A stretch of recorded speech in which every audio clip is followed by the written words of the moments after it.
Good afternoon and happy Thanksgiving from the Torrey Gymnasium in Washington, Illinois. It's the third day of the Kevin Brown Memorial Tournament of Champions. Alongside Gavin Russell, I'm Jonathan Michael, and welcome to the broadcast. Hope you're having a great holiday, as maybe potentially you're working in the kitchen, maybe preparing the turkey, maybe you're even eating the turkey, and all the other great side dishes as well. But the main course here in front of us, Gavin, the first game of the day, the Moss Point Tigers from Mississippi and the St. Paul Warriors from California. Should be a good one today. It's going to be a great one, John, and not a lot of people here in the gym, but we hope you're watching from home, wherever you may be. Two exciting teams looking to continue their stay here in the tournament, pick up a win. Definitely both these teams played in the Washington Invitational portion of the tournament. Their first contests, respectively, were both yesterday. Moss Point suffered a 73-41 loss to Washington. St. Paul, though, they had a different fate. They came back against Lincoln Park from Chicago and beat them 53-52 in overtime. For Moss Point yesterday, name to watch is number 21, Kendrick Osby, at 23 of the Tigers' 41 points. St. Paul yesterday was led by Maurice Wright, who had 14. Get ready for the national anthem. We'll take a quick break. Come right back here with game action on ClutchSportsIL.com.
A spectacular rendition of the national anthem here at a largely empty Torrey Gymnasium. Again, we didn't expect a large crowd here on Thanksgiving afternoon, but should be a great contest here between Moss Point and St. Paul.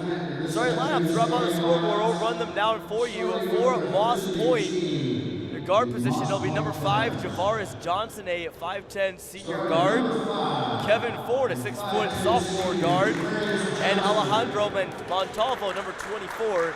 He is a 6-foot sophomore guard. Down low, Moss Point will have Quayshawn Taylor, who also played well against Washington last season, a 6'4 sophomore forward.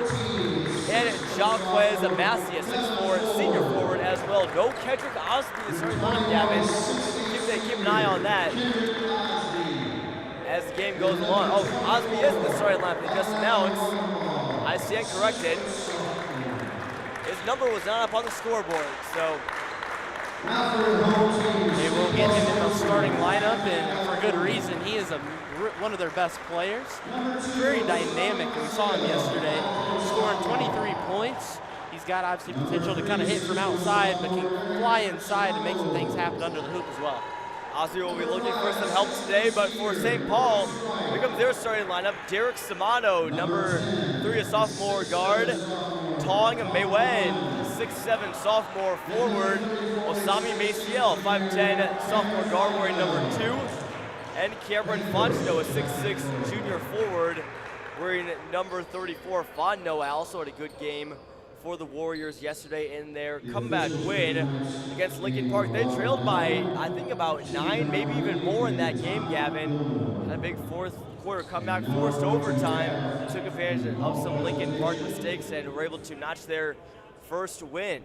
Yeah, they sure were, and Lincoln Park's a very good team. I know they fell a couple times in some unfortunate games, but Lincoln Park is a tough team. They're athletic, they're physical, and they were able to overcome that, able to overcome a deficit. So going to do a lot for you if you're able to do that over the course of the tournament. You really find out who you are in some of these early season contests, and I think both of these teams have things they like, but certainly more that they want to do and more they want to work on coming here into this Thursday matchup.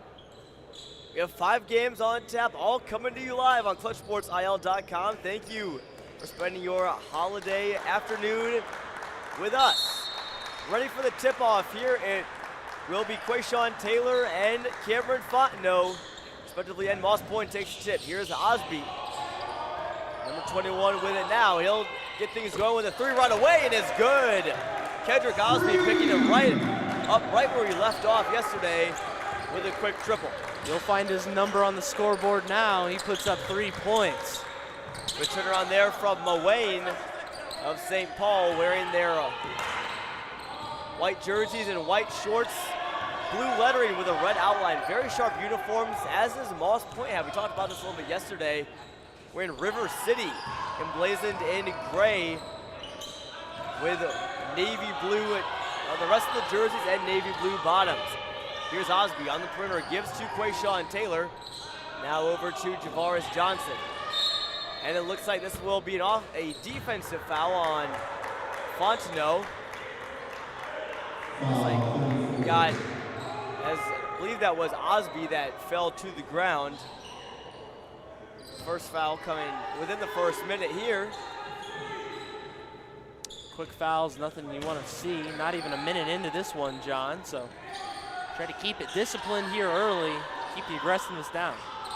Nice feed down low. That was to Kevin Ford. Now on the baseline, Moss Point in some trouble, and they turn it over. Here comes Maciel the other way.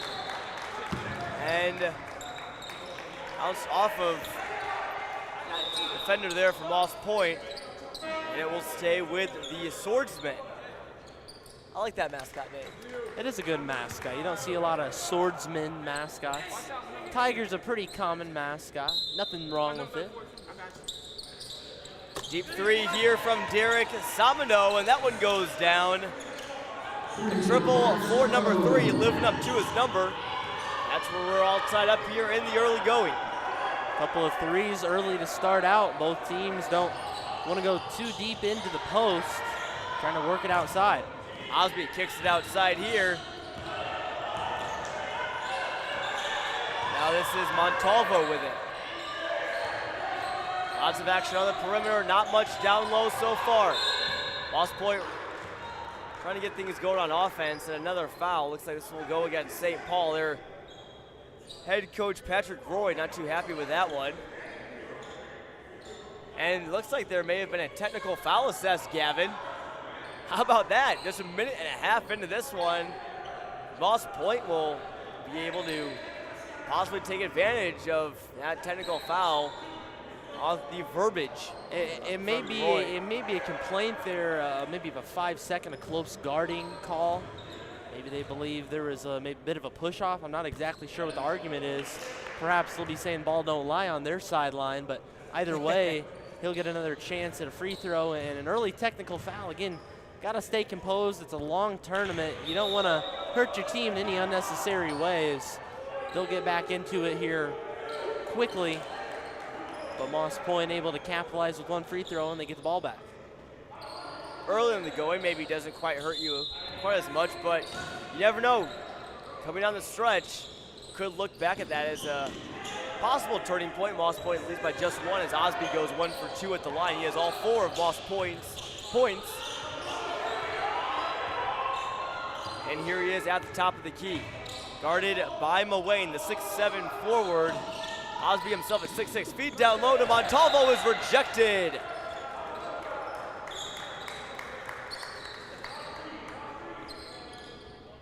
Nice block right there.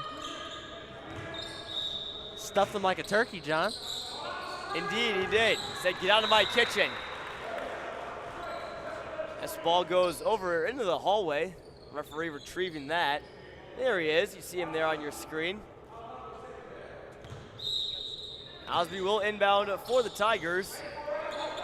And give to Taylor. Here's Osby. Corner three gets open. Side of the rim, no good. Rebounded there by Maurice Wright. Leading scorer from yesterday. Here's Mullane with a slam. Raise the roof, he says. And that gives St. Paul the early lead and some energy into this gym with not many fans. Not a lot of fans, but both teams creating their own energy and made that two-handed slam look easy. Big fella getting up on it. You heard the rim rattle there on our basket mics. And this one deflected by Osami Maciel. Lost point recovers. Maciel really getting active in those passing lanes. He's been energetic so far on defense for St. Paul. Gavin, one of the big takeaways I've had from this tournament is you got to have crisp passing, because I've seen so many times where a lot of guards, even some forwards, have really been able to jump the passing lane. So lots of good defensive squads we've seen here at the TOC. Also a lot of good shooting as well. We've seen a lot of high point outputs, a couple 80, 90-point games even from some teams. And there's a shot clock there. The Tigers weren't aware they had to get a shot off there. That's something that's new for this TOC. As a lot of our viewers may know, and the IHSA experimenting with the 35-second shot clock for special tournaments and shootouts like the TOC. And fouled down low, it looks like it was Fontenot. He'll shoot two at the line as that foul will go on Kevin Ford of Moss Point. Drew a pretty hard foul right there, but it was a strong take-it-up play. It really didn't have anywhere else to go, so he was confident with it, went up, and nothing else. Drew the foul, gets a chance to earn it at the charity stripe. Fontenot first shot at the line, up and good. He was an instrumental part in that comeback win against Lincoln Park yesterday. Smooth stroke from the big fella, nice free throw shot. Maybe he's been working on that in the offseason. Interesting thing, Gavin, I noticed when he was at the line, normally most players put their toe right at the edge of the line, get as close to the basket as possible. Fontenot stood a couple inches behind it. Maybe that's just where he's comfortable. He knows his range. Either way, both of them go down, and the Swordsmen force a turnover. And they have starting to build some momentum in the early going as Jawan Nettles checks in for Moss Point. Alejandro Montalvo comes out. And here's Maurice Wright. 5-on-5. And it's Javaris Johnson of Moss Point being able to get a deflection. Not much flow in this game so far. The first 3 minutes and 15 seconds have traveled rather slowly. You mentioned, though, those passes. You got to be crisp, and you can't be lazy. You got to really make smart decisions.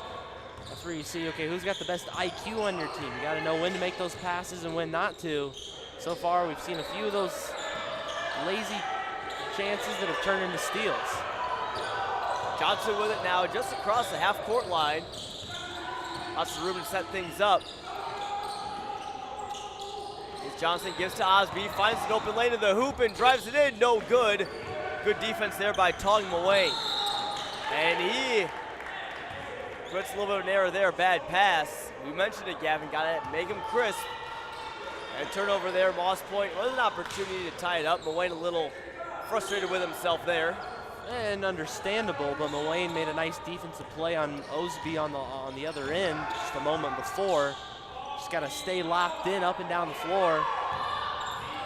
Here's Nettles, who just checked in. Tough drive to the hoop, and he'll be fouled by Maurice Wright. That will be his first and the Swordsman's fourth. So Moss Point, although they're down, they're playing physical, and eventually that'll pay off as they might get into the bonus earlier than St. Paul would have liked them to. Yeah, just halfway through the first quarter here, already 4 fouls on the Swordsmen. You gotta be careful. Here's Osby, kicked it down, and now over to Ford. His three, no good. Rebound batted away, and another foul. This one looks like it will go on Quayshawn Taylor of Moss Point. That will be their second team foul. And certainly for good reason, these are fouls. The referee's doing a fantastic job here this week. They're high-level referees. They call college basketball games as well as many great high school games, but not letting them play too much. They're cracking down on it, so we'll see if both teams can adjust to that. Maciel drives lane, dishes to Mwait, and his floater is good. He's got 4 points, a couple boards early on. And the Swordsmen now lead by 5. Found himself right there in the lane. Just a little floater shot. Not too hard for him. Osby thought about a 3, no good. He walked with it. There's another turnover for the Tigers, and St. Paul slowly but surely building some momentum. Although Moss Point's defense has been able to force a couple turnovers and keep things fairly neutral in the early going. Looks like they go to a bit of a zone here, a 2-3, or 3-2 rather. That one no good from Sabino. And it looks like we're gonna have a jump ball here.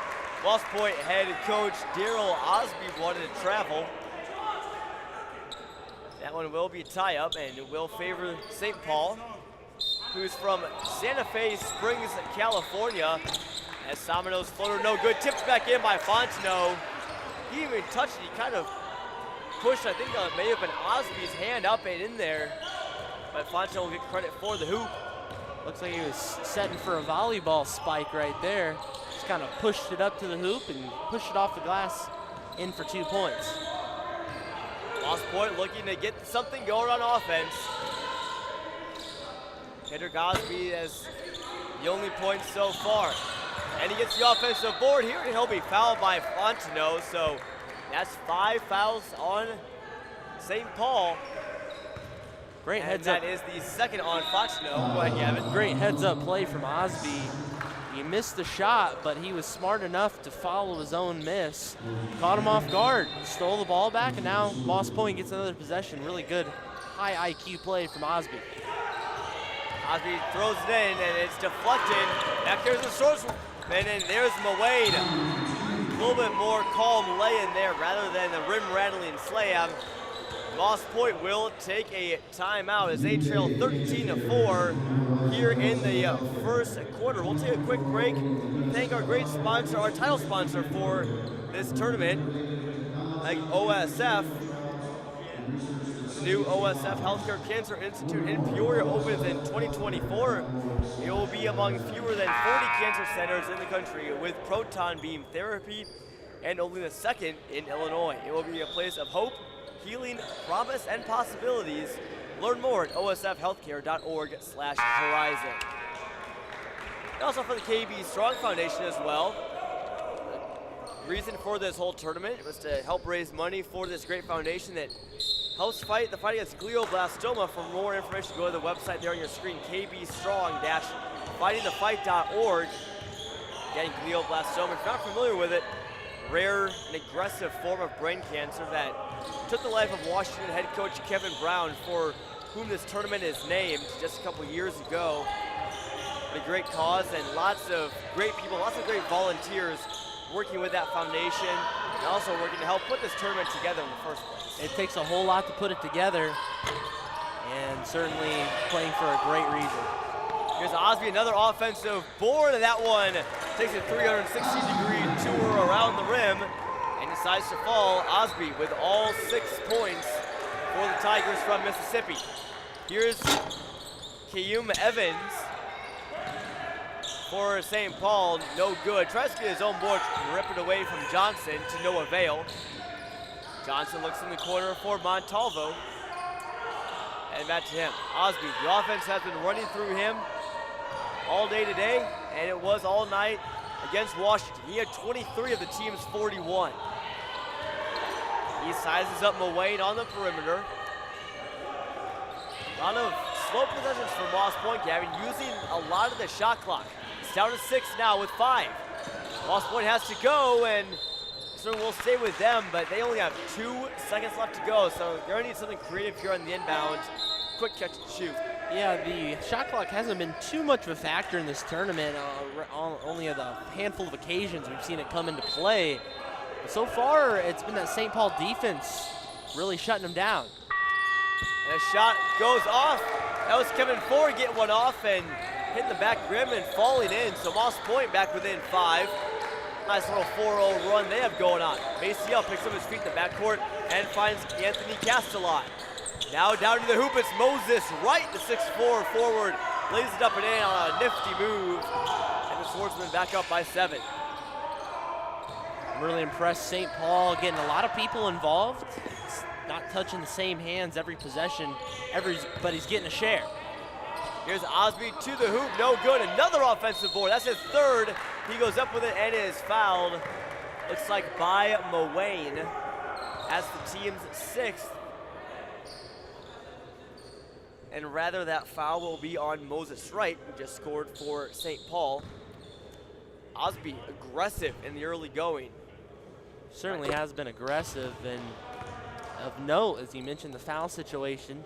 Now the Tigers will be in the bonus the entirety of the half, all of the second quarter. So it's going to be something of note to watch. We'll see if St. Paul maybe lets up on their defense. They've been so tough in the early going. Just picked up a few unfortunate fouls. It's a product of that, kind of a risk-reward factor. It's worked to a degree, but you don't want to pick up too many fouls. Can't really afford to have that. Sometimes the best way to come out of a deficit, Gavin, in basketball is just to get physical, draw some fouls. Those trips to the free throw line will add up. Shot clock turned off now for St. Paul, and he walked with it. Good defense there. That was Javaris Johnson and Kevin Ford combining to stop Maciel in his tracks. And Moss Point can get it to within a 1-score deficit as we head into the second quarter. 11 seconds left. Quick inbound goes to Osby. Across the timeline, they're working on Muane. These two have been going at it a lot thus far. No good. Here comes Castellon. They'll have a prayer at the horn. No good. Bounce off the backboard and the rim, but just a couple inches too far to the right. And the St. Paul Swordsmen lead the Moss Point Tigers 15-10 after 1 quarter of play. We'll take a quick word for our sponsors of this tournament. Don't let the flu sideline you or your loved ones this year. Get the flu shot with your OSF healthcare provider and stay in the game. Visit osfhealthcare.org to schedule an appointment today. And the city of Washington welcomes you to the Kevin Brown Memorial Tournament of Champions. Washington is a growing city known for its quality of life and a diverse mix of businesses and restaurants. We invite you to check out all that Washington has to offer during your visit to the city. And new inventory is in stock today at every Upton Auto Group dealer. Choose from 11 franchises at 6 locations and the year's best selection. You'll always get the best price at UptonAutoGroup.com. And Teamworks is proud to be the official sporting goods provider for the Kevin Brown Memorial Tournament of Champions and the KB Strong Foundation. Stop in and see us for all your apparel and sporting goods needs. Teamworks, our team helping yours. And Titan Industries, a structural and miscellaneous steel fabrication contractor. They're proud to support all of the players, coaches, and fans at the 2022 Kevin Brown Memorial Tournament of Champions. Second quarter ready to get underway. Glad you're with us on Thanksgiving. I'm Jonathan Michael. Next to me is Gavin Russell. And it's the Swordsmen leading thus far, looking to get to 2-0 here in the Washington Invitational portion of the Tournament of Champions. Here's Kendrick Osby, who has 8. Moss Point's 10. Deep 3 from the Tigers. Hits back rim, no good. But Wade had a hand on it and got taken away by Johnson. He goes down low, looks for Quayshawn Taylor. Wade Green spinning, no good. Offensive board again, no good. A third try, possibly a fourth. And St. Paul will eventually come away with it and pick up a foul.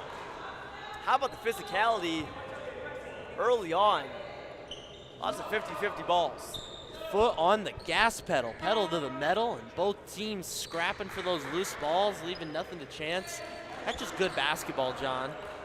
Got to just have high energy, kind of create some of your own magic.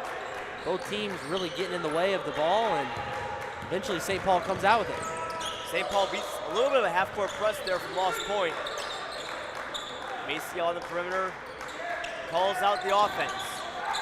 Here's Wright, thinking about it. Back down to Maciel. And over to Sabino, feeds him away to the post. Inside-out basketball from the Swordsman. Trying to get an open look. 10 on the shot clock now. Maciel will step into a 3 and it's good. A confident stroke there from the sophomore guard. And he's on the scoreboard now with 3. That was a splash. nothing but net on that one. Beat the 2-3 zone out by hitting the deep ball. They what they have to go to, rely on hitting those threes today.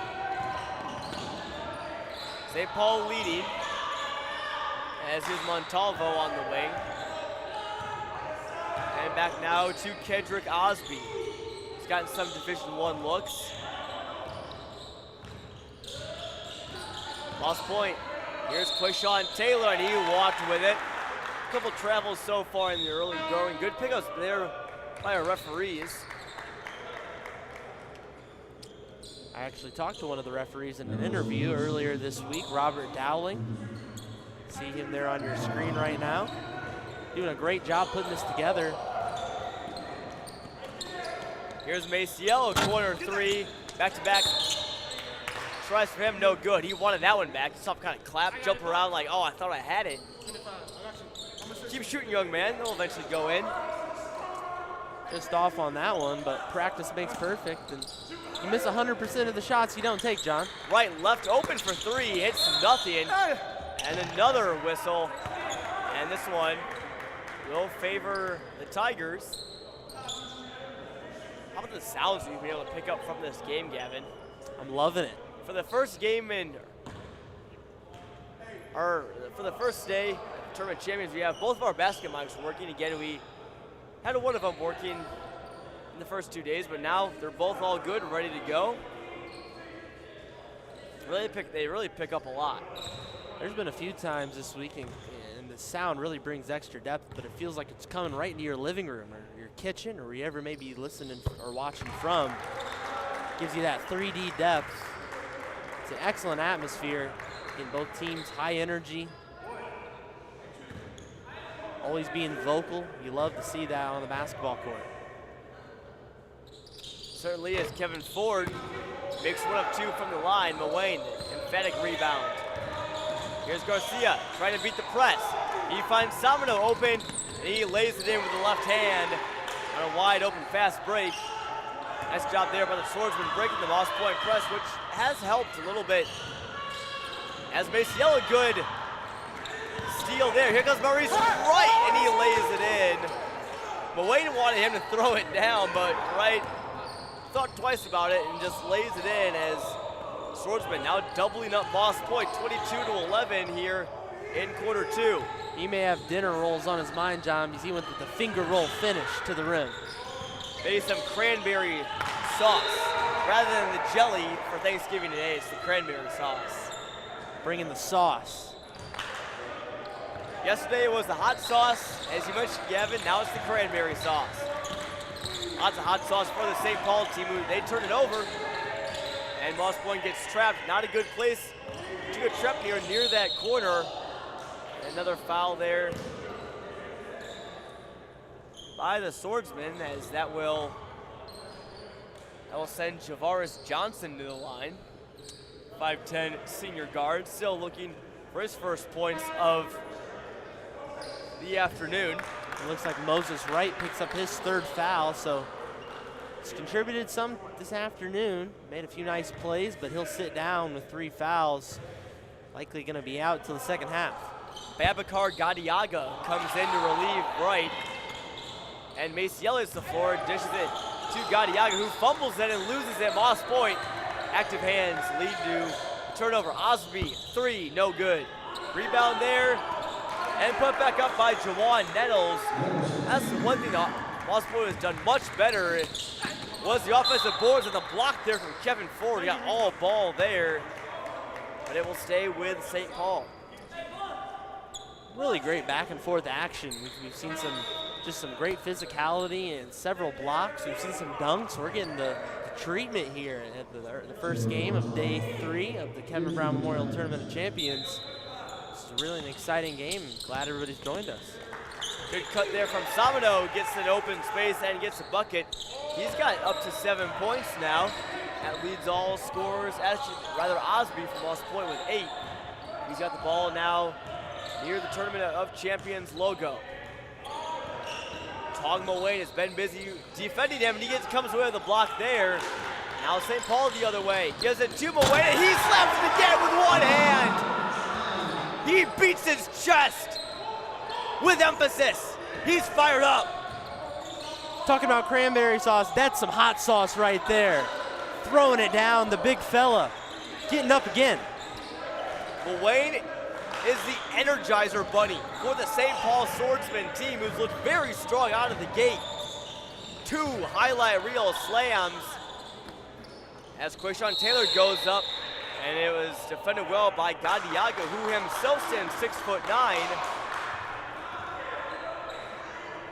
He's clapping, he's loving it. Great energy. How about the size though on this St. Paul team, Gavin? But Wayne at 6'7", Gadiaga at 6'9", Fontenot at 6'6".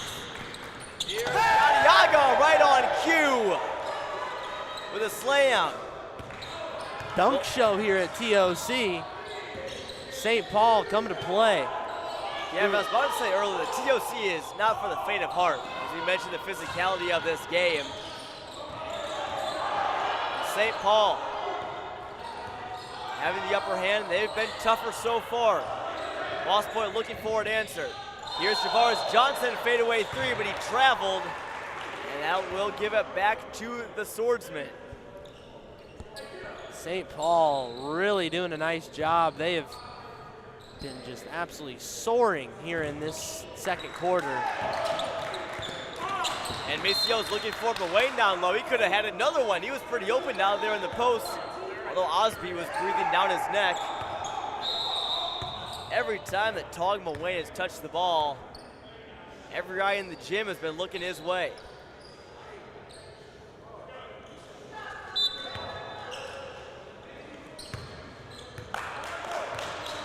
Here come the Tigers, the other way looking for a response.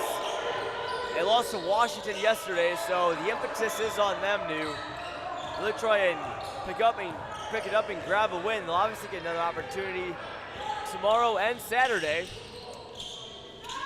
As this 3 here from Johnson, no good.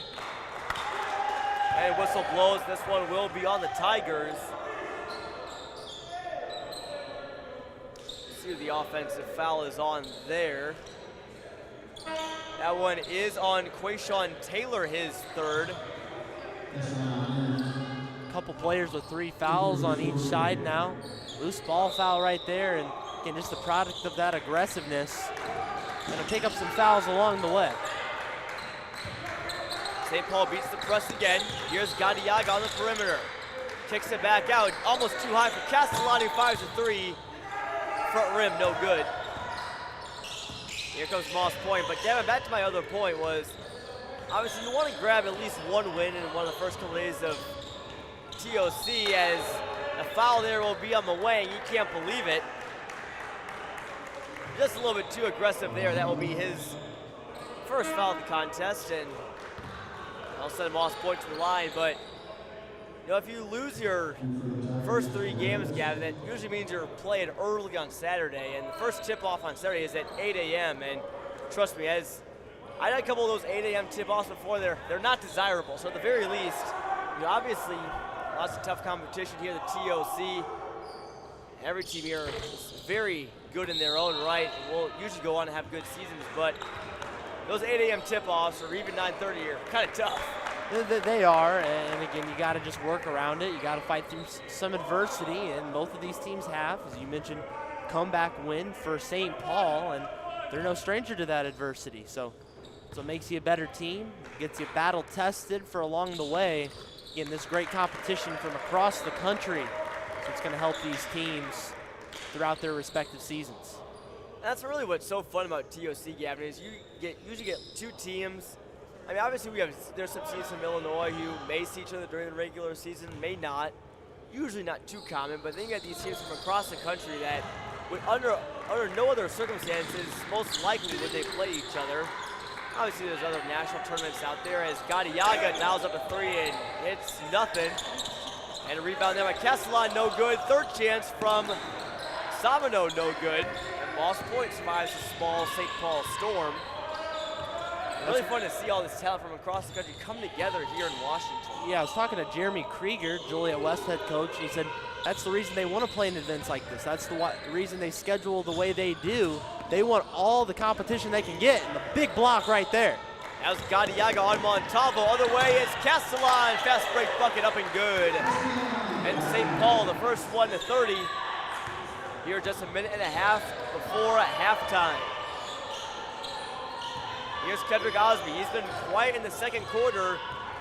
They'll need something from him. Now they give to Montalvo. Had the ball in his hands quite a bit today. And now over to Nettles on the wing. Back to Osby with Muane defending. 7 on the shot clock for Moss Point. Now down to 5. Taken away by Muane. Here he comes with a fast break. And there's another one! Number 3! Tong Muane, remember the name. We're going to be remembering that one, and it's giving our basket mics a workout down there. St. Paul leads by 18. They have been destroying the rims. Muane, no good there.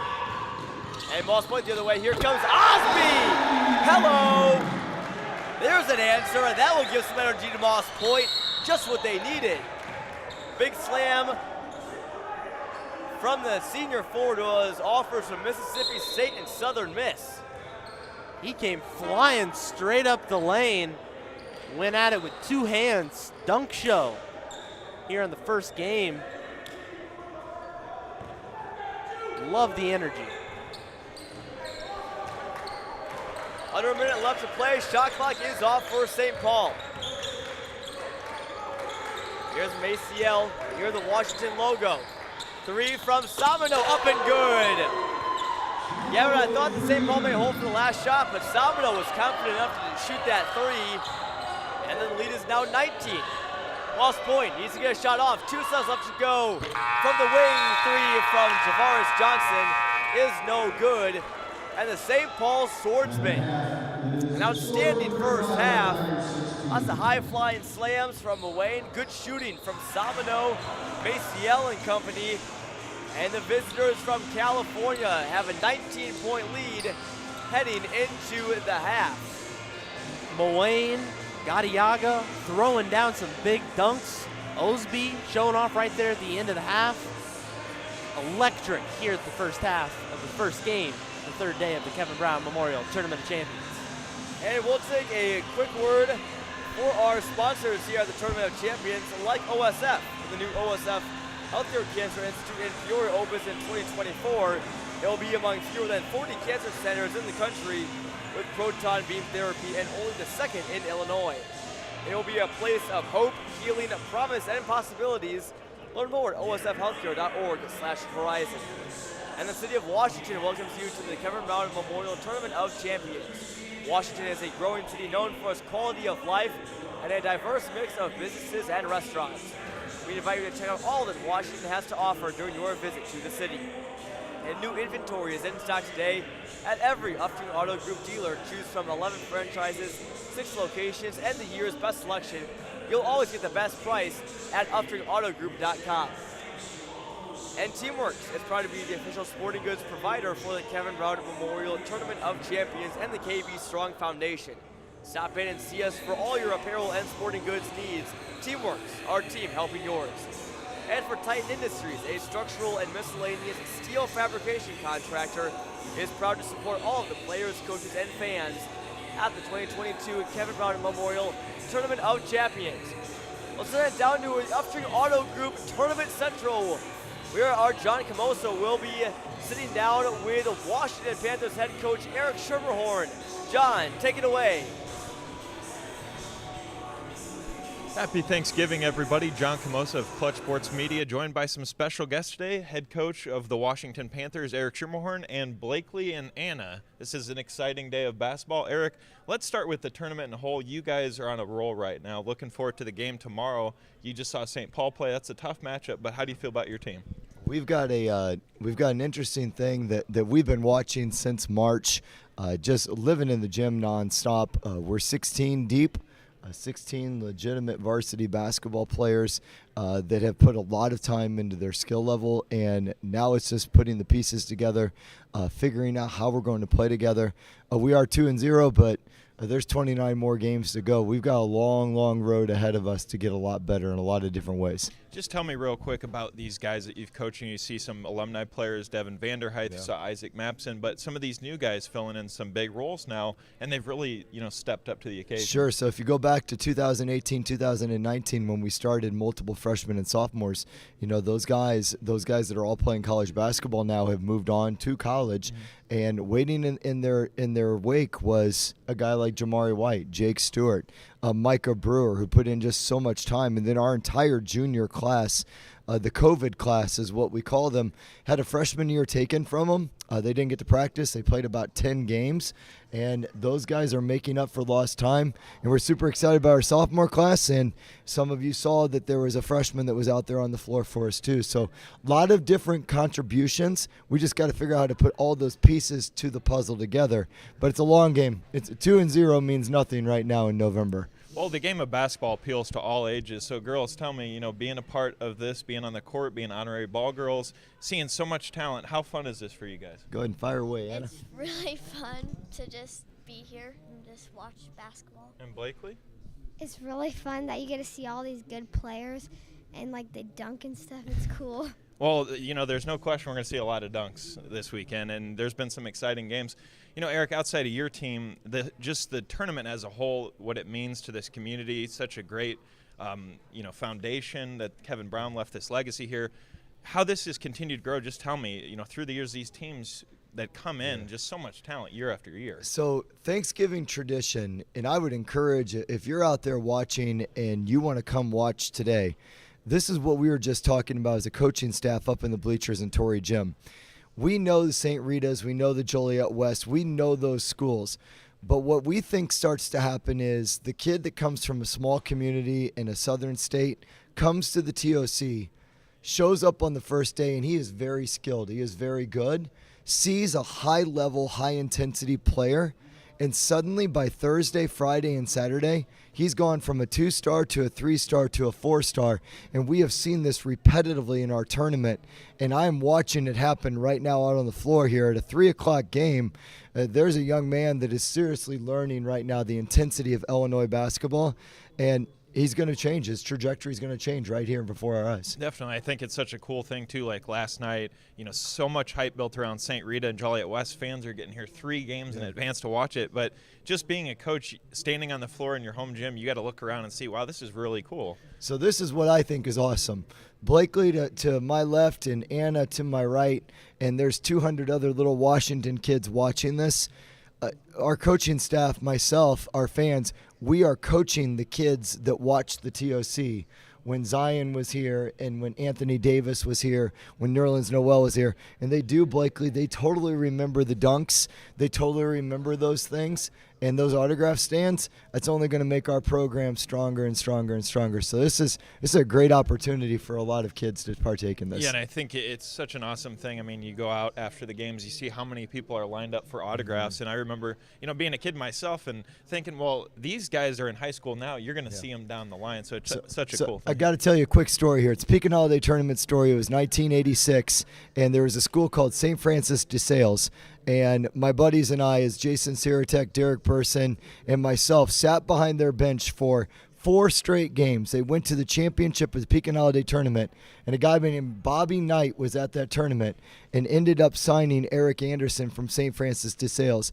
3 little Pekin kids hanging out at the Pekin Holiday Tournament, and we worshiped those guys.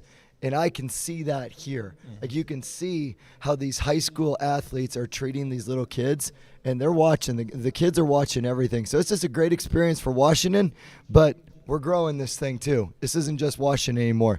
This is Central Illinois. And last night, you were in this gym. That was the state of Illinois was in Torrey Gym. And Anna, I'll ask you real quick, what's been your favorite part of this whole tournament so far in the last few days? I think just seeing a lot of the players just dunk, like Blakely said, it's just a cool experience to see how good players can be. And Blakely? I think it's cool that the players from Illinois team came in and watched. I think that's pretty cool. Definitely. And Eric, going forward, St. Paul tomorrow, you're watching them right now, but you got to really enjoy, once again, how your team's playing, and then these guys have a chance to potentially play for a championship. Absolutely. So we're long game though, and I know I've said that 3 different times right now. It is St. Paul is talented, and we're watching a very gifted basketball team out there. Game number 3 is about us. We're watching our game films right now. We're studying ourselves. Each guy's got something that they're being challenged with after every single game to correct. So these basketball games at this part of this season right now is all about how's Washington going to get better as a team. And on Friday, we want to take another step forward, and we're going to play as hard as we can. And you got to get out and see us because we're going to be playing against a dynamic team on Friday. Well, definitely, and you see all these people that come in and Thanksgiving Day, you know, they're taking time away from their families, but maybe they're bringing their families into the gym and watching some entertaining basketball. So I'm looking forward to these next few days. I know you guys are as well. We got a little problem, though, in the Schermerhorn household, John. I think you know that. Anna is the ball girl for St. Paul, and Blakely is the ball girl for St. Paul. Anna lives in my house. Blakely's at my house 24/7, so I got to ask the girls, is that all right? So a little Who are we rooting for on Friday? Washington. Oh, boy. I'll probably just not cheer. Oh, my gosh. My own daughter says she's not going to cheer. I don't even know what to say about that right now. Well, guys, it has been an entertaining interview. John Camosa of Clutch Sports Media alongside Eric Schumelhorn, Anna, and Blakely. We will send it back to the booth. How about that, Gavin? Not even rooting for her own dad's team. That Washington St. Paul game will be lots of fun tomorrow night as halftime is wrapping up here between St. Paul and Moss Point. Swordsmen lead 35-16 behind 10 points from Derek Samino and also 10 from Tong Muane as well. Yeah, the Schumerhorn household is awfully divided these days. Charlie Schumerhorn ripping on his dad's choice of coaching attire. Now his own daughter's not even rooting for him. Man, things are just going south with the Schumerhorns. Oh, it's always lots of fun to talk to. Charlie's shaking his head at me. I'm just saying what he said live on an interview. It's live television. Gavin, you and Charlie had a great talk down at Tournament Central yesterday. Again, want to thank all of our hardworking crew, especially those that help put that studio set up together. It's always lots of fun to grab interviews. You never know who you're going to run into. You never here know. At the TOC. Yesterday we had Brett Underwood from head coach of Illinois men's basketball, stopped by. A couple other real special guests as well. As we're ready to get the second half underway, Moss Point will have the ball and Osby will inbound it. Tigers looking for a big second half comeback after falling to Washington last night. Kendrick Osby's been a force for them though, and almost keeping it in bounds there. Looks like was Breland Nicholas, or rather Quayshawn Taylor for Moss Point.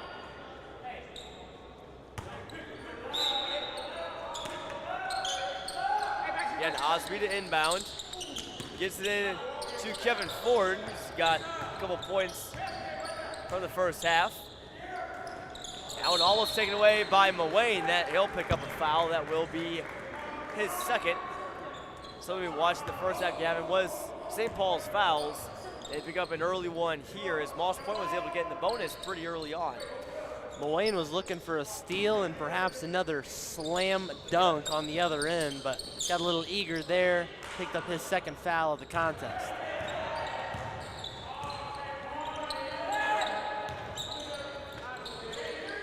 I assume Todd Muane probably had something to eat already for Thanksgiving, but he is continuing to eat on the court here today. That one no good. And St. Paul the other way. Here's Maurice Wright. 3 from the wing, up in, almost in. Not quite. Here comes Osby. 3-on-2 from Moss Point. Can they make something happen? Osby straight to the rack, and it goes down. Nice finish in traffic from the senior forward who's got 12. Pretty hot there in the first quarter for Osby. It was a little bit more quiet at the end of the half, but looking to pick things back up here with an early bucket. Osby has 35 of Moss Point's 59 points total in this tournament. Putting the team on his back, and there he goes again. Who else would it be? Kendrick Osby. 2 quick buckets, and Moss Point 4-0 run to start the second half. That's just what the doctor ordered. As Gishello goes to Mullane, and he gets past Osby, 4-2. That will quiet the Moss Point run.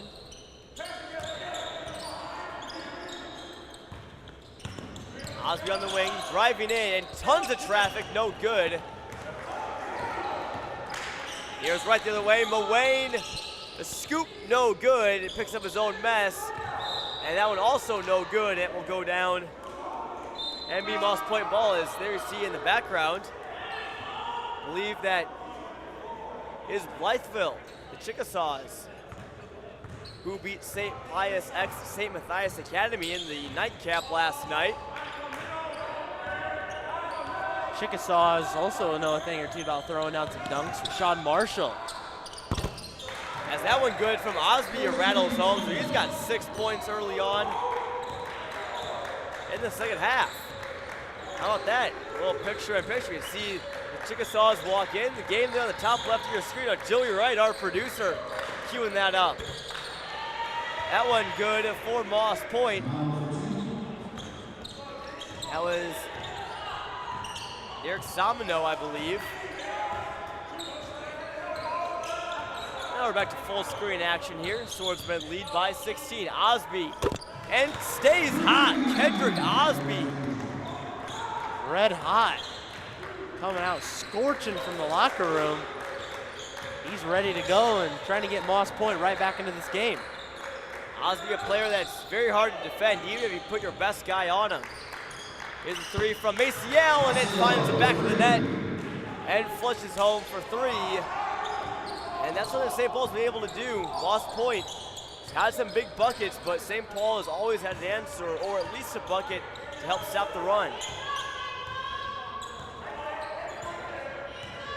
Osby backs out, he's got 19. He'll drop another three. Oh my word, Kendrick Osby. A heat check there, and he's still hot.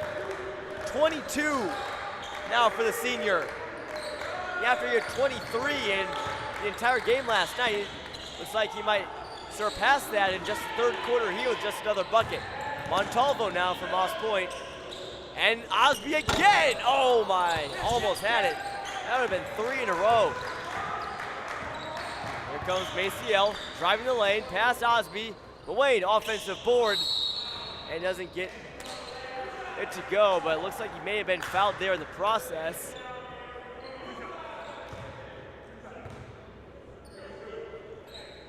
Foul there will go on Javaris Johnson. That will be his second. They've struggled to get Johnson going. He's the starter for this Moss Point team. That's a crucial piece alongside Osby. He's still yet to get his first bucket of the game.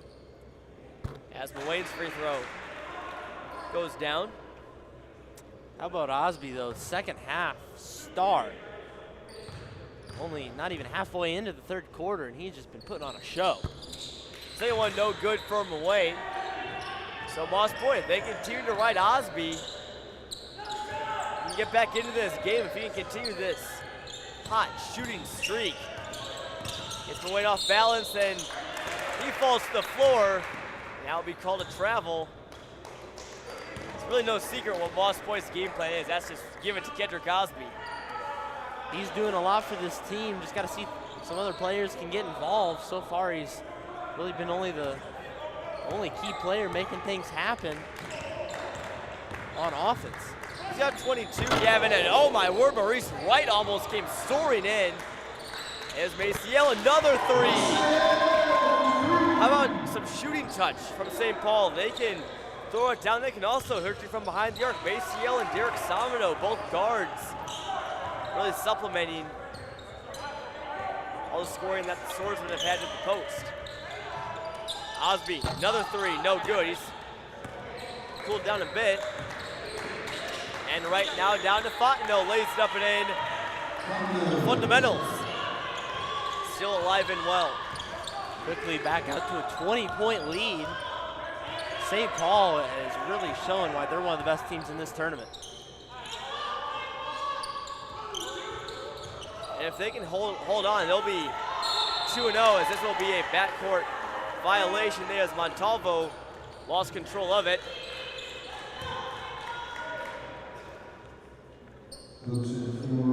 St. Paul looking really strong, Gavin, you mentioned, and they'll play Washington, the host team, tomorrow.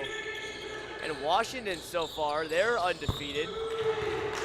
2-0 as that three from Maurice Wright goes down. He was their leading scorer yesterday. And he has now 5 today, at least according to the scoreboard. And here it comes now the other way. 3-on-3 break. Wright blows past the defender. Maciel, corner three, no good. Mullane right there. And St. Paul builds on their lead. That will be a timeout from Moss Point. And this one going everything in the way of St. Paul. A quick word for our sponsors, like OSF. When the new OSF Healthcare and Cancer Institute in Peoria opens in 2024, it will be among fewer than 40 cancer centers in the country with proton beam therapy, and only the second in Illinois. It will be a place of hope, healing, promise, and possibilities. Learn more at osfhealthcare.org/horizon.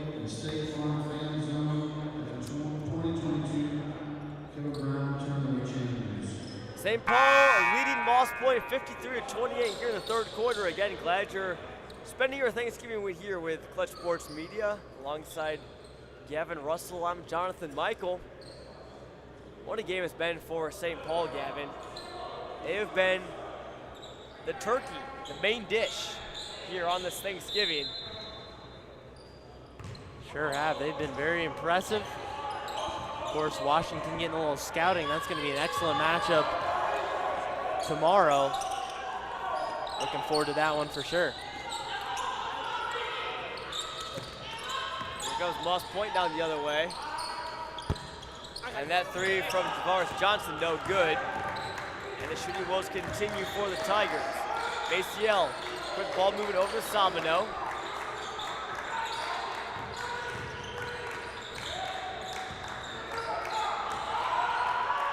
St. Paul working the shot clock, still at 18, so plenty of time to get going. And here they find Joseph Behar coming down the lane, a great cut from the junior forward. He gets his first bucket of the game. Everything going right for the Swordsman.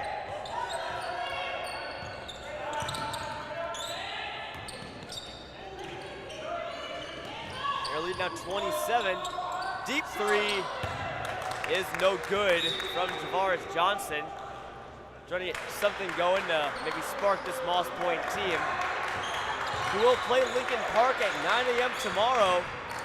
Our Cody Schindler and along with Joe Delfonso will be on the call for that game. It's always good to have Cody with us again. Cody, the voice of the Peoria Chiefs, High A minor league baseball team here in Peoria, Illinois.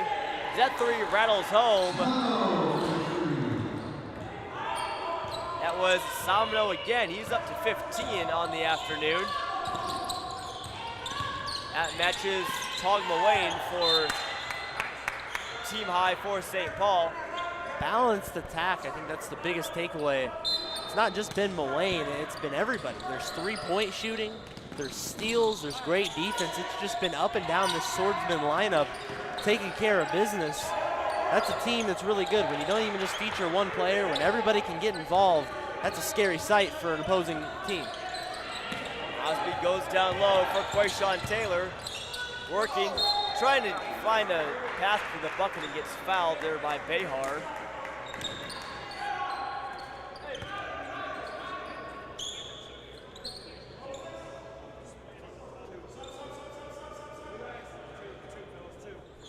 It's Quayshawn Taylor looking at his first points of the game. He's got 3 fouls. First one is up and good. Yeah, we mentioned it earlier in the game. Cameron Fano from St. Paul stands a little bit behind the line at the free throw line. Doesn't go right up to it and toe it as most players do. See there, about 6 inches behind it. The second one is no good. Osby, the offensive board. Moss Point's got a lot of those today. I think that's really one of the biggest positives we've seen from Moss Point is they have been crushing the offensive glass quite often. They're not giving up. They're not giving up, and you got to do that. Osby's followed his shot quite a bit. That's high IQ play, and that's the reason he's one of the best recruits in this tournament. He falls down there. Moss Point calls the timeout. Help keep possession there with just 12.5 seconds left to go here in the third quarter. I'll take another quick word for OSF. Don't let the flu sideline you or your loved ones this year. Get the flu shot with your OSF healthcare provider and stay in the game. Visit osfhealthcare.org to schedule an appointment today. And for the city of Washington, who welcomes you to the Kevin Brown Memorial Tournament of Champions, Washington is a growing city known for its quality of life and diverse mix of businesses and restaurants. We invite you to check out all that Washington has to offer during your visit to the city. And new inventory is in stock today at every Upstream Auto Group dealer. Choose from 11 franchises, 6 locations, and the year's best selection. You'll always get the best price at UpstreamAutoGroup.com. And Teamworks is proud to be the official sporting goods provider for the Kevin Brown Memorial Tournament of Champions and the KB Strong Foundation. Stop in and see us for all your apparel and sporting goods needs. Teamworks, our team helping yours. And Titan Industries, a structural and miscellaneous steel fabrication contractor, is proud to support all of the players, coaches, and fans at the 2022 Kevin Brown Memorial Tournament of Champions. St. Paul leading big here in the first game on Thanksgiving at the TOC. And here's Maciel, a steal for the Swordsman. He's got right behind him. He'll take it all the way. How about the Euro step? Right before time expires, and 60-29 is the St. Paul lead. That's a way to finish a quarter. In style. Style points and points on the board. Gets them both. As Watch Me Whip, Watch Me Nene plays. How about watch Osami Maciel Euro step? All right, in quarter number 3. And we'll take another word for our sponsors here during this break. For OSF, the new OSF Healthcare Cancer Institute in Peoria opens in 2024. It will be among fewer than 40 cancer centers in the nation with proton beam therapy, and only the second in Illinois. It will be a place of hope, healing, promise, and possibilities. Learn more at osfhealthcare.org/horizon. And the city of Washington, where this great tournament is held, we welcome you to the Tournament of Champions. Washington is a growing city known for its quality of life and a good mix of diverse businesses and restaurants. We invite you to check out all that Washington has to offer during your visit to the city. And check out Upstream Auto Group as well. New inventory is in stock every day. Choose from 11 franchises, 6 locations, and the year's best selection. You'll always get the best price at UpstreamAutoGroup.com. And Teamworks and Titan are other great sponsors here for the TOC as well. For St. Paul, don't expect to see a lot of their starters, at least maybe in most of this, the rest of this game, although a couple guys like Maurice Wright still out there, and Maciel, he's been doing a good job of leading the offense, and Wright with a step back 3, no good. Offensive board batted around and taken by Moss Point.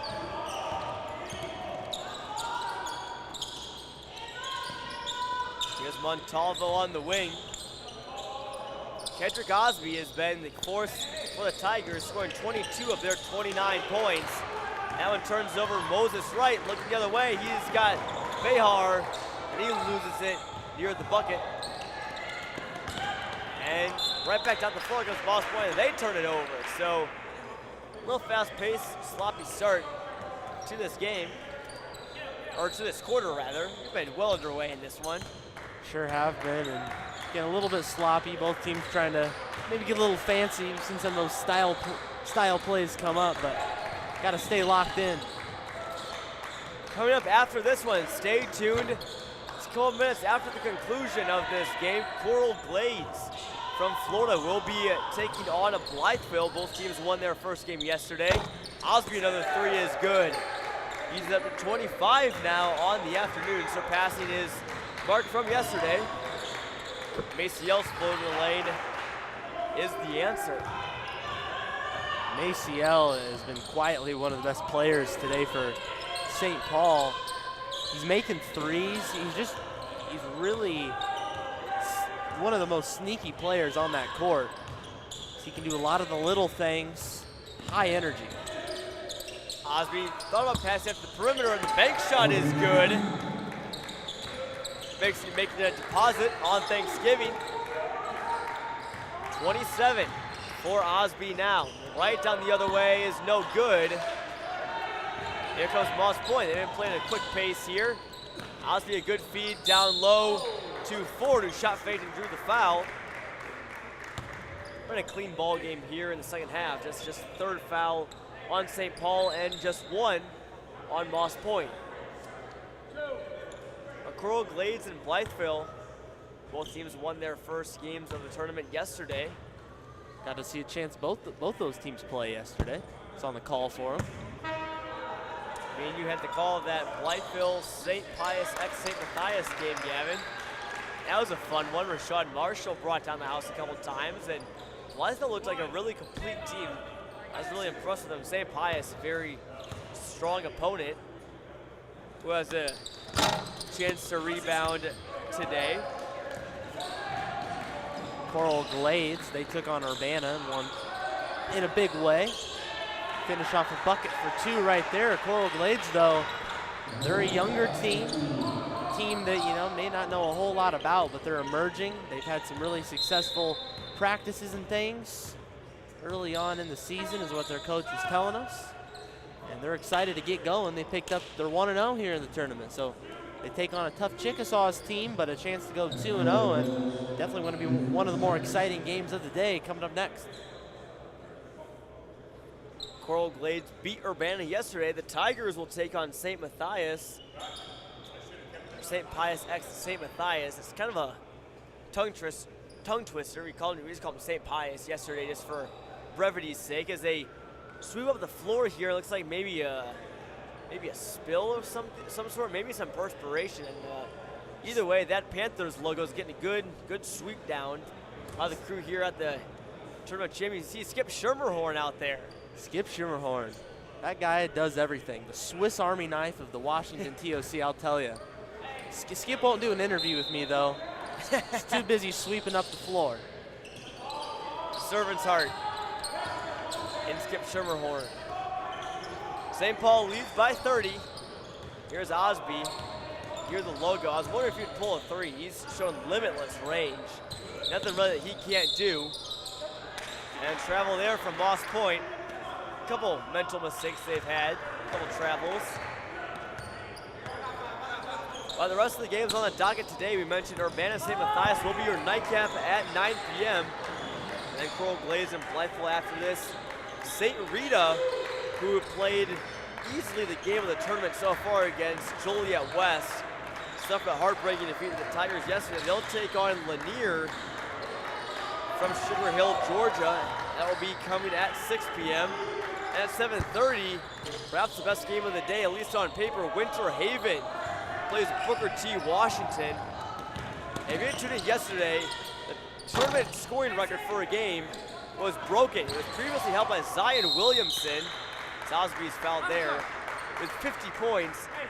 And Kenneth Lewis from Booker T. Washington broke it by 1 point, put up 51 yesterday. That was an amazing performance. It was a really loud 51 points as well. It was. He showed out all day. I was able to interview him after the game. I said, what's going through your mind? You're nearing that record. He said, Coach took me out at 43 points or so, I would say. At 43 points. And just your a usual. Very casual 43. And, I don't think he was even really focusing on it. And Coach said, all right, get back in there. You're going to set a record. Got back in there, got a few more points, and nailed a free throw, set a tournament record of 51 points. Put it in the history books, John. That was with the running clock as well, so time was ticking. He really only had one shot to make it. He sucked that free throw, got 51. Winter Haven, though, also played a great game yesterday in Metamora. That was a great precursor to the Joliet West St. Rita matchup. Winter Haven took that one. Big games there from Richie James, or Dylan James rather. I was talking about football. Richie James is a wide receiver for the New York Giants. Don't know why I thought of that. Names sound alike, I suppose. I believe the New York Giants play today. There's always some football on this Thanksgiving holiday, typically. They are playing the Dallas Cowboys, Thanksgiving tradition. Our director, Joey Wright, a big Cowboys fan. Fortunately, he's not tuning in, but he's got some great basketball in his hands. Here comes Maurice Wright, and a big slam there right on Moses Wright. With a big slam there. He's got 4 points. He becomes the 4th St. Paul player to throw down a dunk in this game. It's a team effort.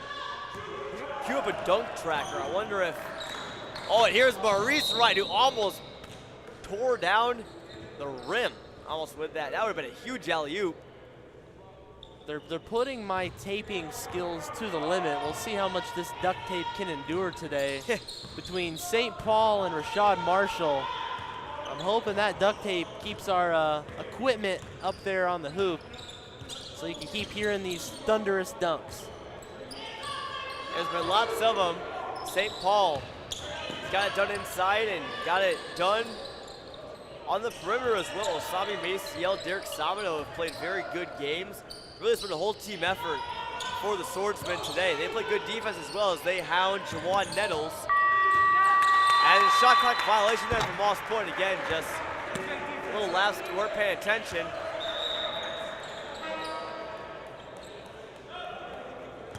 Been a little bit of a long afternoon for the Tigers, but they'll have a chance to regroup for playing Lincoln Park tomorrow at 9 a.m. We'll get a few substitutions in, and again, that's the beauty of it. You get to find out who your team is. You get to find out what they're really made of. Chance to get everybody some action, get everybody some reps in this game, and that becomes very crucial. Sami Maciel checks out of the game, perhaps for the final time. He's clapping, he's fired up.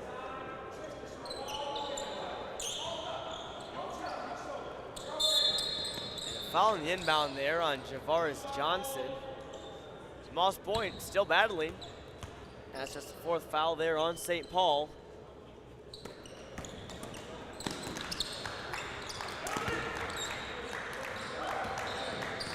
And here come the Swordsmen the other way. There's a 3 from Anthony Castellan. He rains it in. And everybody, St. Paul getting in on the shooting action. Lead now balloons to 33. St. Paul are going to be big winners in this game. Definitely becoming one of the more trademark teams of this year's TOC. Osby, a nice fadeaway from the elbow is good. Don't take it away from Osby because he's had a fantastic game. He's been the bright spot here for the Tigers. He's an excellent player. Osby's really been impressive, Gavin. 31 of their 38 points today. It's just crazy numbers. I got some stats. They had, Moss Point had played a couple games prior to the tournament. I was able to find on Twitter Osby's first game of the season as he hits another 3 right on cue. He had 29 points, 8 boards, 3 assists, and 3 blocks in their first win of the season. So he got hot right out of the gate, and then just in this game, going crazy once again. Kedrick Osby, and again, good reason. He's got offers from Mississippi State, Southern Miss, and of course interest from others. Murray State and Ole Miss, both with some interest. So Kedrick Osby is going to be a force to watch throughout this entire season. You could see Kedrick Osby and Rashad Marshall is coming up playing next for Blytheville. He's an Ole Miss commit. As drawing the charge for Moss Point, that's Darion Hartfield. Nice job taking it like a champ there. Just a minute 40 left to go. Lowered the shoulder a bit there on the drive inside. May have thought, hey, he wasn't set, but can't lower that shoulder. We're playing basketball, not football. Can't bowl him over like a running back. Kedrick Osby, though, Gavin, he's putting his name in the hat for all tournament team. I think he's a shoo-in. That's one of the first 2 performances that he's had. 23 yesterday and 34 today. Do some quick math. He's had 57 of Moss Point's 82 points in this tournament. That is unbelievable, and that is certainly an excellent effort from Kedrick Osby. No shame to his performance today. He'll take a seat on the bench and get a much-deserved breather after an excellent game. It's been 70% of their offense. I did that math in my head, by the way. Nice job, you're a mathematician. I'm just kidding, I use my calculator. Oh, okay. Wow. I was gonna believe you and take your word for it, John. You should have just rolled with it. Here's another big slam there for Babacar Gadiaga. Perhaps a little bit less thunderous than his previous ones, along with Togma Wayne. You had some crazy slams in the first half. If you like watching dunks, I'd say rewatch this one. Go back to the first half. Togma Wayne was throwing it down with some force. He had something to prove. You know, I've always wondered, TOC wanted you should do a dunk contest. That'd be lots of fun. You get a few from each team, maybe one player from each team, throw down some dunks. Just the ones that we've seen in the game, Gavin, have been spectacular. Can't imagine if all their whole goal is try to dunk, could put on a real show. It's been St. Paul putting on a show here. That pass taken away. Here comes Hartfield the other way. He lays it in. And Darion Hartfield gets on the board. A nice smooth lay-in there. And here's Gadiaga. Just calmly just throws it down. I don't even want to call that a dunk. That just looks like a layup for him, making it look way too easy. And Moss Point gets it across the timeline. Here comes Moses Wright. A little off balance there.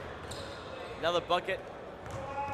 That will put the finishing touches on this one. St. Paul wins in dominating fashion over Moss Point. 77-43 is your final. Great team effort from the Swordsmen. Got great contributions from Osami Maciel, Derek Samino, Maurice Wright, Togma Wayne, Fontenot, even on their bench, Gadiaga, Moses Wright, Anthony Castellan, all a handful of points as well. Up and down this roster, St. Paul looks really strong, and they're going to make some noise in the last 2 days of the Tournament of Champions. They're going to make some real noise, some impressive players out there, a dunk show, you want to call it. Everybody was on display for St. Paul, and Kedrick Osby had a great game. I'm really looking forward to seeing St. Paul take on Washington tomorrow. Now that wraps up for our game coverage here. With another quick word for our sponsors, starting with OSF. Don't let the flu sideline you or your loved ones this year. Get in the flu shot with your OSF healthcare provider and stay in the game. Visit osfhealthcare.org. Schedule an appointment today. And from the city of Washington, who welcomes you to the Kevin Brown Memorial Tournament of Champions. Washington is a growing city known for its quality of life and a diverse mix of businesses and restaurants. We invite you to check out all that Washington has to offer during your visit to the city. A new inventory is in stock today at every Upstream Auto Group dealer. Choose from 11 franchises, 6 locations, and the year's best selection. You'll always get the best price at UpstreamAutoGroup.com. And Teamworks is proud to be the official sporting goods provider for the Kevin Brown Memorial Tournament of Champions and the KB Strong Foundation. Stop in and see us for all your apparel and sporting goods needs. Teamworks, our team helping yours. And Titan Industries, a structural and miscellaneous steel fabrication contractor.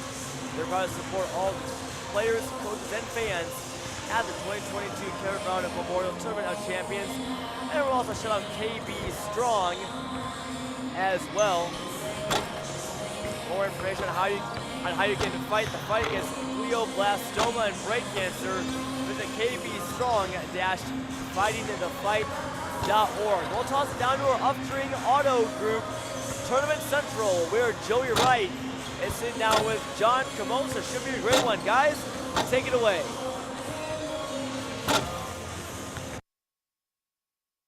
Thanks, Gavin. Big win for St. Paul as they take down Moss Point. Two good teams here at the Tournament of Champions, Joey Wright and John Camosa. John, that's a theme this year. Good teams at the Tournament of Champions.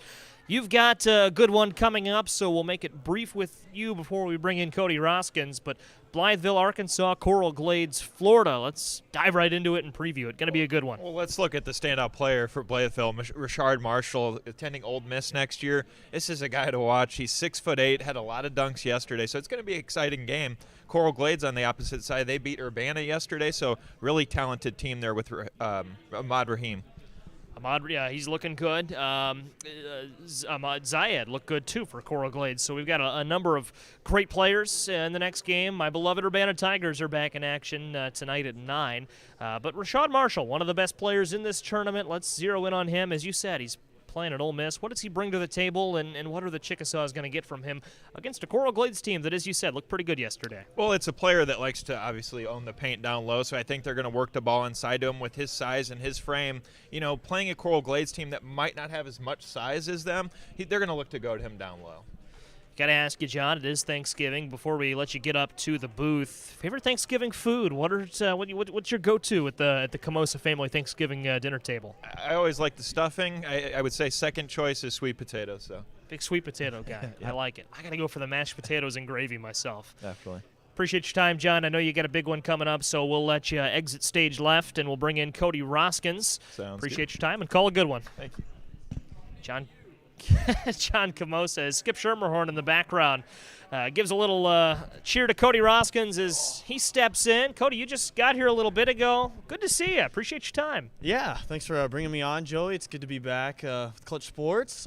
Be back in Central Illinois after taking some time off with Bradley men's basketball. You're a great friend of Clutch Sports Media. You've done a lot with us in the past, but that's right. New role, Sports Information Director, Bradley men's basketball. Diving right in. How's that treating you? It's been good so far. I think it definitely helped, obviously. I'm very familiar with Coach Wardle. He's the men's manager for the last 4 years under him, and it's a great learning experience for me. Of course, like Jason Viniski was above me, and so I got to see his role hands-on, and he left a very well-paved road for me to just kind of pick up and run with, and it's been an awesome experience so far this season. He's on to Missouri, same role, so he's moved up a conference, if you will, to the SEC. But the Missouri Valley Conference, one of the toughest men's basketball conferences in the country, always competitive when you get to the NCAA tournament, and Bradley's had plenty of success there.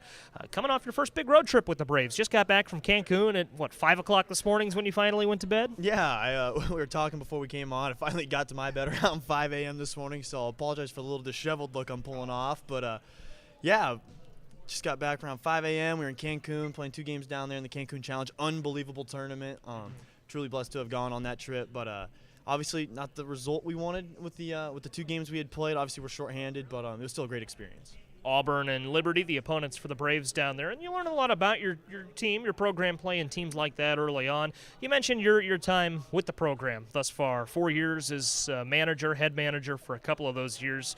What did that do for you as you transitioned into a different role? You know, a manager kind of sees everything behind the scenes, but now you're in charge of putting that information out and distributing it to where it needs to go. Yeah, absolutely. So I think first and foremost, the networking was the biggest thing. I met so many incredible people along the way that have helped me, whether they are at Bradley or previously not at Bradley. Allowed me to get acquired with TBT.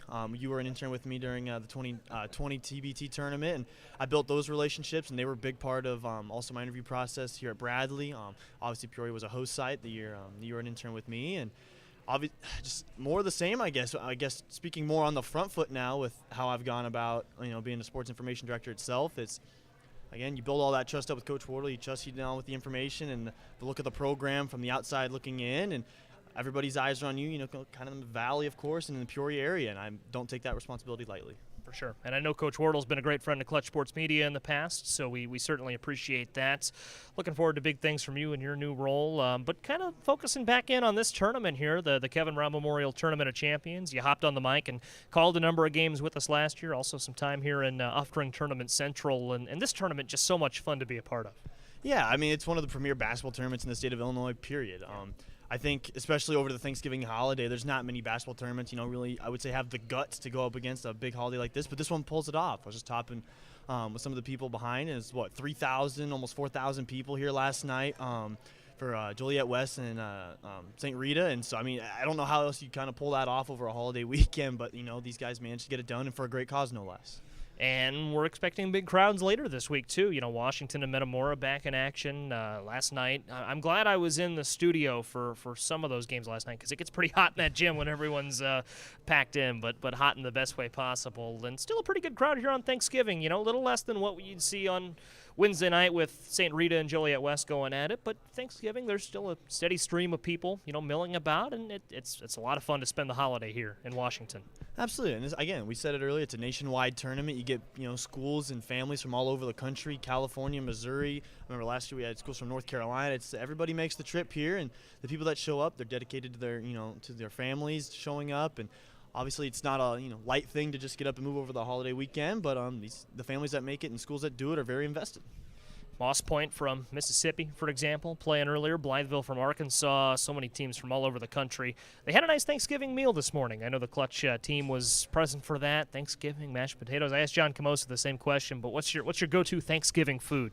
Oh, say turkey. That's kind of a cop-out. I do love some ham, but if you can do dinner rolls right, if you get not just like bland Hawaiian roll, if you get good homemade dinner rolls or some jelly braid twists, I'm in on that every day of the week and twice on Sunday. Jelly braid twists, those sound really good. Yeah, it's just like it's something in my mind. It's like dinner rolls that are braided together and kind of like jelly lined on the inside. It's good stuff. Oh man, a dinner roll is it's so versatile because a good dinner roll, I like to make a little sandwich or hollow it out, put a little turkey in there, a little mashed Cornbread's potatoes. Up there too. I was just coming to mind too. A little home style cornbread action. Absolutely. Mashed potatoes and gravy. I think that's just the glue. I think mashed potatoes and that's my go-to. They had really good gravy at the dinner earlier, so that was awesome. And I know there are leftovers in the hospitality room, so we'll snag a couple. I'll have to grab some. We haven't eaten yet for the Thanksgiving dinner, at least myself anyway. So we'll have to make our way over there. For sure. Got a minute or two left to fill here. Shifting gears back to Bradley as we land the plane and hand things off to the booth in just a second. Bradley basketball this season, season's just getting out. Tough non-conference schedule to this point, but what can folks expect from the Braves as things kind of come together and the season moves along? Big things. Obviously, it's easy to look at our record right now and say we're 3-3. We've played every game without our best player, Rink Mast, who is out with an MCL. Zeke Montgomery, our starting wing, who was one of our top 2 scorers. He's out for another couple of weeks, so you're definitely going to need the Carver faithful out, this Saturday, and of course on the 30th when we open up Missouri Valley Conference play against UNI. But those guys are on the mend; they're on their way back. It's only going to get up from here, and we're fighting, scratching, and clawing just like the people of Peoria every day. We're a very community-backed team. You send a lot of tweets and craft a lot of Facebook posts as SID. It can never be easy to hit send tweet on an injury announcement or something like that. I imagine that's just a little harder than, say, announcing a big win or something like that. Yeah, I've had to send out the red box of death more times than I care to in my, probably a month of being on the job. So that's definitely not a perk, but it's a responsibility nonetheless. Well, let's hope for a few of those in the future here as we get ready to move back to the booth. Are we ready up top? I think we're getting close. We'll stretch it out here and land. We are good to go, I'm told. I appreciate everyone in our team making this happen. Cody Roskins, appreciate your time. Thank you, guys. Big one coming up, Blytheville and Coral Glades. We'll send it up to the booth and get ready for more basketball. Clutch Sports Media back inside Torrey Gym. Guys, take it away. Thank you, Joey, and thank you, Cody. Doing a great job there in our Tournament Central, and I got to agree, the dinner roll is a staple of any meal. I wholeheartedly agree with that. But we're back for some basketball. I'm Gavin Russell. Alongside me is John Camosa. Blytheville, the Chickasaws, 1-0 in the tournament. They'll take on Coral Glades, also 1-0 in the tournament. This is a game both teams are feeling pretty good, Joe Co. Looking for another win. Yeah, and both teams come in, their first year in this tournament. So obviously you want to come out here and make a statement. They're trying to get to 2-0. One of these teams is going to go away a winner. So a lot of talent up and down both sides of the roster. This should be an entertaining game. It will be an entertaining game indeed. Both teams are dynamic, but headlined by Blytheville's Rashad Marshall. Marshall was throwing down some thunderous dunks last night, putting up plenty of points, and he is an interior presence of epic proportions. Looking up him and the rest of the Chickasaws team, they're one of the best teams in Arkansas, and they have one of the best players in the state of Arkansas. They're very exciting. Coral Glades, on the other hand, of course, a younger team, but they're coming along. They think they've made some big strides in the last few months of practice. They're looking to show it off here early in the season. Yeah, and for Coral Glades, Ramez Zaid, the 6'1 junior, he showed his talent yesterday in a win over Urbana, up and down the floor. Such a good defender, and he can score in transition. But then when you talk about Rashard Marshall on the opposing end, they love to feed him the ball in the post. He's a dominant player, stands at 6'9", and if Coral Glades wants to contain him, they're going to have to put 2 guys on him because he's a force. Ramez Zaid is very fun to watch, and he kind of, again, just did the little things wasn't necessarily just contributing in one area. You love to have guys like that on your team. High energy. We love to have that. Here's how the Coral Glades Jaguars will line out to start things in their second game of the tournament. Dominic Smith, 6'4" guard, number 1. Tahir Bond, number 2. Number 3, Ramez Zaid, as we just talked about. Number 20, Dylan Burrows. And number 24, Matthew Kerpew-Elzy. That's the starting 5 for the Coral Glades Jaguars. They have some size on their team, John, but overall they really pride themselves on being athletic and dynamic. Yeah, they do. And I think if you look at both teams, they're dynamic. I mean, there's a lot of depth on the roster for both sides, so it should be a good game. You're going to see an up-tempo game in transition. Looking forward to this one with you, Gavin. Second game of the day, a few more to come. Certainly some more to come. Let's get you the starting lineup for the Chickasaws of Blytheville. They will be led out by Keyshawn Washington, 5'7" guard, TJ Jackson, Travis Anderson, number 4, number 5 respectively, Shamar Marshall, and of course, number 25, the big fella, the man in the middle, Rashad Marshall. Tipping it off, Rashad Marshall and Tahir Bond. And the Chickasaws will start out with the ball. They will bring it up. Keyshawn Washington handles things, and an errant pass just seconds into this one. That's not a great start there for Blytheville. Yeah, and when you look at Marshall coming down the floor there, his frame, Gavin, he's going to be attending Ole Miss next season, and he's college ready.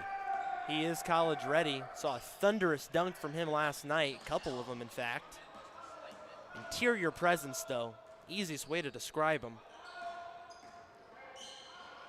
Moving the ball around is Coral Glades. Good defensive presence here early on. Here's a 3 ball, and it is good.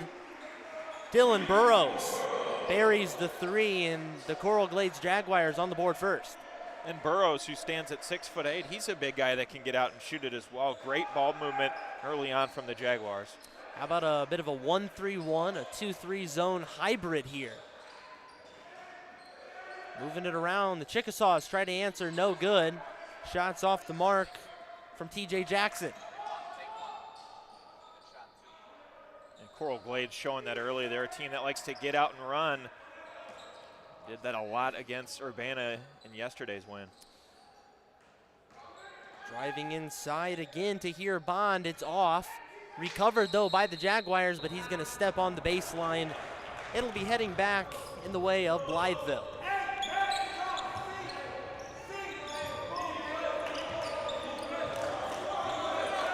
Defense chant breaks out from the Coral Glades bench.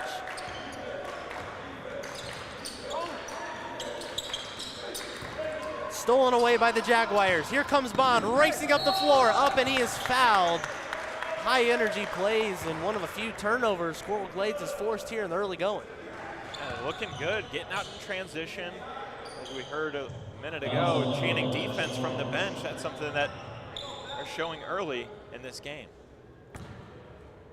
Good defense often results into good offense.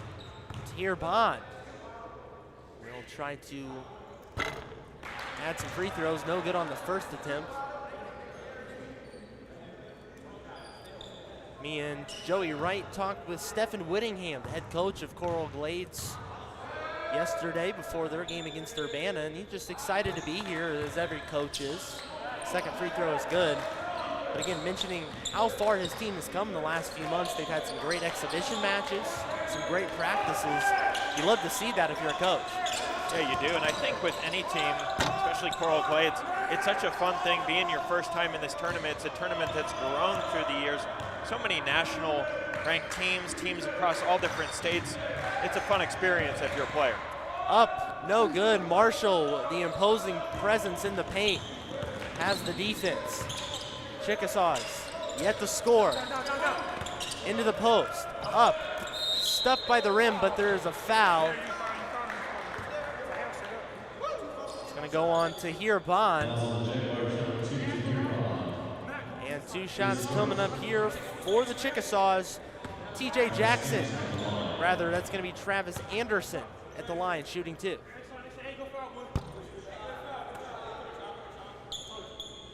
No good on the first attempt. Both teams have already missed a free throw in this game. Well, that's something you don't want to do. Got to lock in. You got to get those free points. Yeah, free throws are always big in games because especially when you play close games back and forth, those points can come back to hurt you. Trying to break the press here. Bond takes it. Bounced around. Chickasaw has tried to trap. Here's a long shot from the corner. Recovered, no good. They get it again. Bouncing around. Coral Glades does recover and they'll slow it down. From the corner.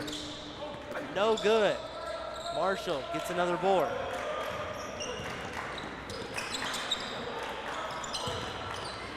Trying to make something happen. Smith with the 3. Rather, that's going to be Keyshawn Washington for Blytheville. Picks up the 3-point shot. Just a patient play. The extra pass leads to an open man from beyond the arc. Hits his man over. Lots of passing from Coral Glades. Blocked away by Marshall. And it's going to stay with Coral Glades, but there's Marshall once again. Put caution tape all around the paint there because that's a do not enter zone, says Rashad Marshall. Using that size and frame.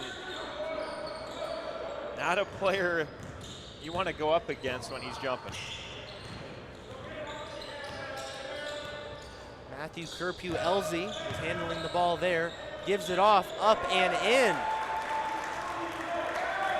And Gavin, as I just mentioned, not a player you want to go up against. How about going around Ramez Zaid? How about the steal right there? More good defense from Coral Glades. Up to here, Bond for 2.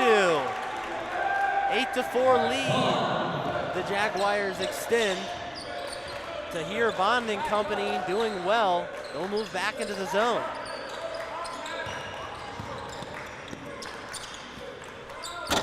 Three ball, no good. Zaid gets the board and he gets fouled.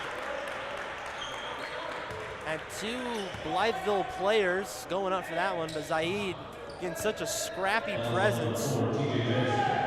Zaid just 6'1" and comparably to some of his counterparts on the court is much smaller, but plays much bigger than he is.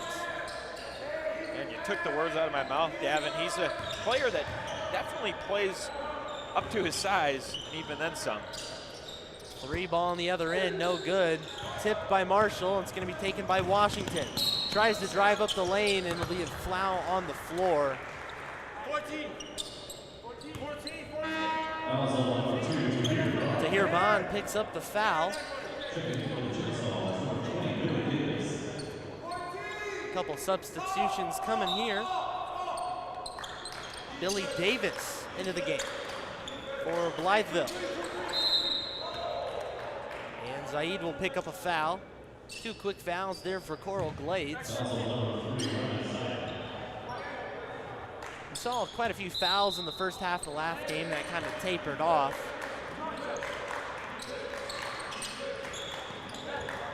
Trying to find Marshall through that zone. Still yet to score. And Bond picks up another foul right there. Make it his 3rd foul, so he's been an energetic piece, but 3 fouls in the early going for Tahir Bond, and I'd have to think he'll be sitting for quite a bit of the rest of this half. Yeah, he's a key player for the Jaguars, so the right idea there to bench him. Don't want him fouling out early. Here's some other players making it happen though. Stolen up and blocked away, but we're gonna get a goaltend. It'll be 2 points there for Grayson Thomas, the 6'3" senior.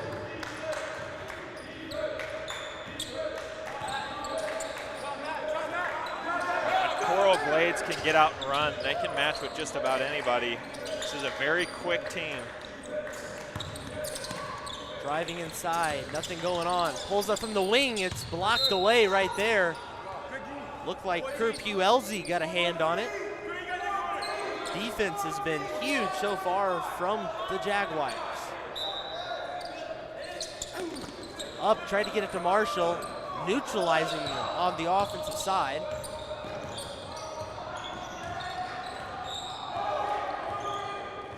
They are. Yeah, if they can limit Marshall, Gavin, that's huge for their offense.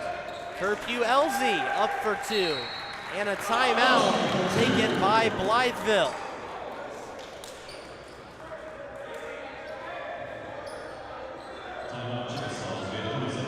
Let's get a quick word for our sponsors. Starting with OSF.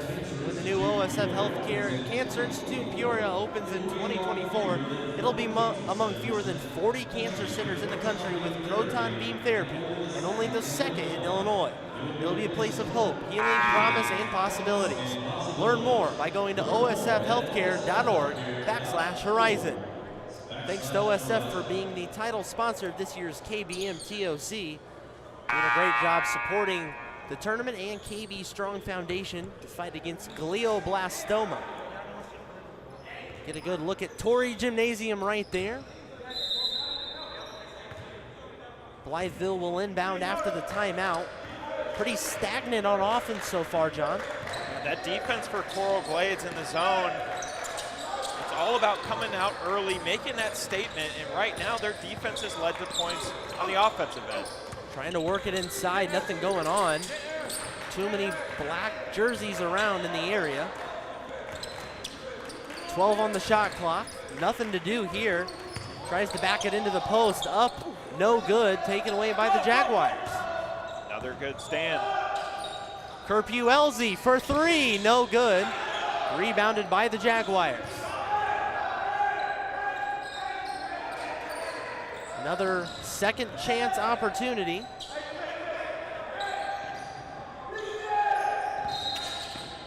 And a traveling violation here on Grayson Thomas. Good look at the referee right there, hustling back down the court. Of course, Marshall the focal point on both sides of the floor, John. What do you do to kind of beat this zone? Coral Glades is employed, try to get Marshall some looks. They got to try to find a break in it, but they are standing their ground right now, haven't given anything inside to Marshall. Tried to go for the second opportunity, finally comes away with it, and we're going to get a jump ball, and Coral Glades will retain possession. Makai Handy in there for Blytheville. Nice job being active on the glass, but the tie-up gives the Jaguars the ball. Here's some full court press from Blytheville. Curfew Elsie has it now. Working it around Smith. Zaid will settle in and slow down a little.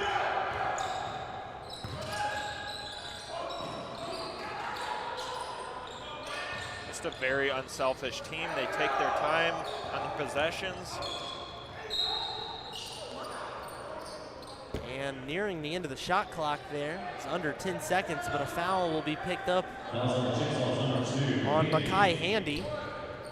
So a bit of a break there for the Coral Glades Jaguars. They get a fresh 35. Another crack at it as we approach just about under a minute. Run some clock. Zaid guarded closely by Washington. Tough matchup there, putting clamps on.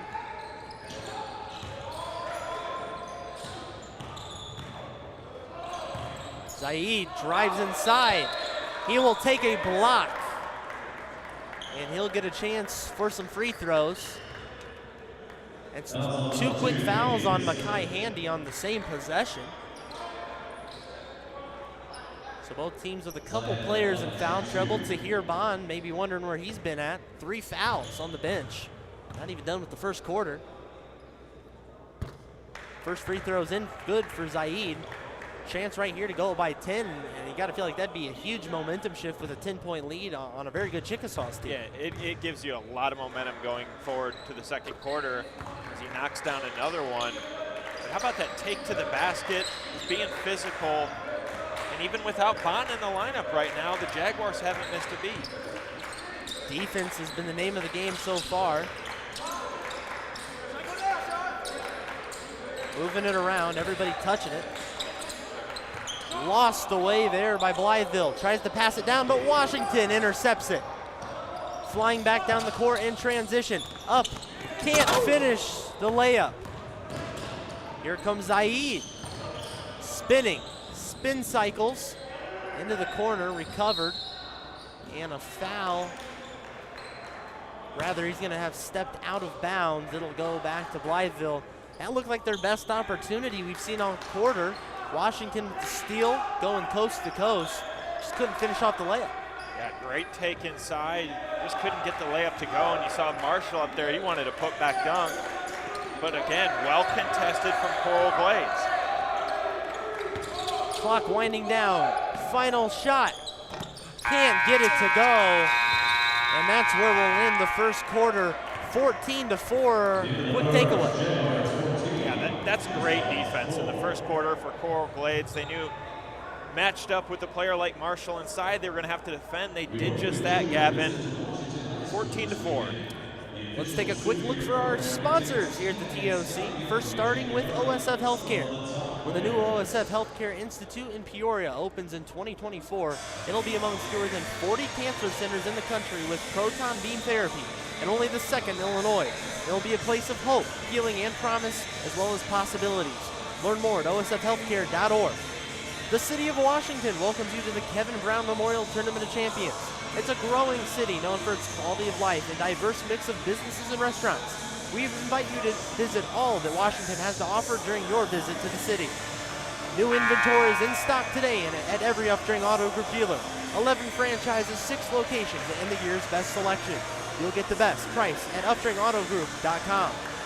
Teamworks is proud to be the official sporting goods provider of the Kevin Brown Memorial Tournament of Champions and the KB Strong Foundation. Stop in to see us for all your sporting goods needs. Teamworks, our team helping yours. And Titan Industries, a structural and miscellaneous steel fabrication company located here in Central Illinois. They're proud to support all the teams, players, and volunteers at the KBM TOC. Thanks to all of our great sponsors. For the TOC in 2022, Blytheville starts out with it a slow offensive first quarter. And a steal here, more good defense from the Jaguars. They have numbers, but stolen away by Washington. Wide open on the other end, and there's 2 quick points. Needed to break the steal on the basket, John. Yeah, that's good defense, especially 4-on-1 down the floor. He had 3 guys to his left, didn't see him. Leads to a basket on the other end. But we're going the other way, making a basket on this end, breaking the press in an easy bucket for the Jaguars. 16-6, 10-point lead stands. Stolen away here again by the Jaguars. And a foul is going to go on Makai Handy. That's going to be his 3rd foul, so 2 players with 3 fouls apiece, 1 on each side. He'll take a seat, again, presumably for much of the rest of this half. There's a look at Kerpue Elsie. He's had a nice game so far. A lot of steals early in this game.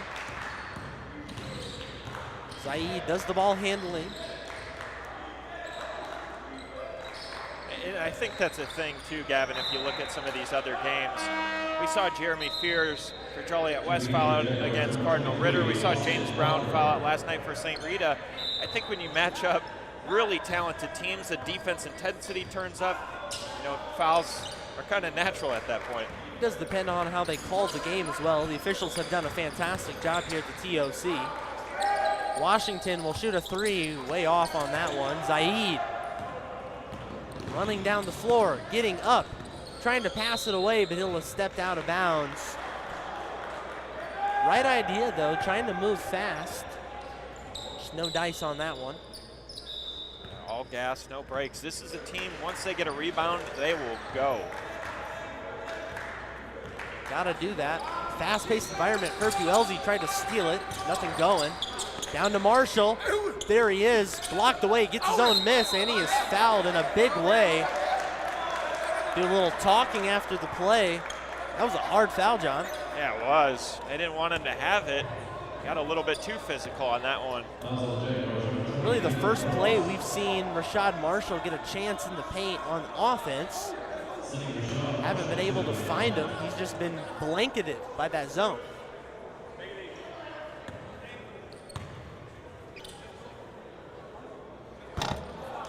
can't hit his first points of the game, misses the first free throw.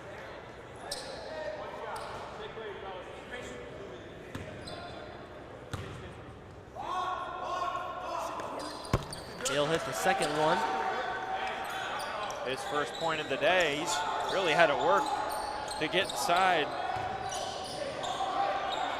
And throws it to no man's land. Zaid tried to save it, but there's some good defense for Blytheville. Yeah, turning up the pressure. And if they can turn Coral Glades over, try to limit some of their takes, they crawl their way right back into this game. Of course, Coral Glades employing that zone on defense. That's got to be a coaching thing, a game plan thing. Maybe a little coaching chess match. No good on the three.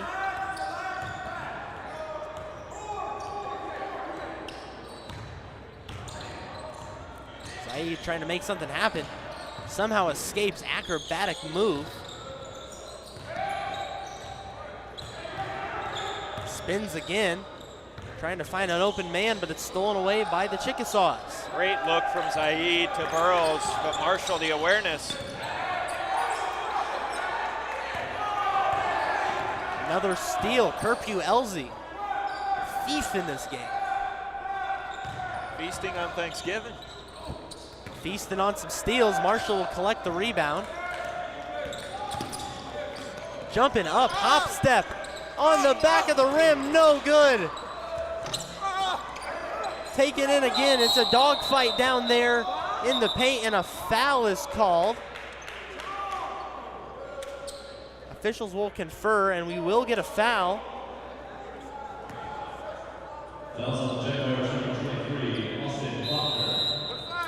Austin Proctor picks up one for Coral Glades. And it looks like we will have a timeout.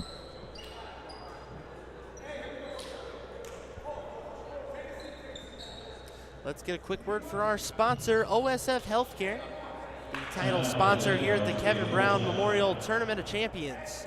When life gets hectic, you need healthcare that's easy. You need OSF On-Call Urgent Care for the care of minor illnesses and injuries. They offer in-person care or 24/7 virtual visits.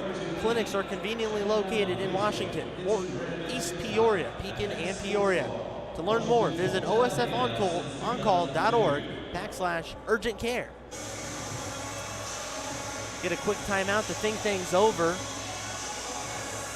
All Jaguars here in the early going. Biggest storyline, neutralizing Rashad Marshall. Yeah, they're playing that zone. They're keeping the post completely closed off to Marshall.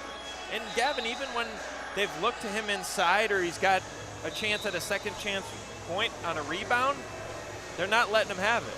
So I think the fact that Coral Glades has only held Rashad Marshall to 1 point with 5:18 left in the second quarter, that speaks volumes of their defense. Stephen Whittingham doing a fantastic job with that Coral Glades program. They went 6-17 last year, faced some stiff competition in Florida where they're based at. But they're a young team and just getting better. Really evident here. Into the post they go, working it outside, driving in, up 4-2. There's some points off the timeout. Jackson picks up 2 for the Chickasaws.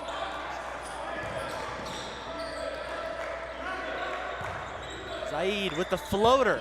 Can't get it off the glass. Marshall takes it. Flipped away.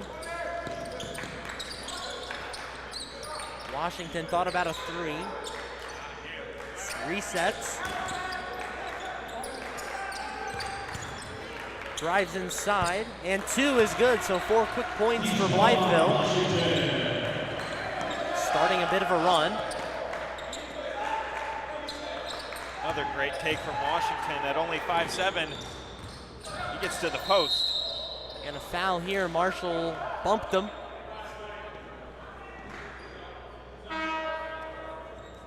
Both teams 6 fouls apiece, so pretty even. And with about almost halfway through the second quarter, I'd say 6 fouls both ways is pretty solid. We've gotten a good flow to this game. Definitely physical but clean. That's exciting basketball. Both teams competitive. They want to win. Into the post on the inbound. We'll kick it back out, and Zaid will reset.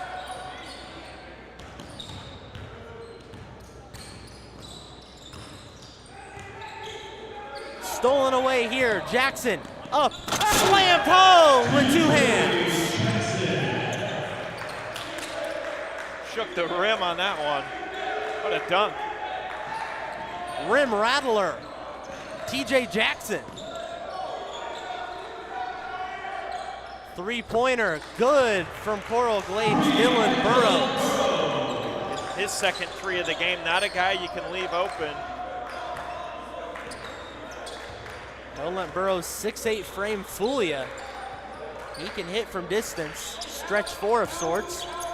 Feed it to Marshall, works it back to Washington.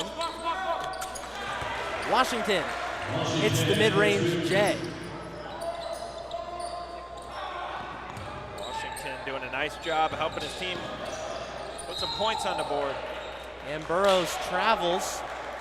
Blytheville quietly getting back into this one. They were trailed by as much as 10 points at one point, down to a 4-point deficit. Well, they're one of the best teams in Arkansas for a reason. You can be up on them, and in a blink, they come right back, which they're showing that in the second quarter. Here's Washington again, another floater from the mid-range, no good. A lot of the scoring today done by everybody but Rashad Marshall. Getting everybody involved.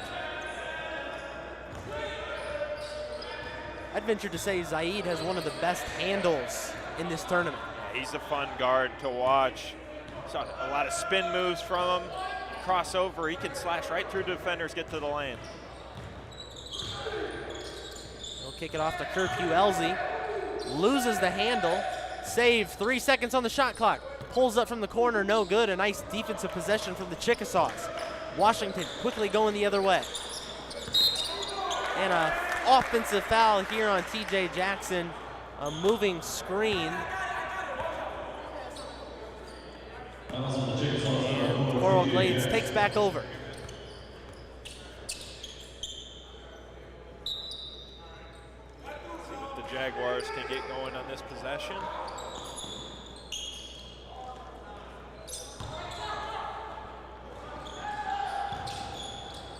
Curfew Elsie thought about a 3. He'll drive inside. Tough take right there. Nearly flipped in by a Blytheville player.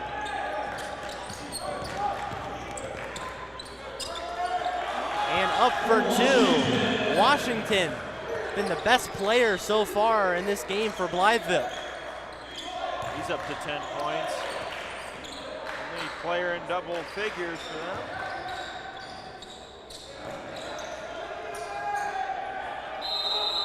And we get a whistle going the other direction, so Blytheville with some momentum. Momentum is key. We talk a lot about that. Now a chance for Blytheville to tie or take the lead with a 3. It's a big turnaround in this game, but they've stepped up their defensive pressure. Washington moves it around. Tipped, and it's staying with Blytheville. Nearly a steal there from Grayson Thomas. Again, you may be wondering where's Tahir Bond, still sitting on the bench with those 3 fouls. Still something of note. 3 from the corner, bounced around, no good. Trapped under the basket, and they get it to Zaid, and they'll move out. Flips it to Thomas, he'll shoot a 3, no good. And taken by Curfew Elsie, doing the little things. Steals and rebounds is where he's been making his money. It's been big time for their team. Why they have the advantage right now, but hanging on to a close one. Zaid tries to get up, and he'll travel. A little surprised on that one. She took an extra hop at the end.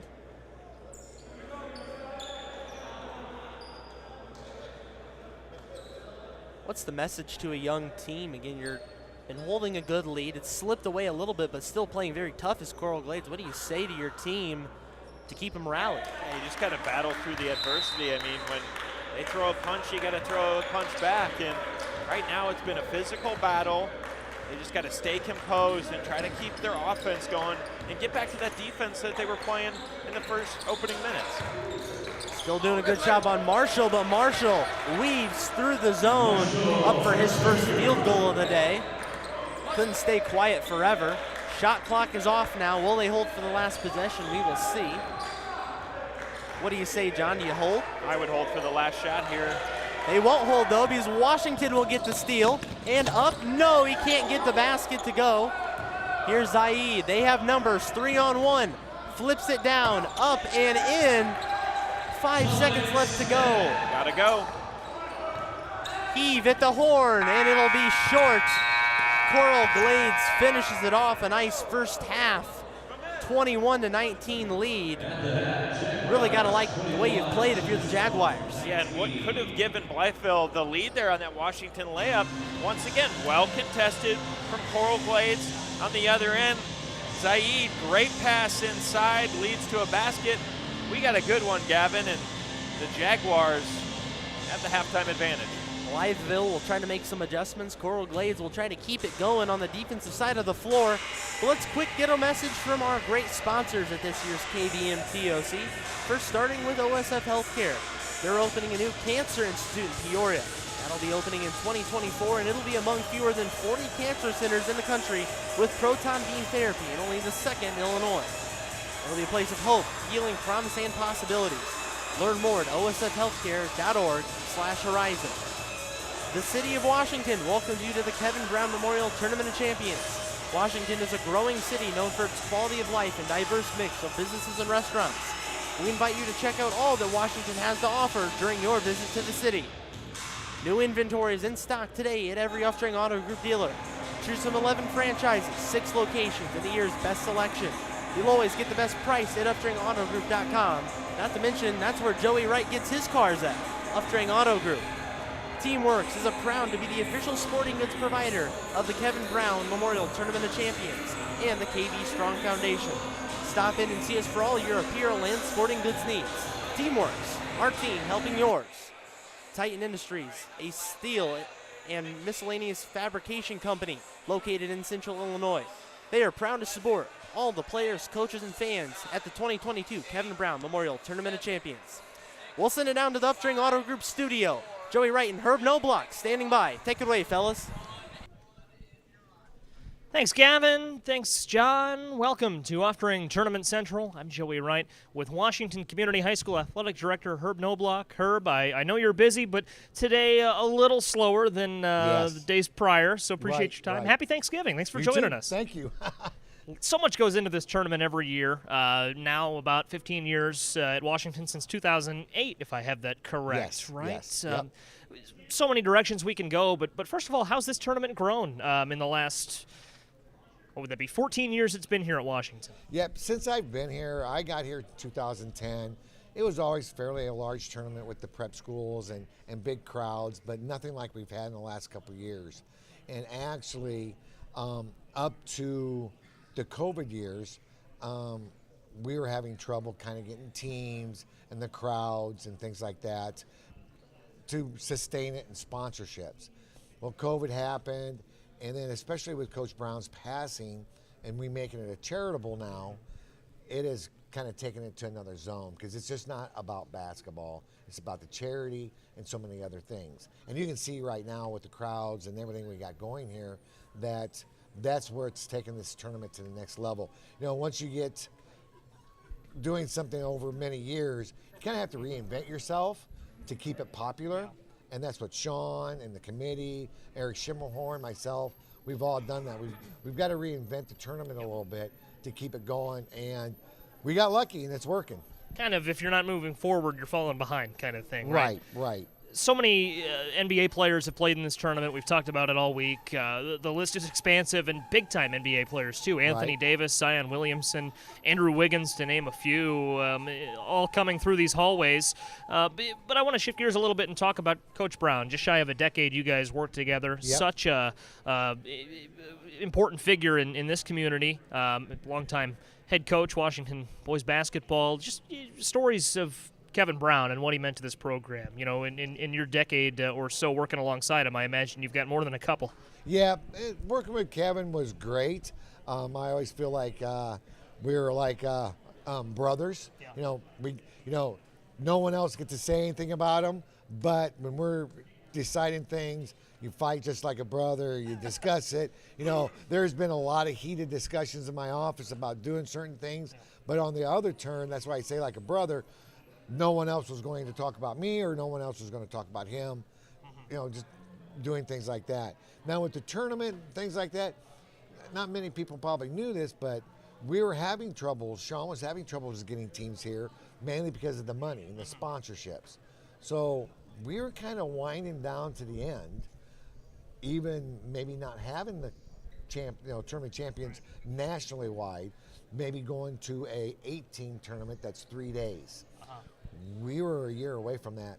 Kevin got ill, passed away, reinvented it, and unfortunate Kevin's passing, but in his passing has made the tournament the reason it is right now, having 3,000 in the gym last night. And I know, when Clutch Sports Media came onto the scene, it was we kind of picked things up the fall after he passed away in 2019. But Right. Just hearing stories of Coach Brown and what he meant to this community, it's been really great. Didn't have the pleasure of knowing him personally, but the foundation that bears his name, KB Strong, as the Right. tournament has kind of reinvented itself, such a big part of that. It's now a charitable cause. I know, just speaking personally, I've learned a lot more about glioblastoma in the last couple years, and I would say that's the same for everyone who's been involved here at the tournament.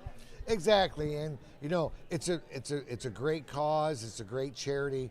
We want to help out as much as possible, but on the business end, it's helped us promote, reinvent the tournament. Teams coming in, it used to be that Sean would really have to dig for the teams, call them up and sell the basketball tournament. Now he calls them up, sells the basketball tournament. However, it's a charity, and being from a public school or whatever, association school, even here, if one of the coaches come to me and go, "Hey, we want to fly or go 4 states away to be in a basketball tournament that's just basketball," we're going to go, "Okay, we got some hoops. You got to figure out what's going on." Now, if you come, and we hear it from teams right now, we tell them it's a basketball tournament, but it's a charity for brain cancer. Go. Yeah. That's great. Help out the charity. So the teams want to come here a little bit more and are able to, and easier to get them. When you have a disease like glioblastoma, you put it out there. Cancer is such a wide umbrella, affects so many people. But glioblastoma specifically, you never really know who you're reaching. But I know in last year's tournament, there were so many folks here who had a glioblastoma story, and that's teams as far away as California, all corners of the country. It's the same this year. People really rally behind the cause. It's a small community. Was talking with Jody Brown yesterday, a community no one wants to be a part of, but so supportive. And I think this tournament's great. Just from that lens, people who need a helping hand, need to reach out to someone who's been through the same thing, can really find that here at the TOC. Yes. And with all of our events here, we're, with the charitable, donating to the charity, donating to glioblastoma and things like that. That's also helped us take the event to another level. At the ticket gate, at the 8-session passes and everything like that. Plus, you get to watch some great basketball, because it's been great basketball. I'm going to tell you, last night was special. Last night was special. St. Rita, Joliet West, even Washington and Metamora. Yes. Just 3 games back-to-back. They were a lot of fun. Running a little short on time, Herb, but I do want to ask what this community, what this tournament, I should say, means to the community. Bringing teams and fans from all over the country. I know Washington businesses and restaurants see a big uptick in business this time of year. Real quick, I can answer that. When we had to shut down because of COVID, the community and the businesses really didn't notice. And, we'd go ask them for sponsorship money, and they go, "Okay, whatever, we'll give you a couple hundred, whatever." Then the year we didn't have it, every business, gas station, restaurant went, "Wow, we did not know we took this much business in on this week. You need to have this. How can we help you to make sure we have this in our community?" From the mayor, the police department, on down to the smallest gas station. They really didn't see how much it did affect them the year we did not have it. So silver lining from the pandemic was our city really they're on board. Where before that, I don't know how much on board they were. For sure. This tournament, resilient. I know in 2013, right after the tornado, Yep. it was here. Kevin Brown Memorial Tournament of Champions, and back stronger than ever after COVID. Herb, that's about all the time we have. Appreciate you joining us. We got to go back to the gym. We don't want to miss any action. Blytheville and Coral Glades in a good one. Gavin and John, we'll send it back to you. Thank you, Joey and Herb. Doing a nice job right there. They shake hands, and love hearing from Herb Knobloch, the athletic director here at Washington Community High School. Longtime part of this tournament. He's done a great job helping put it together. He's always busy doing something, but glad he could take a few minutes to talk with our own Joey Wright. Back to the action, though. It's a low-scoring affair here, 21-19. Coral Glades holds the edge at halftime. Defense has been key, and defense consistency has been key as well. Yeah, it has, and you can see Blytheville made a little bit of an adjustment. They started to get to the basket. They found a gap in that zone where they could work in there. And Keyshawn Washington, the 5'7" senior guard, he was a focal point for the Chickasaws. And with Coral Glades, they still, even though they had a little bit of slip up in their defense and kind of let them get to the rim, their offense has still been clicking. Sure has. Coral Glades, a younger team, showing lots of improvement. Blytheville, one of the best from Arkansas. There's Tahir Bond back on the floor. He has 3 fouls, so he sat much of the first half. Stolen away here by Marshall. Here come the Chickasaws with numbers. Washington takes it himself. Marshall with the follow. Heads up play right there from Rashawn Marshall. He only has 5 points, but he's made them count. Yeah, he lives around the rim, so even on those misses, he's usually got his hand on the ball trying to get a putback. And right there he finishes. Moving the ball around, gets it back to Kerr-Puelzi for 3, no good. Here comes Washington, more numbers. Up and in, uncontested, and suddenly Blytheville takes the lead. It's a very quick start to open the third quarter. Getting down there in a hurry.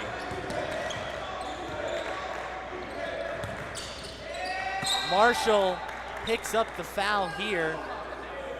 A little surprised at the call. Get a good look at him right there.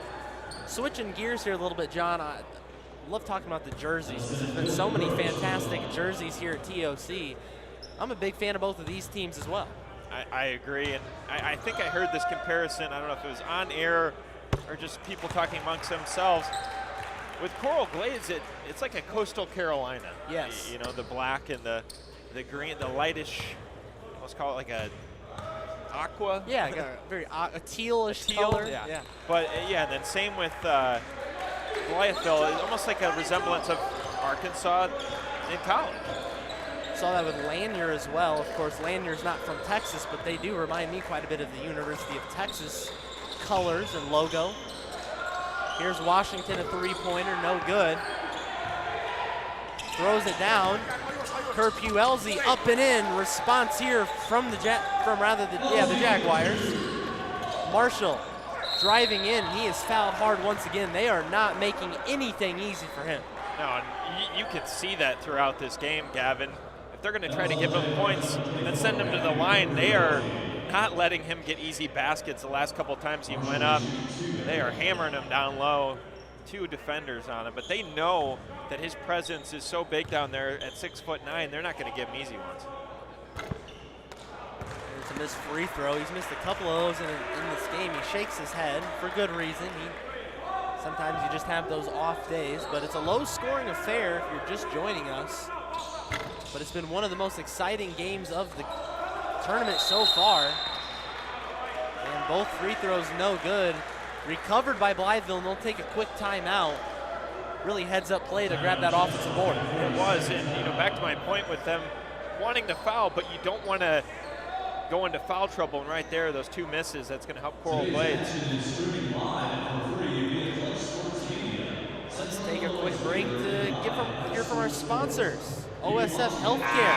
OSF Healthcare Children's Hospital of Illinois is ready to provide all levels of care throughout the health and wellness journey of kids and teens. From routine care to highly specialized care or support for a healthy lifestyle, It is the only children's hospital outside of Chicago caring for the most complex health issues. Visit osfhealthcare.org/kids to learn more. Up to Marshall on the inbound, and there he goes. He's heating up. 2 buckets here in the early going of the third quarter, 25 even. When they can get him involved in this offense, watch out. It's when they're playing their best basketball.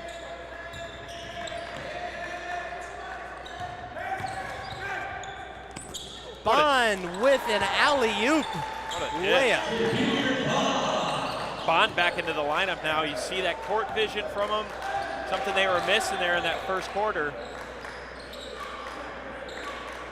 You might have thought Blytheville was the favorite in this one, but Coral Glades standing tough, keeping a 2-point lead. Marshall into the post, up, can't get the and one to go.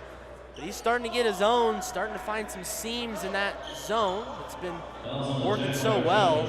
It was only a matter of time before Rashad Marshall, as good as he is, head to Ole Miss, for crying out loud. He's going to get his own eventually.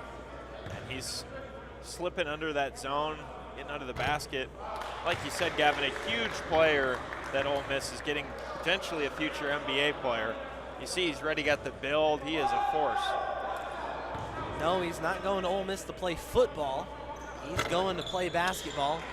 Still struggling at the free throw line, though. Can't convert on those either.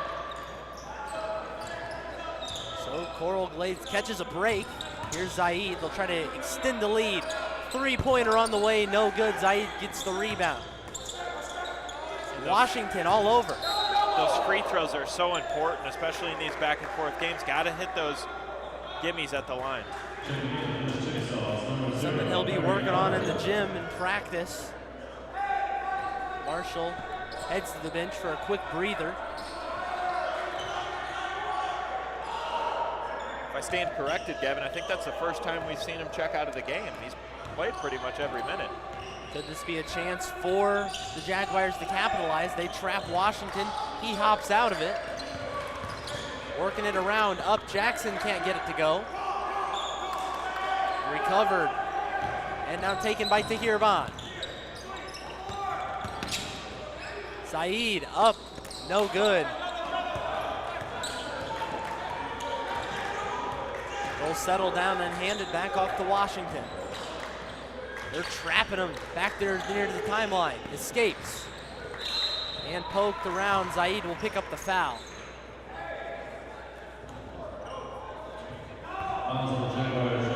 Coral Glades, another good opportunity for a basket. That's a tough shot, though, from Zaid with the left hand. Here on the other end, Wyethville, a chance to tie or take the lead. Rashad Marshall just checked out of the game. Maybe a water break, perhaps. He's back in now. Can't keep him out for long. Wide open opportunity, can't hit it. Shamar Marshall had a chance. Bond driving inside, stripped away. How about Keyshawn Washington? Leading scorer for Blytheville, making it happen on both ends of the floor. Oh, he's so quick, too. Uses that speed, gets down the floor. Seen some nice finishes around the rim. Key piece in this offense. Kerpu Elzy with an opportunity, but he's fouled by Keyshawn Washington. Keyshawn Washington being one of the smaller players on the floor, 5'7", you'd never even guess. The way he's playing, doing an excellent job.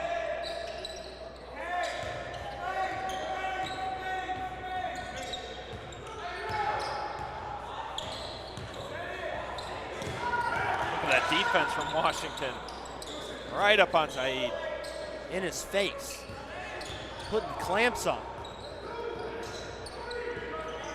15 on the shot clock. Zaid moving it around. Kerpu Elzy with a chance for three. The bank is open, and a timeout from Coral Glades. Yeah, that's a big time shot, especially getting around that defense, able to knock it in. 5-point advantage. Let's get a quick word from our sponsor, OSF. Don't let the flu sideline you or your loved ones this year. Get the flu shot with your OSF healthcare provider and stay in the game. Visit osfhealthcare.org to schedule an appointment today.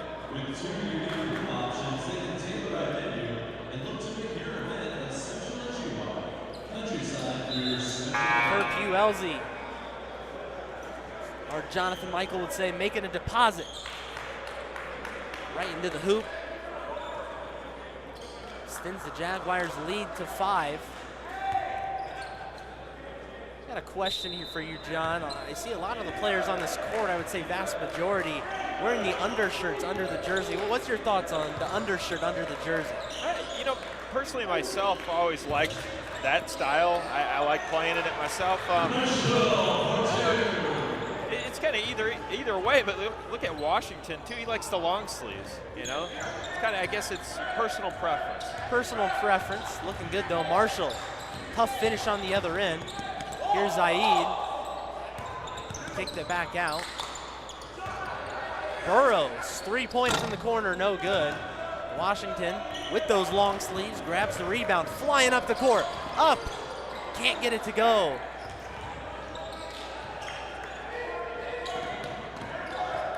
Washington's almost like a bolt of lightning. He's just right at the rim. And Marshall hounded.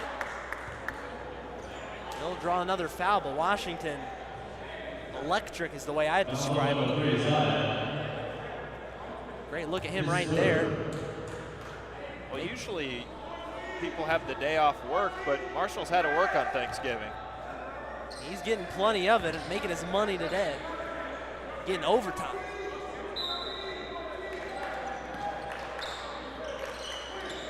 Washington inbounds here. They'll get it to him in the low post. Marshall up, no good. Tipped around. Can Blytheville keep it alive? It's on the floor. Hitting the deck. Jump ball is the call. And this one should go to Coral Glades. You'll love to see that effort for a tie-up. No, it'll stay with Blytheville. Great effort, though, as you mentioned. Shamar Marshall in, blocked away. 3-on-2 coming down. Kerpuelzi kicks it back. Three-pointer. Smith hits it. I don't know what I've been more impressed with, their offense or the defense. I mean, it's just about equal. They are not allowing anything inside for Blytheville. Doing it both ways. Gets it down. Jackson will find it in for 2. It feels like a 6-point lead that's now trimmed down to a 4-point game. It feels huge. This is a game that's going to finish very close, and a miscommunication there. Bond throws it out of bounds. And those aren't the little mental mistakes you want in a game like this. Miscommunication. Chance for the Chickasaws to cut the deficit. Jackson pull up just inside the free throw line, hits it. He's fired up. Gives a little flex after making that one. They pull within 2. And Gavin, we've seen some great games. This one has the making of another one that could go down to the wire. It does have the makings. Washington picks up his second foul. Fouls pretty quiet here in the second half. 3 fouls to 4. Jaguars with 4.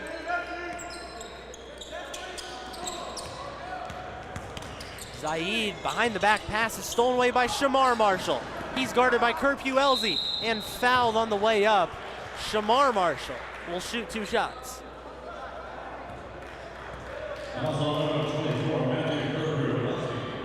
Good effort there, getting inside, draw some contact, able to get to the line. These 2 free throws are big. And again, you look at the score sheet, you're gonna hear Burrows. Burrows had a couple of threes. Tahir Bond, Ramez Zaid, but probably also hear me call Kerpuelzi's name a lot. He's in the middle of everything, maybe not the scoring side, but everywhere else on the floor, he's participating. Yeah, he's been a factor. That's certainly going to show down the stretch. I guess you could consider him a glue guy, perhaps. Got to holds the team together. And those are big ones. 2 free throws there. Tries it. Tied at 33 all. Marshall slipped on the other end. Coral Glades has numbers.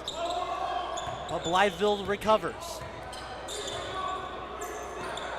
Pounded right there. Burrows, and it's stolen away. Handy. Up, blocked away. Kerr-Puelzi. Other way we go, Zaid. Tipped away, back and forth. What a sequence. Defense on both ends of the floor. Jackson, up and in, and Blytheville recovers the lead. There's been a fight. Who wants the points more? Neither team allowing anything. You got to work for them. Like a boxing match. Throwing blows left and right. Look at those quick hands again by Washington. What a pass right there. Nice find from Dominic Smith.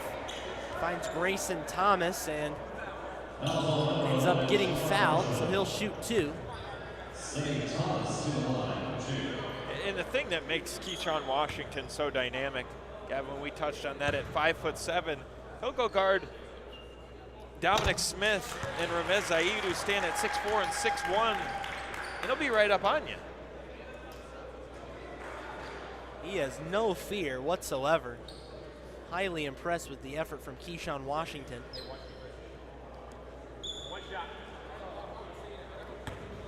One of several seniors on this Blytheville roster. Second free throw, no good. Chickasaws hold the lead. Here comes Washington. Looks like they're going to slow it down. Do you maybe try to hold the limited time on the clock? Yeah, about a second differential on the shot clock. Maybe try to run it down. They're going to move the ball. Look for an open man. Touching everybody's hands.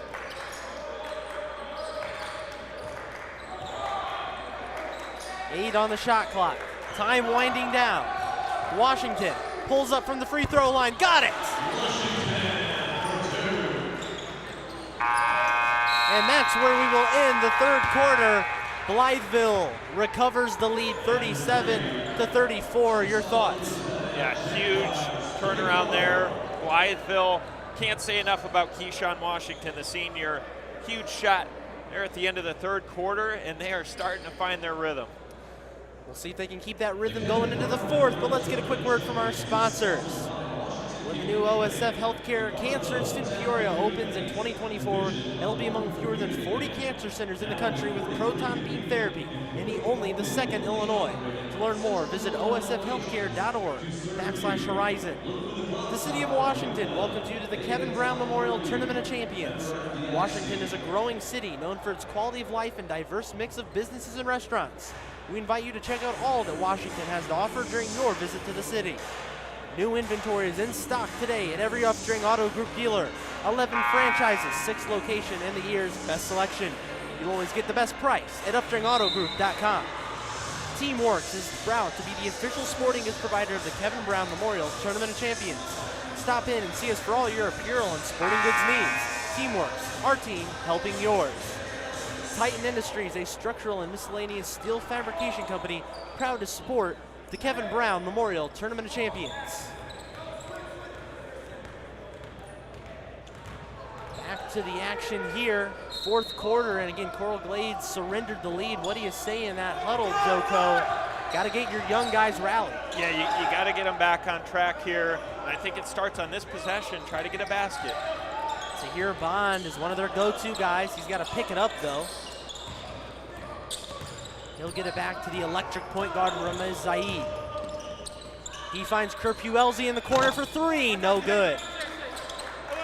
Rebounded by Jackson. Chance for Blytheville to extend that lead even more.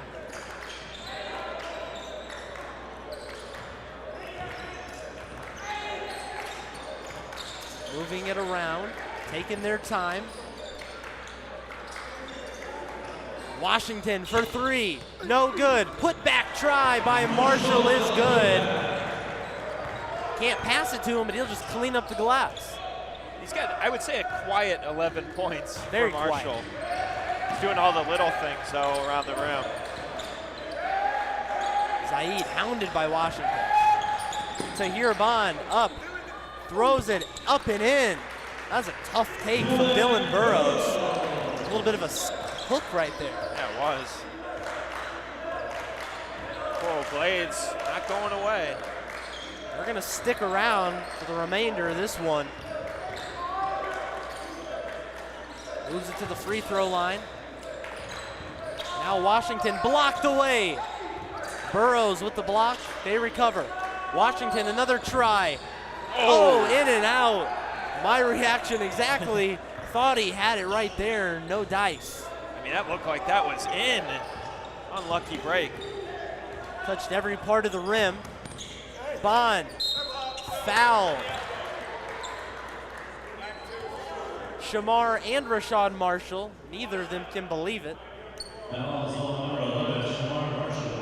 They can't tie the game on these free throws, but again, ever so crucial, because in a game like this, 3, 4, 5 points, that feels like a big lead. Yeah, it does. And anytime you can cut into that, add some points, you know, better to be down 1 than be down 3.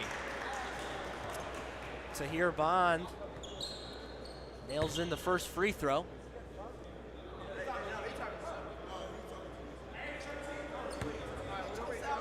A little bit of chatter. And those basket mics, they pick up a lot of audio. It's a nice touch this season. It's been an excellent touch. 1 point game. 6:02.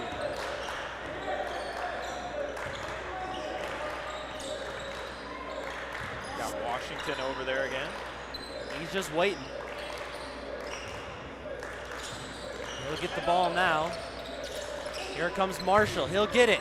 Goes up and he'll be fouled. Get another chance at the charity stripe. Of note though, Rashad Marshall, all of his last 4 from the charity stripe. I think you can see it in him too. Gavin Marshall, he just wants that one thunderous dunk, but they aren't allowing it. Chance for him to redeem himself. Can't hit the first one. Missed opportunities from the big man.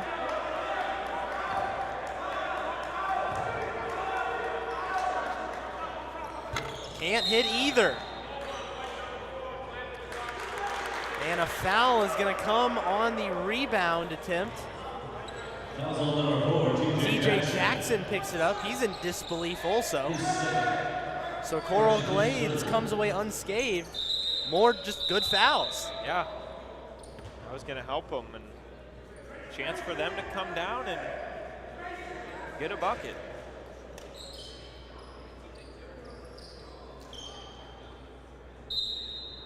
Full court pressure from the Chickasaws.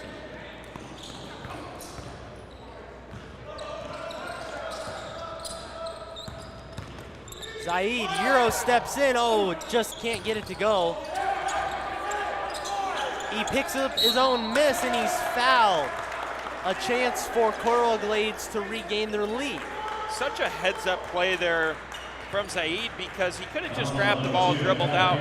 He knew defenders were crashing in on him. Goes to sell that head fake, and then they come down on him, and that's what got him to the line. That's a big play. Zaid shooting 2. Can't hit the first one. Zaid really the definition of a playmaking point guard. Doesn't shoot the ball a whole lot. Just creates for everybody else. Trying to get his own here though from the stripe. He can't get either to go. It is tipped and it's gonna go to Blytheville. Looked like it was tipped out by Blytheville, but they're gonna send it the way of the Chickasaws. All going back in their possession again. See if they take their time on this possession. Try to get something inside of the big guy, Marshall. Marshall wants that dunk, as you mentioned. No good opportunities for him yet. Tries to get it to him, nothing going. Stolen away again. And I love that zone, Gavin, because you got your 3 guys up front, but the 2 that drop back, they kind of hug Marshall. Charge, and TJ Jackson fired up. That's called putting it all out there, hitting the deck. Leave it all on the court. Coral Glades starts the defense chant up again.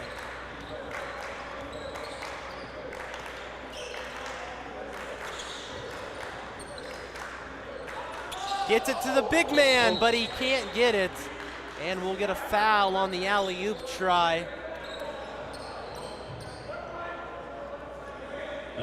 Marshall still 0 for in last of as many tries from the foul line. All it takes is one. Just got to break the streak. It's all in your head. I think once you get, kind of past that mental lapse there, you hit that one free throw and kind of break the ice. Can't get it, but recovered by TJ Jackson. Washington for 3. No good. And Coral Glades recovers.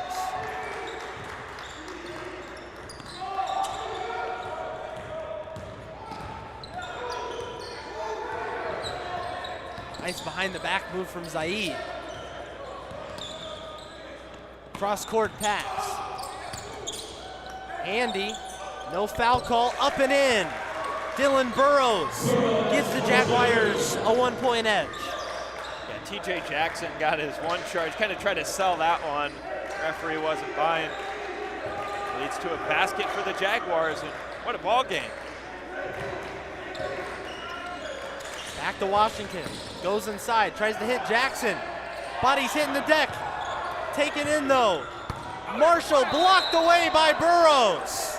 He thought he had it. And Burrows, who stands at 6'8", an inch shorter than Marshall, goes up and blocks him. You heard a nice smack on the ball right there.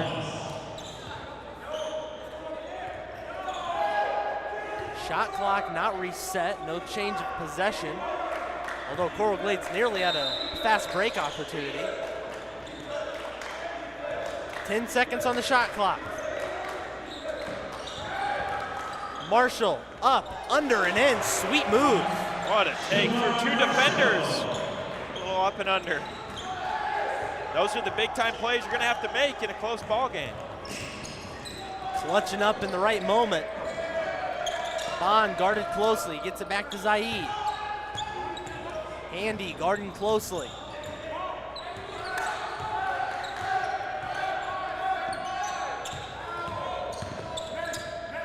Zaid all around the court. 10 seconds on the shot clock. Spin moves. Burrows. Smith for 3. Hits the iron, no good. Numbers for the Chickasaws. TJ Jackson up and in.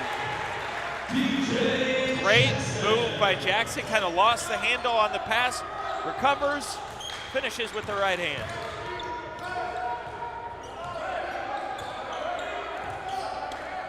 Exciting matchup here.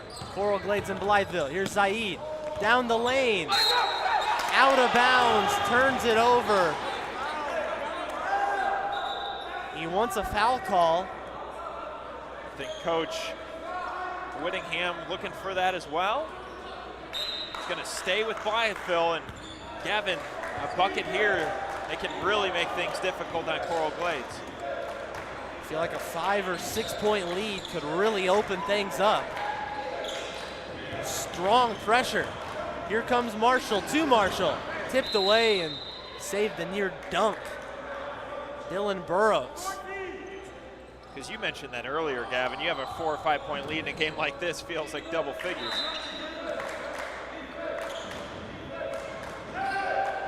Gets it in. Here's Shamar Marshall. Blocked, but a foul.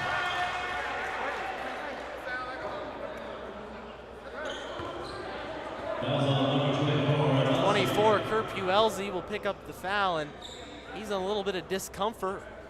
He'll go off limping. He'll need to be subbed out for. kind of holding that his knees. Maybe Right just leg. landed awkwardly, perhaps. Yeah. Hope he's all right. He's a very crucial part. Is he going to probably stay in the game, or they sub him after the... No substitution officially, so making his way down the court. Having a glass of water on the other end before he gets back in action.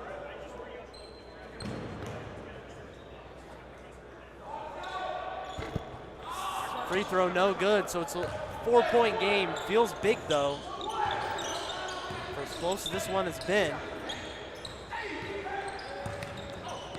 Tipped away, Washington comes away with the steal. Now a real chance for the Chickasaws to put some pressure on. Gets it to Marshall. Over to Marshall.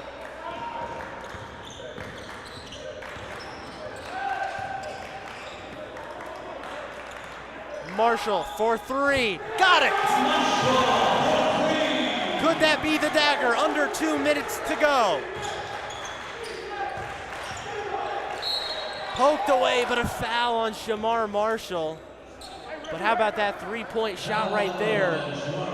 Had an opportunity and took it. Now they lead by 7. And it looks like Thomas is going to come in now for Puelzi. And he was kind of hobbling there, Gavin, and even on that defensive switch, couldn't get over to the three-point shooter in time to defend.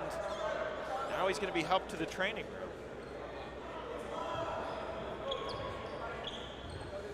Hope he's all right, maybe a cramp. Yeah, he's kind of holding his knees. Couldn't tell which leg, but you can see his legs there by the training room door. He kind of just threw himself in there, couldn't walk. See his foot sticking right out the door there. Official needing to move inside to that room, so he wasn't sitting out on the baseline. His trainer comes over to help, and hope he's okay. It's a key player for Coral Glades. He's helped up. He'll get back into the training room. Certainly hope all the best for Matthew Kerr-Puelzi. He's had a great game. Tahir Bond, meanwhile, made the first free throw, couldn't make the second. Marshall gets the rebound. Gets it to Jackson. Up, and he is fouled hard by Dylan Burrows.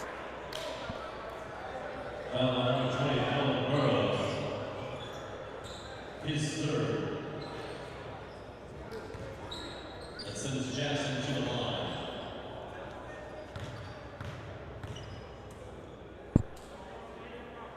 Jackson, nothing but nylon. Yeah, now the free throw is starting to pour in. What a great game this has been, though, John. Been really very exciting. entertaining, yeah. And the second one goes in. Let's see if Coral Glades has anything left of the tank. Tahir Bond up. Nice acrobatic finish. Full court pressure is on. Trying to make something happen. Gets it to Handy. And a foul.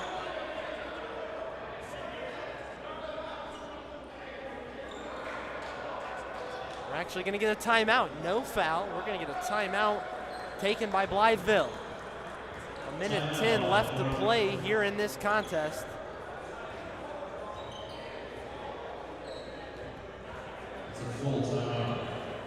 Let's take a quick word for our sponsors, starting with OSF Healthcare. They're opening a new cancer institute in Peoria. That'll be opening in 2024, and it'll be among fewer than 40 cancer centers in the country with proton beam therapy, and only the second in the state of Illinois. To learn more, visit osfhealthcare.org/horizon. The host city, City of Washington, welcomes you to the Kevin Brown Memorial Tournament of Champions. It's a growing city known for its quality of life and diverse mix of businesses and restaurants. Invite all that Washington has to offer during your visit to the city. New inventory is in stock today at every Updring Auto Group dealer. 11 franchises, 6 locations, and the year's best selection.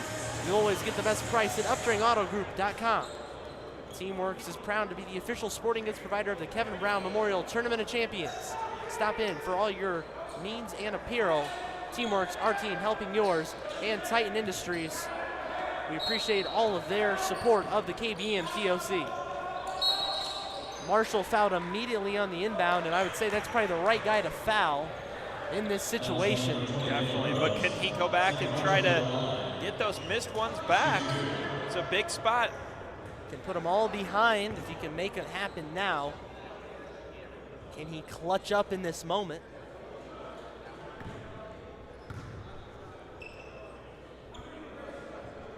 First one is good.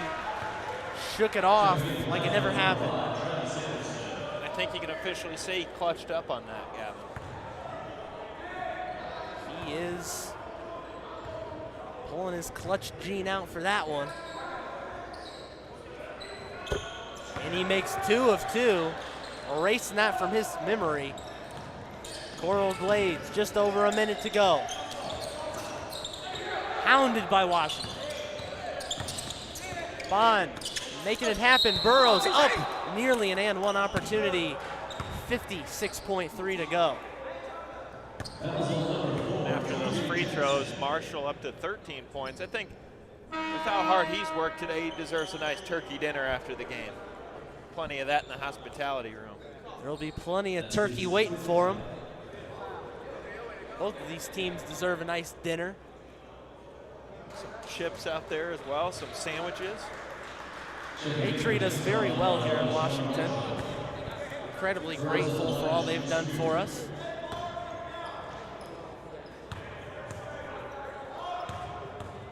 Dylan Burrows. First one is good. Gotta say, I like Burrows' shoes quite a bit there. A little maybe off brand to the Coral Glades teal and black, but nice blue shoes. I mentioned Coastal Carolina, almost the North Carolina Tar Heel blue there.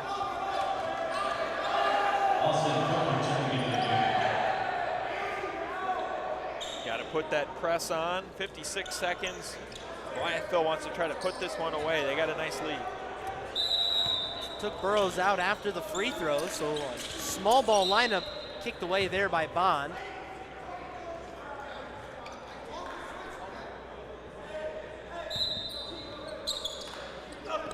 Inbounded to Washington. Full court trap is on. Gets it up to Marshall. And Marshall's bumped away. 49 seconds to go. It's a game of free throws, so if you can hit them, probably put this one away. Yes, they can. And none bigger than these. That'll send Marshall to the line.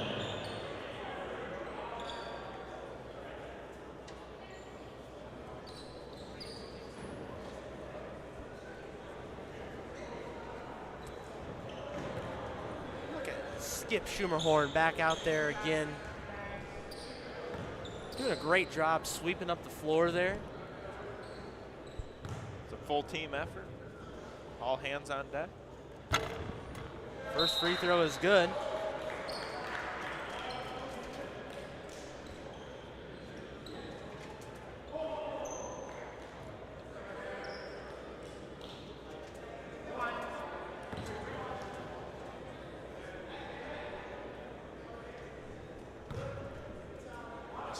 Big. Oh, he can't make it. Coral Glades needs to move quickly. Bond gives it off to Burrows. Burrows with some contact, no good. Taken by Handy, and Handy is fouled. And a couple makes here, probably could put it away. Hard-fought game from Blytheville if they can come out on top. And Gavin, we saw where Coral Glades early in this game was really hitting their stride. But we knew once you get this team going, the Chickasaws, they are tough to stop. We know we talk a lot about Rashard Marshall, but in my opinion, how about Keyshawn Washington? I think he was the player of this game. Keyshawn Washington deserves a lot of recognition, and this was an entertaining matchup. Coral Glades needs to be happy with their performance. No reason to hang their head. They're a younger team going up against a runner-up from last year in Blytheville. And stolen away by Marshall. Gets it to Handy. Bond tips it away out of bounds. 26.9 to go.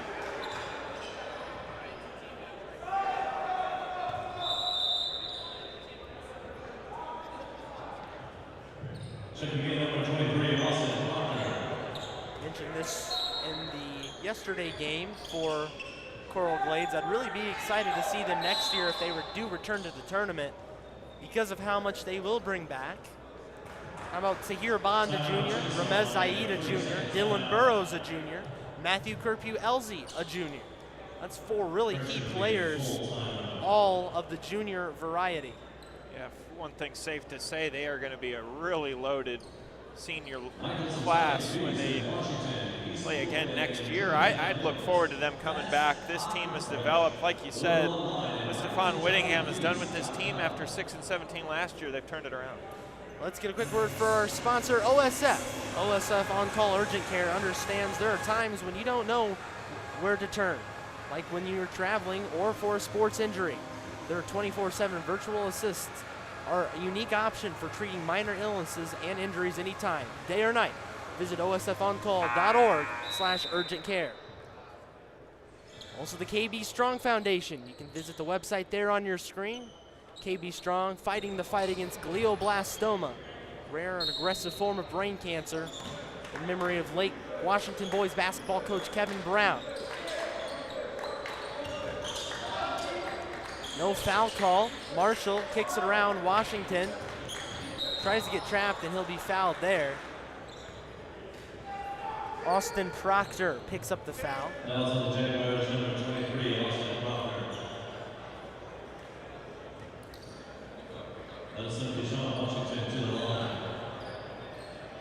Take a look at Blytheville head coach right there. Mackenzie Pierce. First free throw, no good. Let our viewers know Matthew Kerpue-Elzy's back on the bench, so it looks like he'll be all right. Probably just gonna rest up and hope to be back for their next game. Second one, money from the stripe. We'll roll it up. Zaid takes it quickly. Spin cycle. Thomas tripped himself up. Zaid up and under. Crafty finish, couldn't get it to go. And it'll stick with Blytheville. 4.1, and that should do it, John. Yes, it should. And what a hard-fought game by both teams. Chickasaw is going to come out on top from Blytheville, Arkansas. Really great job, but Coral Glades played an amazing game, stuck tough. Just some free throws, ballooned the score a bit. That's where we'll get our final. The Blytheville Chickasaws, 54. Coral Glades Jaguars, 45. Initial takeaways, both teams look pretty good. Yeah, I think it was a team effort and kind of a tale of 2 games here where you had Coral Glades in the first half was asserting their dominance early. I think right out of the halftime locker room, there was a light bulb that went off in Blytheville. They came out, transitioned quick, couple buckets, and it took the tempo from there. It was back and forth, but I think enough big baskets from a Keyshawn Washington and Richard Marshall duo there helped out. Certainly did. Blytheville's fired up after that effort. It's a quiet game from Rashad Marshall, the Ole Miss commit. He did score into double figures, but comparably much quieter. It was that zone that Coral Glades employed that really did it. Yeah, it was. And TJ Jackson as well. He gave a great offense performance and defensive. It was big. And you can't say enough about Coral Glades as well, though. Tahir Bond, Ramaz Zaid, Dylan Burrows. Like you said, Gavin, juniors, but they're strong. 1 second, we look like we might be getting an interview with Rashad Marshall himself. Or it will be Joey Wright with Rashad Marshall in just 1 moment. Let them get settled up here. See the rest of the team taking off the court. Let's send it down to Joey Wright now. He's standing by with Rashad Marshall.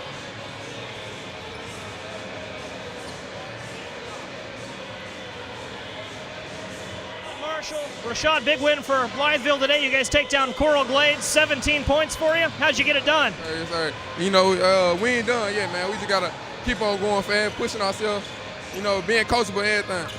Such a great tournament, such a great field. What's it like to spend Thanksgiving in Washington, Illinois? Oh, yes, sir. It's a blessing. Yes, sir. We love it down here. And then finally, committed to play ball at Ole Miss. Yes, sir. Congratulations. What are you looking forward to your next step? You know, grinding hard, you know, pushing myself, trying to knock down the 3 ball. See the free throw. I know, man. I've been knocking them down. You'll have to work on that when you get back to Arkansas. Appreciate your time. Congratulations. Gavin, back up to you. Oh my goodness, thank you, Joey, for that interview. Great to talk with Rashad Marshall. Mackenzie Pierce coming in with the free throw message right there. Oh boy, the Ole Miss commit will need to get back in the gym on that one. Might say, nice interview right there. Great guy too. He's fired up and says he's blessed to be here. Yeah, and I think it is for anybody to be here, spend their Thanksgiving. It is a fun time getting to watch some basketball, and you know, maybe Coach Pierce will have more on free throws before his turkey dinner. He might have to, but they'll go off the court big winners over Coral Glades, who again played a very good game. High energy, fast-paced matchup between both squads. Very excited for it. We've got some teams warming up. Let's get a good look from the corner of the gym right there. Lanyard taking their warm-ups. Let's get a quick word for our sponsors before we head down to the studio. First, starting with OSF Healthcare. They're opening a new cancer institute here in Peoria. It'll be opening in 2024. It'll be among fewer than 40 cancer centers in the country with proton beam therapy, and only the second in Illinois. It'll be a place of hope, healing, promise, and possibilities. Learn more at osfhealthcare.org/horizon. The City of Washington welcomes you to the Kevin Brown Memorial Tournament of Champions. Washington is a growing city known for its quality of life and diverse mix of businesses and restaurants. We invite you to check out all that Washington has to offer during your visit to the city. New inventory is in stock today at every F-String Auto Group dealer. Choose from 11 franchises, 6 locations in the year's best selection. You'll always get the best price at FStringAutoGroup.com. Teamworks is proud to be the official sporting goods provider of the Kevin Brown Memorial Tournament of Champions and KB Strong Foundation. Stop in and see us for all your apparel and sporting goods needs. Teamworks, our team helping yours. And Titan Industries, a structural and miscellaneous steel fabrication contractor, is proud to support all the players, coaches, and fans at the 2022 Kevin Brown Memorial Tournament of Champions. We've got Joey Wright moving from the sideline to the studio. We'll send it down to him now. Joey, take it away. Thanks, Gavin. Joey Wright in Uftring Tournament Central now with Brad Stewart, father of Jake Stewart, Washington Panthers point guard, and you're wearing a hat now. You wear a lot of hats. You're on the KB Strong board, the tournament committee, volunteer assistant with Washington Panthers boys basketball. So appreciate you first and foremost for sparing a minute here on your Thanksgiving. Happy holiday. Happy holidays to you. I appreciate you guys having us, coming out on Thanksgiving night, putting out some good basketball. You guys are great. Everything you've done all week long is incredible. We got a couple days left, so definitely really appreciate you and of course all the sponsors and everybody that puts this together. Well, I appreciate that. That means a lot. This tournament's so much fun to be a part of. We've been a part of it, even Larry Larson and I, before Clutch's founding, came in here in 2019 and called some games. So it's been so much fun to be a part of, and especially with the KB Strong involvement and the fundraising and awareness for glioblastoma. I know you were very close with Kevin Brown. Just going to leave the floor open to you to share some stories and kind of explain to our viewers what he meant to this community. Sure. So when Kevin moved to town, he and Jody purchased a home right across the street from my family. We had our daughter. Jake wasn't even born yet, so within a couple months, Jake was born. They were able to meet Jake. Basically, since birth, they've known him. So yeah, it's been an incredible experience knowing Kevin. Obviously, his passing was definitely detrimental to our family. It hit home. But yeah, we definitely miss him. Kevin himself, he was my best friend. We miss him dearly. Yeah, I apologize. I kind of get a little emotional talking about it, but. Well, and I could ask Jake this too. Hopefully we can chat with him before the tournament wraps up. But I imagine growing up with yourself and a figure like Coach Brown in his life, that's served him well. He serves a multitude of roles athletically for Washington. quarterback of the football team. You can really see the mark he's left on Jake as he's continued his athletic career. Definitely. Coach Brown's about toughness. He's about adversity, how to figure out a way through adversity. And Jake, growing up with Kevin, knowing Kevin, being around the locker room, Jody and Kevin would take him on summer basketball tournaments when the high school guys would be in Jacksonville or Quincy or wherever. They would actually ask, hey, is there any chance Jake would be interested or willing to go with us? And, of course, he was the first to step up and say yes. So there's a couple great stories. One of my favorites, they were in Quincy, and I think Jody put a picture out on social media the other day. Jake was sitting on Kevin's lap. But the best part of the whole weekend, Jody had filled him up with some Gatorade, some candy, and he was a little wired up. And he had to use the restroom, and he was wearing a D. Brown jersey that went down to, like, his ankles. Right. And so she sent him into the restroom. Well, he ended up not making it into the urinal. He had peed all over himself. So, yeah, it's a funny story, yeah. For sure. The memories you make along the way, right? Right. And plenty of more memories made now at the Tournament of Champions. The KB Strong Foundation, you're the treasurer for the organization. Yeah. Last couple years, the foundation's taken on such a big role here at the tournament. Just explain to our viewers a little bit about KB Strong's presence here and how folks can get involved with maybe they want to donate to brain cancer awareness and that kind of thing.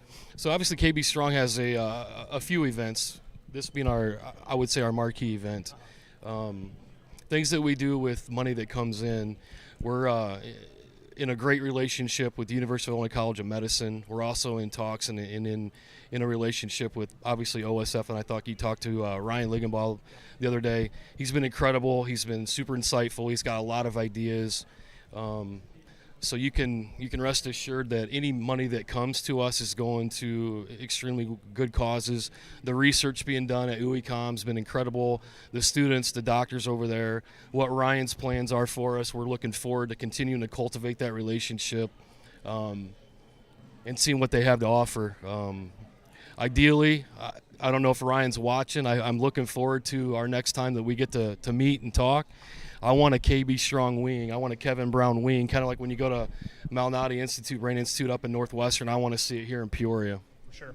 We talked with OSF, a couple of representatives from OSF have passed through our tournament, and they're going to do a lot of good, not only for glioblastoma, an aggressive form of brain cancer. It's a narrow sliver, of course, of the cancer prism, but they've got that, you kind of alluded to it, that brand new cancer institute going to open in early 2024. So a lot of good coming. Peoria is really going to be a driver for research, not only for glioblastoma, but for such a wide umbrella of diseases.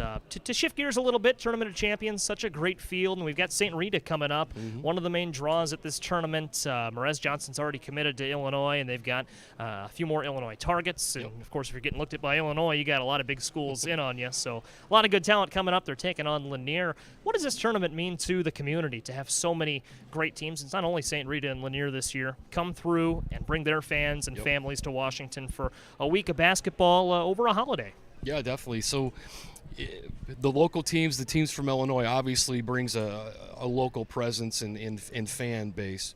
But what Sean and Eric and Roger and all those guys do, bringing in these teams and finding these teams with these incredible NBA players, incredible talent, that's what drives people to come to this. Now, when they come here, they probably have never heard the word glioblastoma. They don't know that this is turned into a bigger than basketball thing.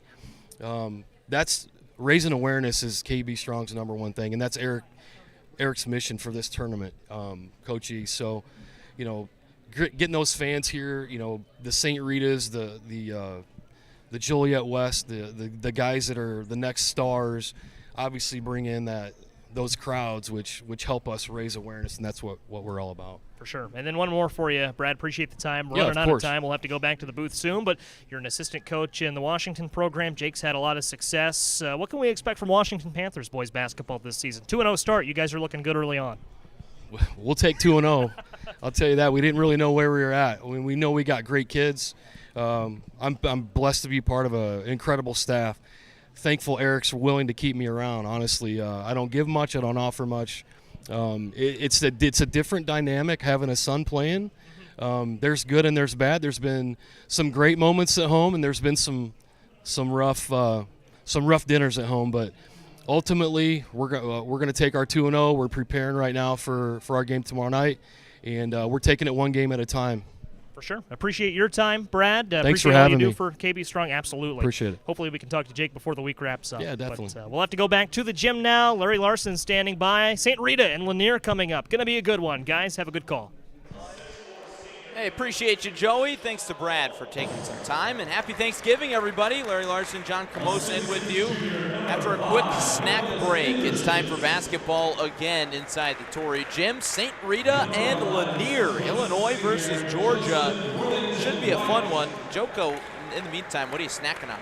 I have some, I think it's a coffee cake with some nuts and some vanilla frosting, but it's really hitting the spot. I'll tell you that right now. That looks pretty good. This game looks pretty good too. St. Rita, we'll start with them. They're going to be coming in eager to avenge last night's loss to Joliet West to open the season. They led by 14 points with less than 5 minutes to go and lost. How do you put that behind you? Yeah, you got to try to bounce back. That's a game they thought they had wrapped up. Joliet West, alongside the Fears brothers, Jeremy Fears, did a great job of managing the clock last night and ultimately getting that big win over St. Rita. I think you have to try to, not let that loss affect you and take that tonight and use it as motivation.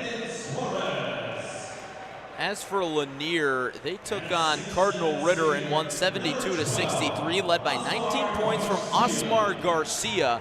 Biggest thing that jumped out about the 6'7" senior forward last night, John, was his athletic ability to get to the rim from outside of the perimeter. He's not your typical post player. No, he's not. He can play anywhere on the floor, and his size, just a very big 6'7", got a bulky frame, likes to get to the rim, and I think that's going to be good for him to match up with two players as Morris Johnson and James Brown take the floor. Morris Johnson and James Brown, two of the biggest and two of the best players in the entire Tournament of Champions. Two very passionate, fiery players. We saw that last night. Last night's game with Joliet West got tense. St. Rita eager to put it behind them. We are underway between the Mustangs and the Longhorns. Glad you're with us on your Thanksgiving Day. James Worthington White sets up the offense. He's a transfer from Indiana. Drives and kicks. Was looking for Nishawn Holmes and couldn't find him. You could see right away on that play, Cameron Thornton matching up with James Brown. He got right in front. He's going to try to use that size to his advantage at 6'10".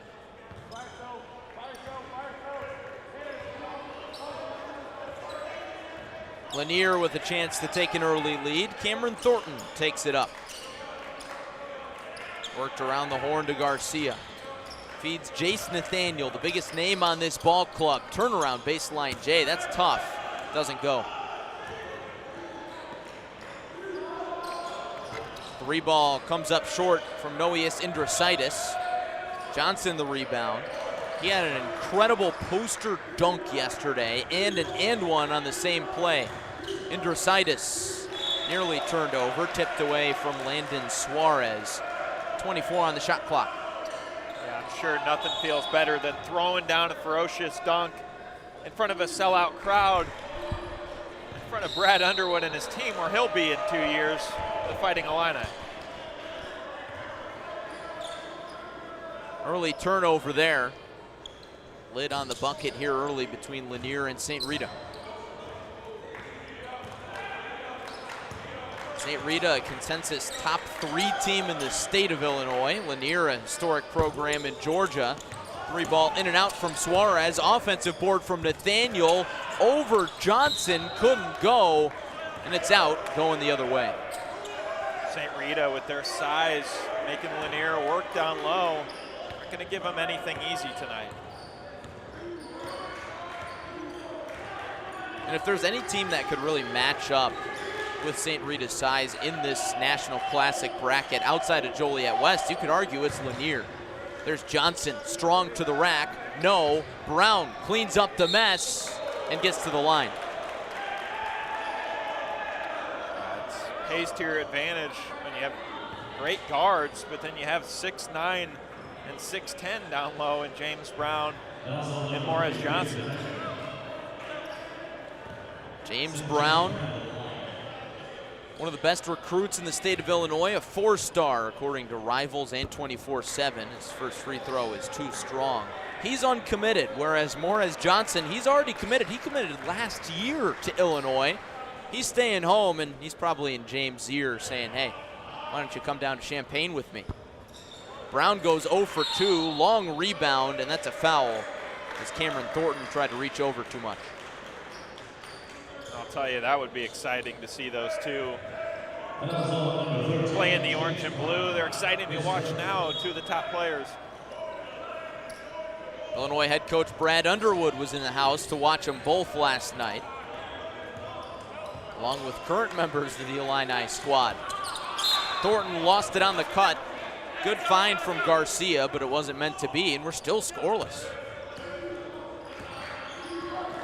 Worthington White. Similar to last night, Larry, with just a defensive battle between Joliet West and St. Rita. A near triple goes for Morez Johnson Jr., and it is a 3. Looked like his foot was near the line, but that's a shot that he really didn't have in his bag last year. Tahai Morgan spins, scoops, and misses. Here comes James Brown in transition, finds Johnson, and that's a charge. Well, you can tell in the offseason he's really worked on his game. He's bulked up even more, been hitting the weight room since last year, his sophomore season. Adding that 3 to his arsenal, that can help in college. It's really the direction that basketball is moving these days, right? Less positional basketball, and really that's the style that we've seen Illinois play in early this season. A lot of big guys who can do a lot of different things. Got a perspiration delay. I think when you look at the college level, especially the NBA, you look at how many power forwards and centers throughout the league are 6'11", 6'10", out there shooting three-pointers. But like you said, Larry, kind of positionless. Tahai Morgan will trigger it in. St. Rita leading 3-0 thanks to a triple from Morez Johnson Jr. Drive to the bucket for Garcia, and it's a charge. Back-to-back charges, and Morez Johnson, or rather that was James Brown in there to take it. Great job from Brown, positioning his feet down low, taking that charge. Chance for St. Rita to get on the board. Or I should say they're on the board. Chance for them to extend the lead. Noeus Indrositis, transfer from Lamont, dishes to Johnson, and he finishes. And it's Johnson 5 and Lanier nothing. Garcia hounded, and the big man will walk it up.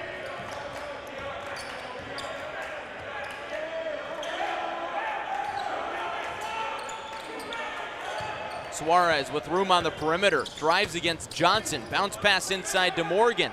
Suarez, the 3, was blocked. Look at Brown run the floor. Finds Holmes in transition, well short. Rebound to Suarez. His pace is picking up. High tempo game. Garcia fouled before the shot. On the floor, and Lanier will inbound. I think that speaks to the athleticism of the big men on both teams, John. Yeah, it does. I was just going to say, it's not every day you have your 6'10" forward running the point and getting down the floor in a hurry, but that just shows why James Brown's a 4-star recruit. So dynamic. Look at Morgan inside. Couldn't get it to go. Unafraid of the big fellas downstairs, though. Indrositis off balance. Can't get the roll. Now Garcia says, let's slow it down a little bit. Maybe still working off that Thanksgiving brunch. Amari Morgan had the pass poked away. Chapman recovers.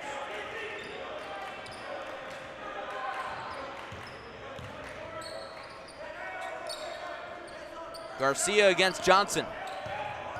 Shot clock at 8. Garcia got by him, but he walked. Looked like an impressive move, but the official says not so fast. Just had the extra step. They're just trying to get the 6'7" senior involved. They're not making it easy on Garcia by any means.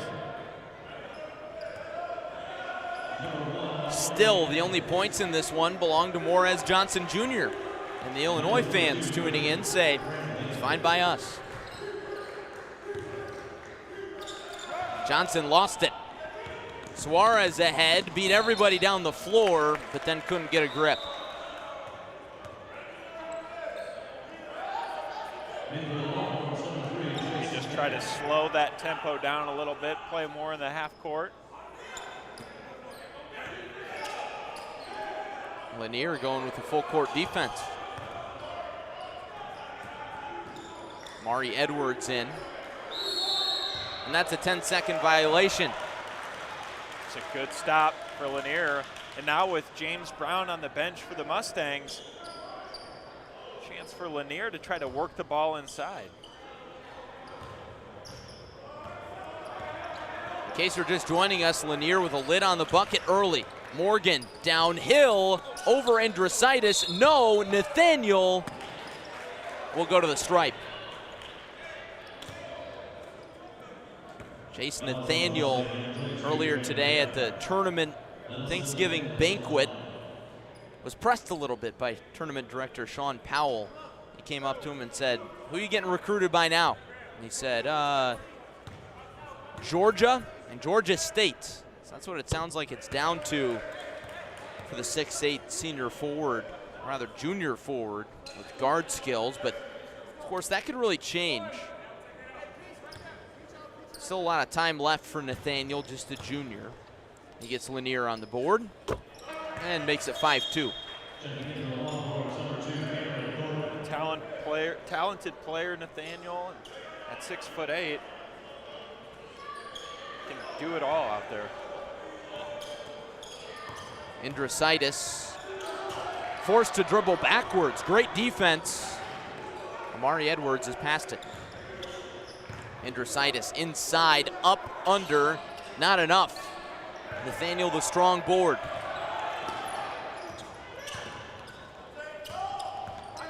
Ty Morgan, denied baseline. Chapman resets. 20 on the shot clock. Thought about the deep three. Morgan trapped on the baseline. Nathaniel rhythm three off the iron. Batted around and a second chance. Morgan off balance. What a bucket. Tough shot there from Morgan. Gets it to go. Acrobatic move.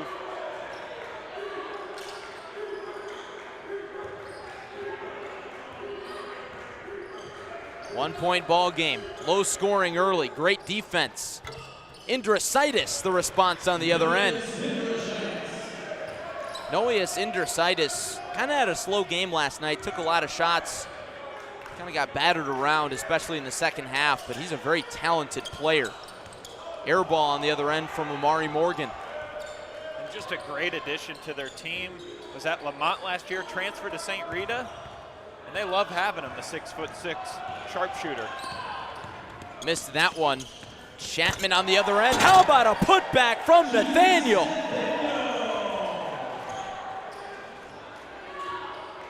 Paddles the rim on that one. What a powerful dunk. He was ready for that one. Edwards says no to a screen from Johnson. Pulls up off the front of the iron. Good box out by Cameron Thornton. Boxing out Johnson. Wow. Rebound batted away. In transition, a foul. That'll send Graham Lathan to the line. Good take there from Lathan. Two defenders. Nathaniel wanted the block on that one, but bumped him. Two big free throws coming at the line.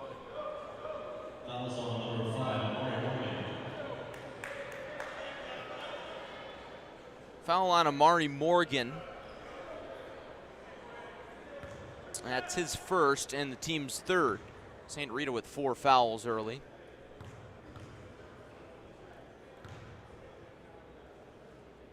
Lathan's first, nothing but nylon. So So Morgan will head to the bench. Asmar Garcia back in. Davion Johnson in as well for Lanier. Lanier with just 10 players, but they're going to play all of them. They're deep on their bench, rotating a lot of guys in and out. Inside look for Nathaniel again. I'm just noticing on the opposite end, looked like the net kind of came out there. Nathaniel on that dunk might have had something to do with that. Rocking the rim, in need of repair. Mid-range is pure from Lathan. He's heating up.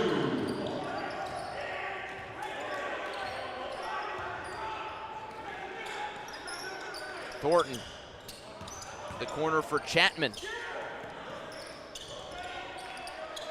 Garcia has been quiet early. Good ball movement. They find Chapman. The three isn't meant to be. Holmes jets away in transition. Triple from Lathan, falls short, ripped it down by Brown. Stick back, no, and eventually it goes. Who tipped that in? I didn't even see. Second left for Garcia, and he lost track of time. So did we. That one flew by. Almost looked like Lanier tipped it in St. Rita's basket. It's hard to tell, a lot of hands going up for that. An impressive defensive first quarter of play between St. Rita and Lanier. We'll take a moment to thank our great sponsors for this tournament, starting with OSF Healthcare. When the OSF Healthcare and Cancer Institute in Peoria opens in 2024, it will be among fewer than 40 cancer centers in the country with proton beam therapy, and only the second in Illinois. Will be a place of hope, healing, promise, and possibilities. Learn more at osfhealthcare.org/horizon. The City of Washington, proud host of the Kevin Brown Memorial Tournament of Champions, and a great event. New inventory is in stock today at every Uptering Auto Group dealer. Choose from 11 franchises, 6 locations, and the year's best selection. You'll always get the best price at UpteringAutoGroup.com. Teamworks is proud to be the official sporting goods provider of the KBM TOC and the KB Strong Foundation. Stop in and see us for all your apparel and sporting goods needs. Teamworks, our team helping yours. And Titan Industries, a structural and miscellaneous steel fabrication contractor, is proud to support all the players, coaches, and fans of the 2022 Kevin Brown Memorial Tournament of Champions.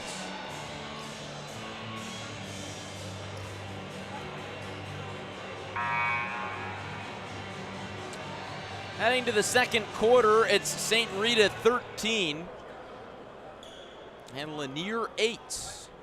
St. Rita out of Chicago, Lanier out of Sugar Hill, Georgia. Always fun to see these cross-regional matchups, ones you usually don't see. Hounded on defense, Thornton, and it's a turnover. Great defensive effort from St. Rita.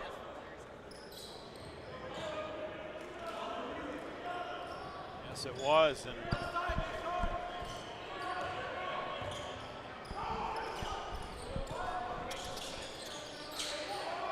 Brown will try at three.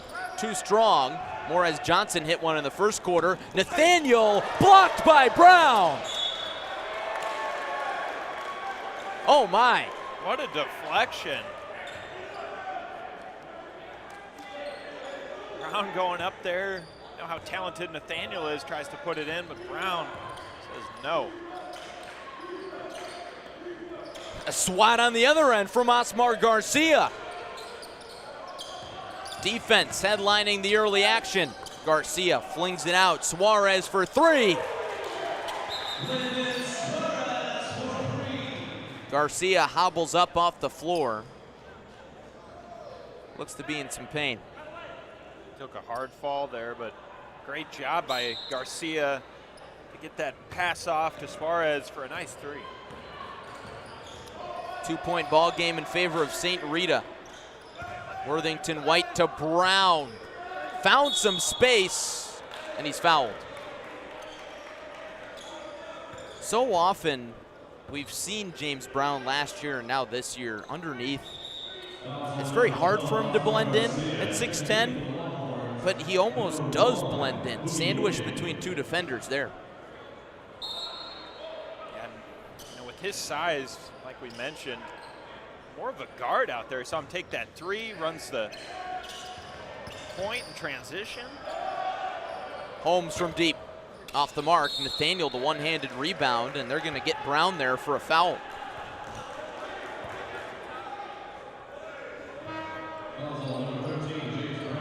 So Brown will head out. That's his second foul of the first half.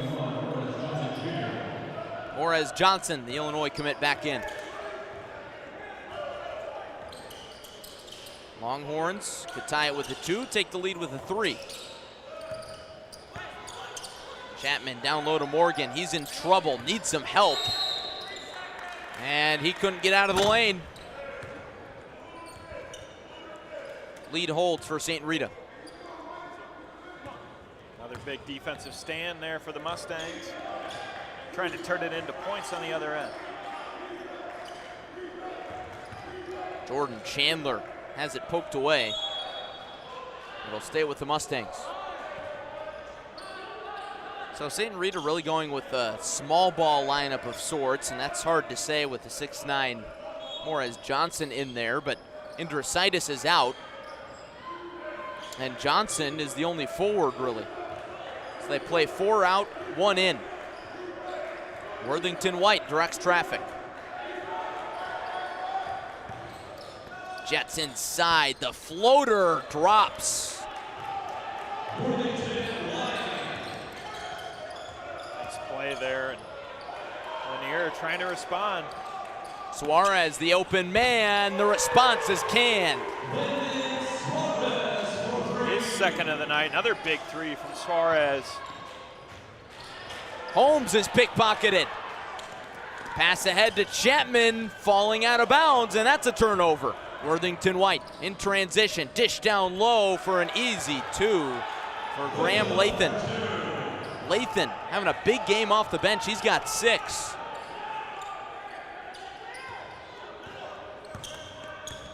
Morgan, rather Chapman was looking for Nathaniel, couldn't get it to him.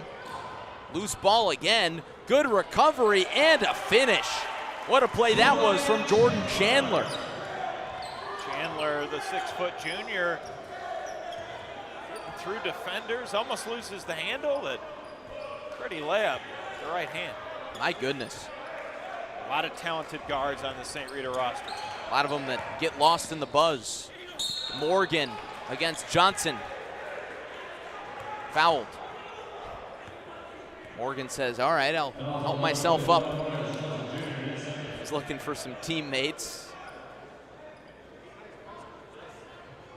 And I know we touched on this last night, Larry, and you look at this team that's out there right now and think, wow, they got an impressive lineup. Melvin Bell, 6'5" sophomore guard, is injured. He'll be back January, so that's another missing piece. He's a double-figure scorer.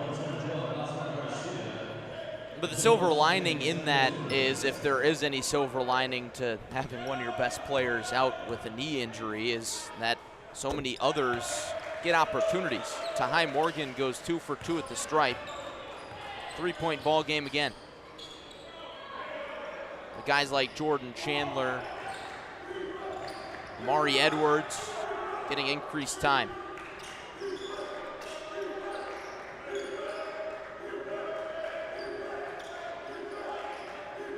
Lanier with the defense chant.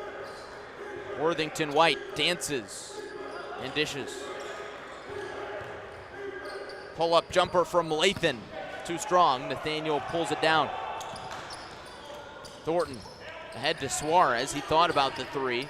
Gets it to Garcia out of the double team. Suarez steps behind the line, comes up short. Going with that smaller guard lineup with Brown and Johnson on the bench. Big man on the floor is Noeus Indrasitis. So he's really playing that 5 if there is one. Indrasitis more of a shooting guard, even though he's 6'6". Here's Indrasitis.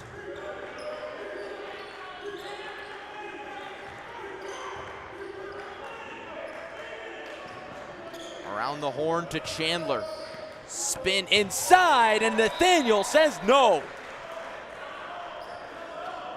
Swatted that one down back at the hardwood.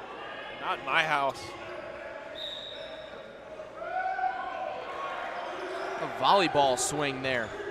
Indrasitis. Vader got it.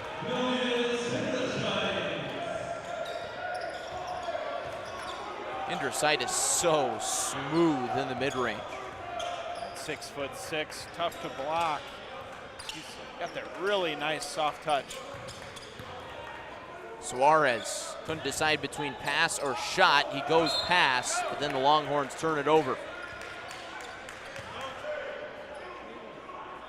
Mustangs have led for much of the ball game. It was a slow offensive start for both teams, in case you're just joining us. One thing of note as well, Osmar Garcia still scoreless in that game, in this game. So that's big for St. Rita, holding one of their better players with no points. Jason Nathaniel with 6 though for Lanier.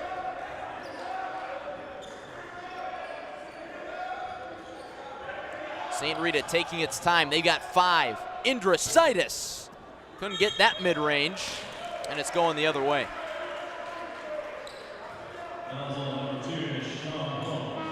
That's a foul. And that brings Holmes out of the game. He was called for the foul. Amari Edwards will get some time. And Cameron Thornton will go to the stripe. Thornton scoreless. Lanier in the bonus. First bonus goes down. Thornton, a returning starter on this Lanier team that missed the state playoffs in Georgia last season. That's been a driving force in the offseason. Really strong tradition at Lanier. They played for the state title in Georgia a few years back, and talking with head coach Braden Mayweather, he said they almost got a little complacent last year, and a contributing reason why they didn't make the playoffs. He said it was a bit of a wake-up call. Triple off the attachment from Lathan. Morgan, dribble drive, called for the push-off. Yeah, always things you can learn on from the previous seasons going forward. Lanier hitting their stride. Same can really be said for both these programs. St. Rita expected to be good really year in, year out. Indrasitis double teamed. St. Rita had high expectations last year. Timeout taken by Roshan Russell. They were expected to be great last year. They were great. They made it to the sectional title game and they lost to Kenwood. But this year they want to go far further than that. Take a moment to thank our sponsor, OSF.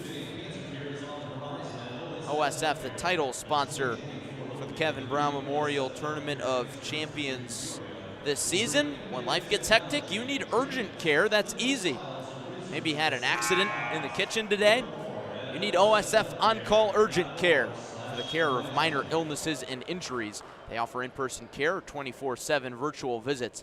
Clinics are conveniently located in Washington, Morton, East Peoria, Pekin, and Peoria. Visit osfoncall.org/urgent care.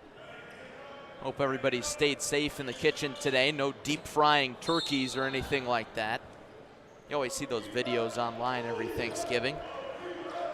Nobody getting deep fried here in the gym today. It's a close one. St. Rita 21, Lanier 18. Setting up for a good first half.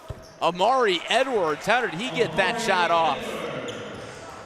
Kind of hangs in the lane there, puts it in. Garcia lost the handle. Edwards, the outlet pass. Indrasitis through traffic, and it's a wedgie ball. First wedgie of the tournament. Good job by Lathan showing off the hops.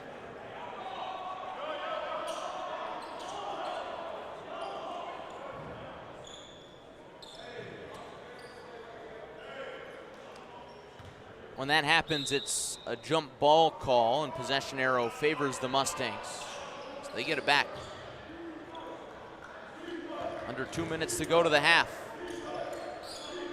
Andrusaitis away to Edwards.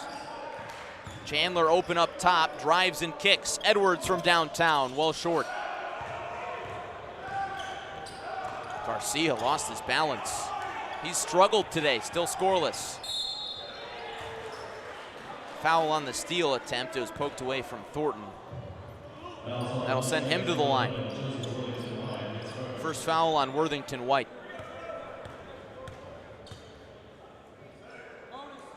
St. Rita holding on to that slim lead now, but probably a good thing for their team. Johnson and Brown both on the bench can get some rest going into the second half. First free throw is missed. No back end for Thornton.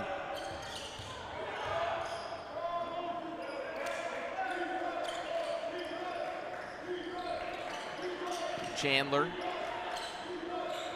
over to Edwards. Inside, blocked away by Nathaniel. Just too big. Garcia skips through the lane and the jelly. Great move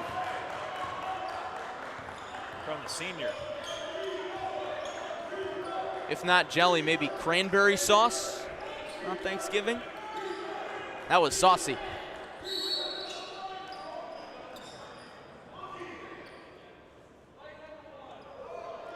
Foul away from the ball against Tahai Morgan. That's his second. 42 seconds left in the first half. Shouldn't be the end of the world. 6-second difference between shot and game.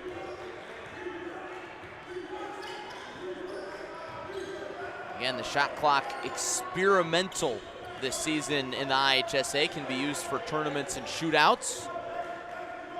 The TOC picked it up this year. It won't be in use for regular season and postseason play. Worthington White getting frustrated. Drives inside, spins, and can't score. Nathaniel with 6, passes ahead to Garcia, and he lost it. Garcia telling his teammates, hey, stay here, we gotta press. Worthington White, and the clock never stopped. No whistle, Andrusaitis airballs, and I guess all is well. It all evens out. No points from it for St. Rita. And we go to the half with the Mustangs leading the Longhorns by 3. A lot of good defense throughout the tournament today, but especially in this game. No, I agree, and you know, they're really trying to put that pressure on James Brown and Morris Johnson for Lanier.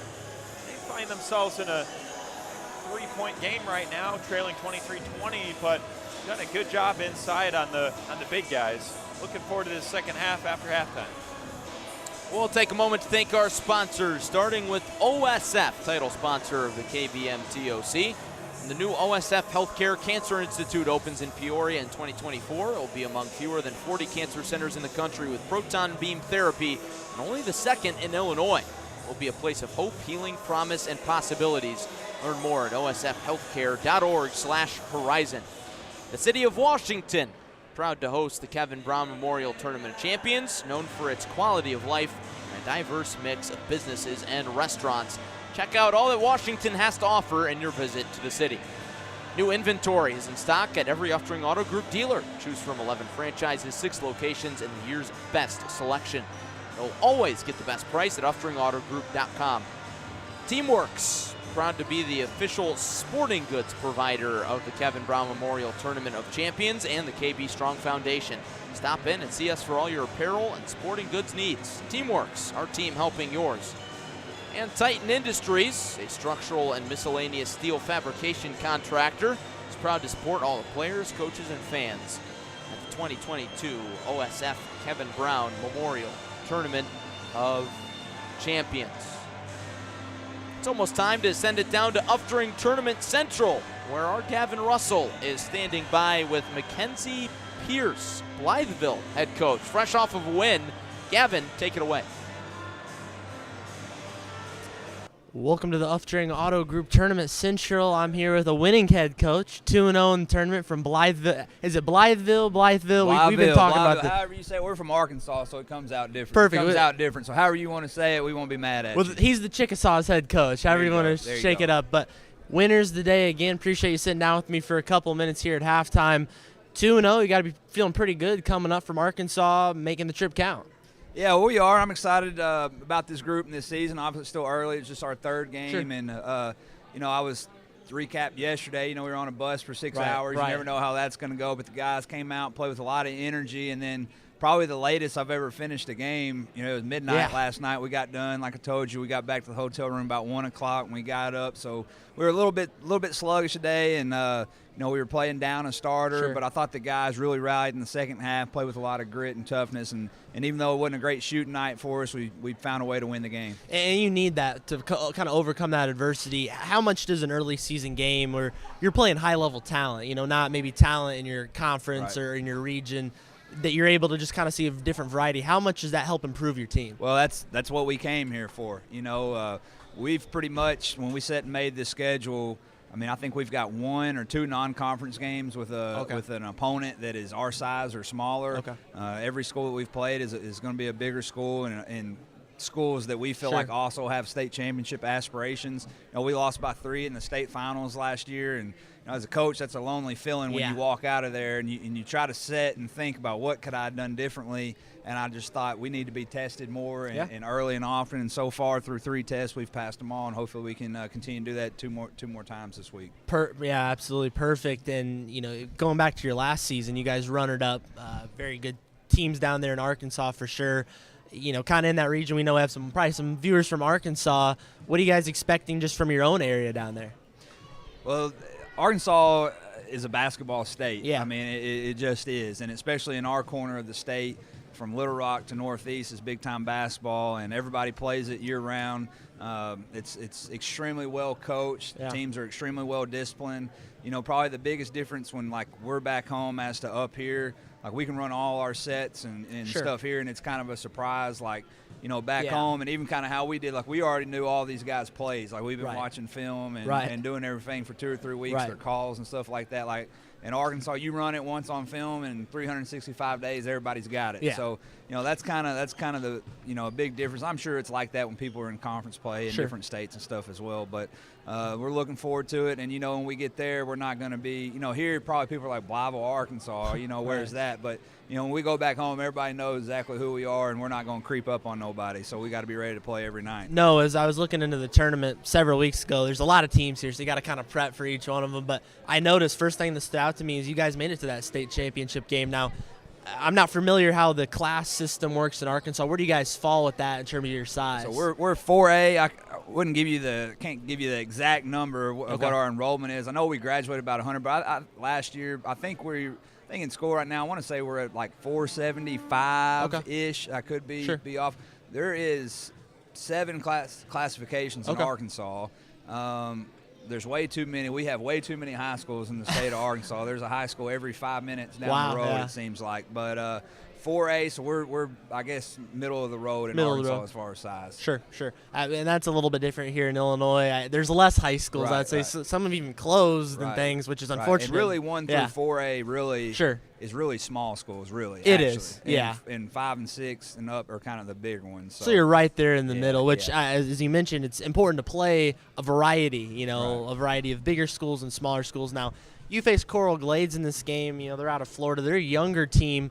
They gave you guys a different look, a bit of a different test because they're pretty athletic. Kind of speak to that a little bit. Yeah, they were extremely long and athletic, and we talked about kind of how they approached the game. They're very ball screen oriented. Sure. It was kind of similar to PS St. Matthews last night. Yeah. It was just they were a deeper ball team where last night it was kind of we knew everything revolved around 2 people where they just had multiple guys tonight that could attack us, and man, they were long and athletic, and they can really guard. Defensively, that was a really good ball team we just faced, and they threw us for a little bit of loot. They came out and played some 1-through-1, something we hadn't seen this year. We didn't do a great job against it early. Some of that was having a starter not there, and it just kind of the little bit that we have worked on it just kind of threw off some of what we want to do to attack it. So that's something. But again, that's why we come, see that stuff, and now we know that's something we need to work on when we get back home. Sure, and that's a great look in general. Haven't really talked much about your personnel because you guys got some great players. Of course, Sean Marshall's going to get a lot of attention for good reason, but I was most impressed with Keyshawn Washington in this game. He stepped up in a big way, senior leader for you guys. I mean, just kind of talk about your team a little bit. Yeah, I mean, Keyshawn's an unbelievable floor general. I mean, I tell people all the time, if he was 6 feet tall, he'd have a ton of Division I offers. And so he is the definition of a true point guard. He understands how to get everybody going, but when to also get his within the flow. And even dating back to this summer, I mentioned he's transferred. He's an all-state point guard from a different school. But even this summer and the few games that we've had this year, Keyshawn has a tendency when things aren't going real well to find a way to get it going for us and get us where we need to be. I thought TJ Jackson, who by his standards and my standards didn't have the type of game that we normally expect from him last night. He bounced back really, really strong tonight and had a great game. And like I said, Means, Jeremiah Wells had a great game. Shamar was a little bit off tonight, but defensively he guarded his tail off, and Makai Handy and Travis Anderson stepped up and kind of filled the void tonight as well. Yeah, a little bit sluggish again after a late night last night, but you guys get 2 in a row. You guys are perfect on the season, so appreciate you coming on and talking with me, Coach Mackenzie Pierce. It's awesome to talk with all these coaches this week. We'll see you the rest of the tournament. It's going to be fun for sure. Anything last want to say to the viewers? No, I just appreciate you guys. Y'all have done an awesome job and a great media outlet, and we look forward to the next 2 days, and hopefully we can find another one to win at 10:30 a.m. tomorrow. For sure. Appreciate it. Well, you can see them again at 10:30 a.m. on ClutchSportsIsle.com. For now, we're going to send it back for the second half on ClutchSportsIsle.com. Now back to the booth. Well, thanks, Gavin, and thanks to Blytheville head coach Mackenzie Pierce for taking some time on his Thanksgiving Day. Happy Thanksgiving once again. Larry Larson, John Camosa in with you back in Torrey Gymnasium, where St. Rita leads Lanier 23-20.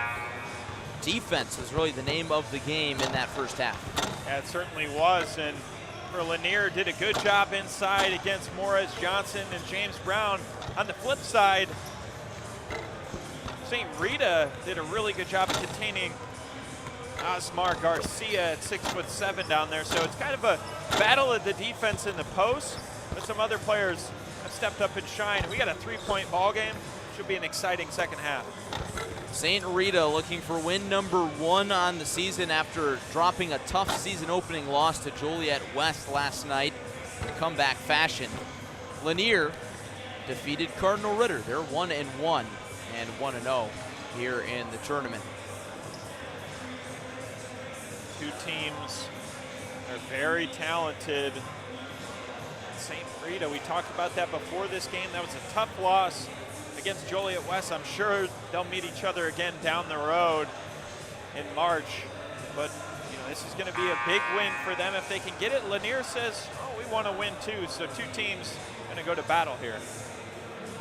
It's funny, that game last night, definitely a matchup we could see again, as you mentioned, but I think St. Rita, it's easy for them to say, okay, we're going to have the leg up next time because we're going to have Melvin Bell and you won't. Melvin Bell still out with an injury, star sophomore for head coach Roshan Russell. Back to the task at hand. It's Lanier, the Longhorns out of Georgia. Keep wanting to say Texas. Longhorns. They have almost identical uniforms to Texas, so you just assume Texas with the Longhorn logo, but they're from Georgia. Nathaniel on the inside starts the second half with a miss, and Brown is tripped up. Nathaniel was able to get going a little bit in that first half, John, but Osmar Garcia, his fellow big man, was not able to get going. On the other side of things, James Brown with just 2 points for St. Rita, and Morris Johnson with 5. So the big names in this one have been pretty quiet.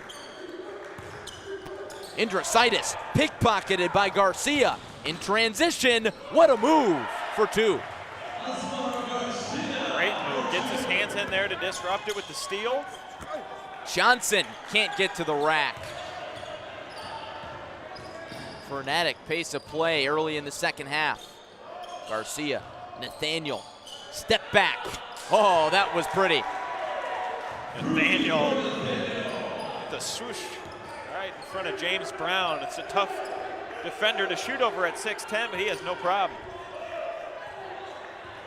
Worthington White calls for the screen. Johnson hit a 3 in the first half, doesn't there. And Nashawn Holmes travel. St. Rita frustrated out of the gate as Lanier takes an early second half lead. Nice job by Morez Johnson there to kick that ball back to the baseline. He must be watching the World Cup. Those games are pretty early in the morning. Maybe he isn't. Might have been getting some sleep resting for this big game. John, I know you're an avid soccer fan. I was devastated over the USA loss. It's the first time I've watched soccer in a long time. Well, it wasn't a loss. Shows you how much that you're a soccer fan. In my book, a tie feels like a loss. Garcia rattles it home. 27-23. Garcia's from Venezuela. I don't think Venezuela's in the World Cup this year. We'll get our research department on it.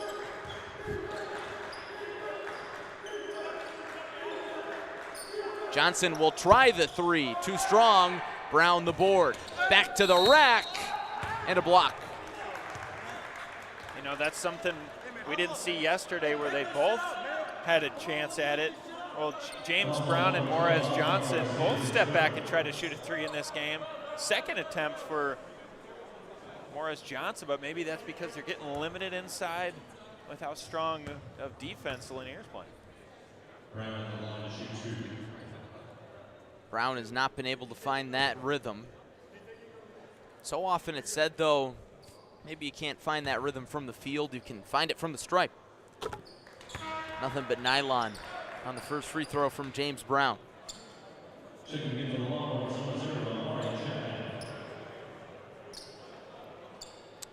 Circling back to our World Cup talk, Venezuela has never qualified for the World Cup. Brown goes 2 for 2. So probably not a lot of soccer fans,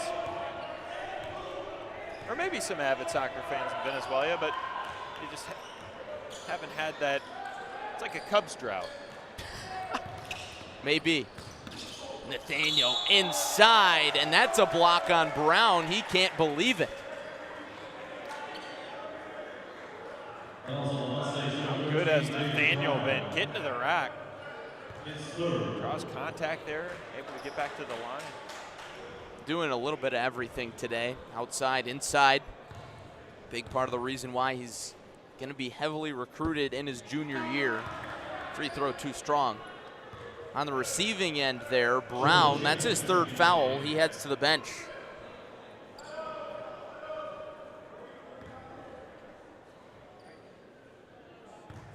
He also fouled out in last night's game as well, Larry, and finding that foul trouble. They're making him work. Lanier still leads by 2. Indrasitis, rhythm 3.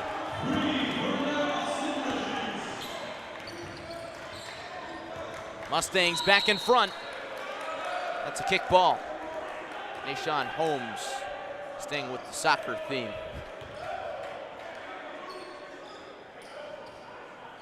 Youngsters in the house today. No better way to celebrate Thanksgiving with some hoops.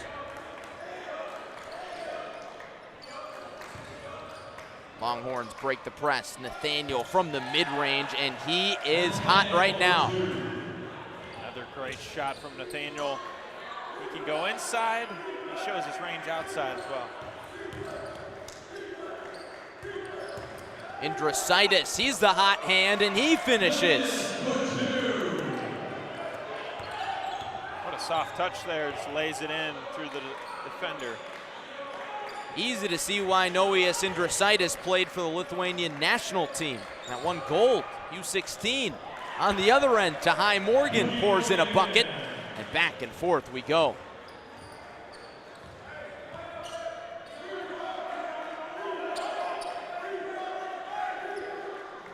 Worthington White, Morez Johnson going to work on Nathaniel. Big man on big man, and Johnson wins the battle. Great move from Johnson, lowers the shoulder, the up and under off the glass.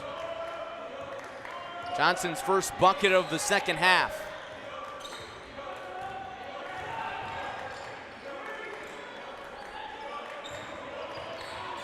Miscommunication at the top of the arc, bad spacing. Morgan gets inside himself and draws the foul. Both Nashawn Holmes and Morez Johnson had the same reaction, hands behind their back. It wasn't me. Foul there on Johnson. That's his third.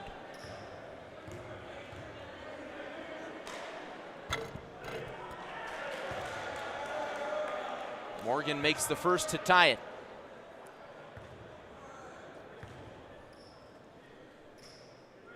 Tahai, better known as Boogie, up to 9, and he'll stay there.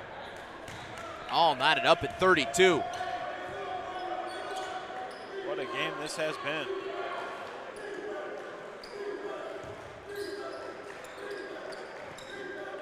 Andrositis looking for Johnson, instead goes underneath and finishes himself. Johnson slaps it backboard just for good measure. Andrositis with 11.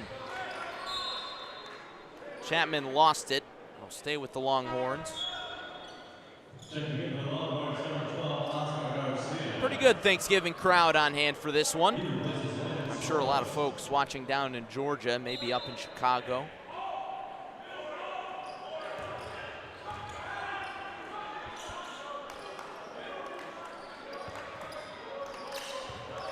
Nathaniel up against Johnson. Johnson with great defense. Andrositis to an open Holmes. Mustangs by 5. Starting to find their rhythm on offense. Good ball movement leading to great shots. Garcia gets inside, the drive and dish. Chapman, the response. Timeout, Lanier. We've got a heck of a ball game on our hands. Feasting on some turkey and some hoops. I want to thank our great sponsor, OSF Healthcare, for making this all possible here at the Tournament of Champions. Don't let the flu slow down your crew. Get the flu shot with your OSF Healthcare provider and stay in the game. Visit osfhealthcare.org to schedule an appointment today. Chicago St. Rita 37 and Lanier 35. Jason Nathaniel and Lasmar Garcia against James Brown and Morez Johnson Jr. Noeus Andrositis. Arguably the top 3 juniors in the state of Illinois, all on the same team. No surprise why they're projected to go so far. A lot of hype built around this team, but they're showing right now why they're a power out of Chicago. Johnson going to work. Fader is good. Johnson with 9 now, starting to look more comfortable. Finding his touch, getting in rhythm. Adrian Reynolds in the contest for the first time. Chapman from deep. Brought down by Holmes.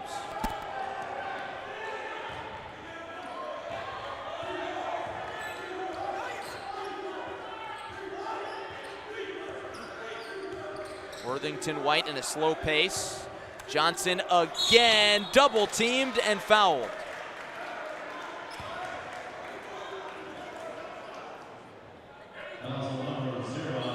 Morez Johnson Jr., John, might be a good candidate for the all-hair team.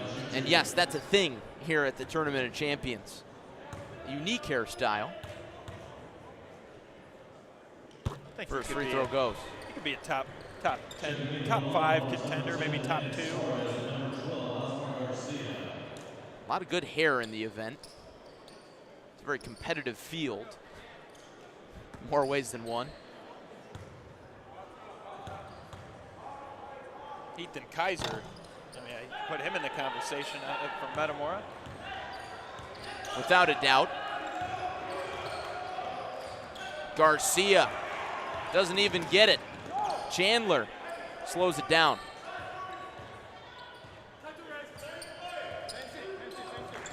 Indrasitis double teamed, and it works out for Lanier.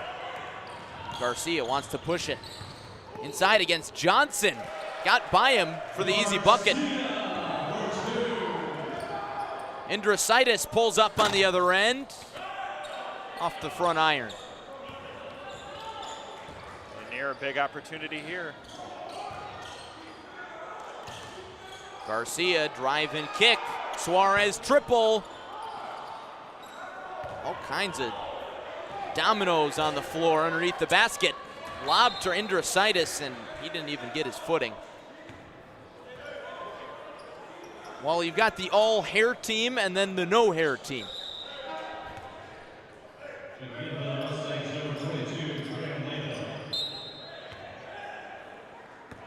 Either way, looks great.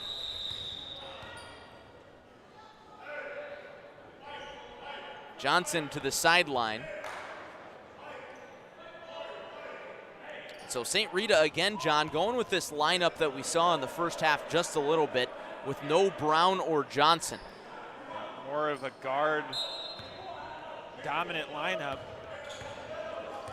If they do come back into the game, fourth quarter is going to be crucial as they're clinging on to this 3-point lead. Garcia has the size advantage and capitalizes. Down to 1. 10-second difference between shot and game clock. Worthington White inside. Lathan, no. Garcia had it for a minute. Holmes couldn't track it down, and it's going the other way. So the shot clock is off for Lanier. They can hold it for the final shot, try and take the lead into the fourth.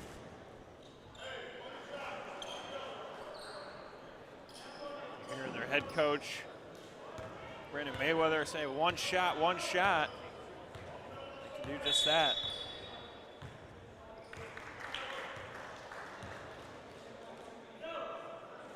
And a foul, not even close to the basketball. John, I didn't see anything there. I think he said he's on number 10, Suarez. Maybe off ball, but an offensive foul.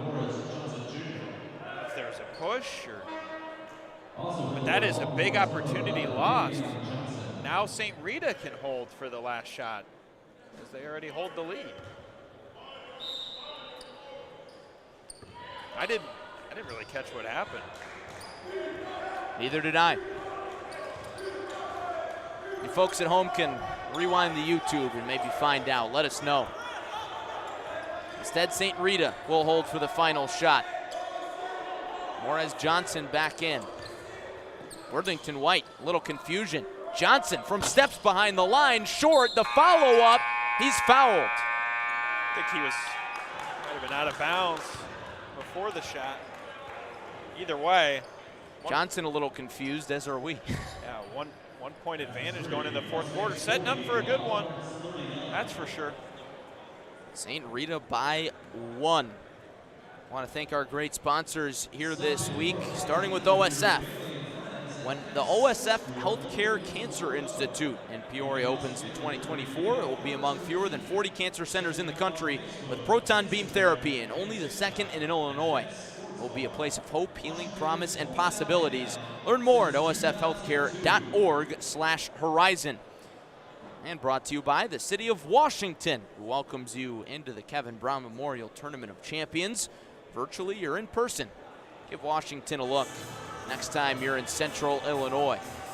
New inventory is in stock today at every Uftring Auto Group dealer. Choose from 11 franchises, 6 locations in the year's best selection. You'll always get the best price at UfteringAutoGroup.com. Teamworks is proud to be the official sporting goods provider of the Kevin Brown Memorial Tournament of Champions and the KB Strong Foundation. Stop in and see us for all your apparel and sporting goods needs. Teamworks, our team helping yours. And Titan Industries, a structural and miscellaneous steel fabrication contractor, is proud to support all the players, coaches, and fans at the 2022 KBM TOC.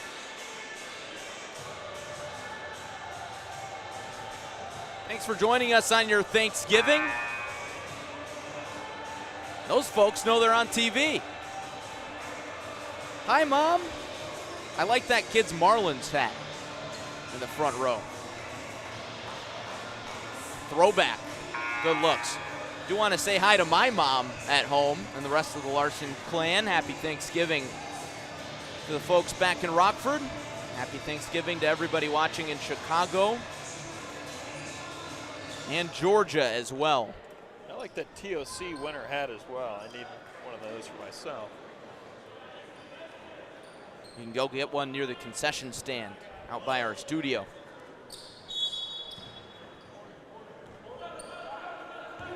St. Rita basketball. As we start the fourth, they hold a 1-point lead over Lanier. Johnson, dribble drive, inside, and that time he'll go to the line. So St. Rita goes from having neither Brown nor Johnson on the floor to having both. That's got to be a tough adjustment to make for Lanier. Yeah, you put a lot more size out there now, so we'll see how they adjust defensively. Other two bigs out there, Garcia and Nathaniel. Match up on those guys.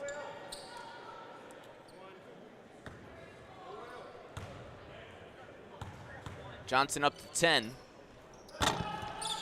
but not 11.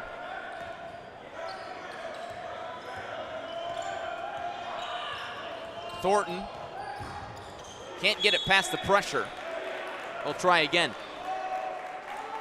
Indricitis in the passing lanes.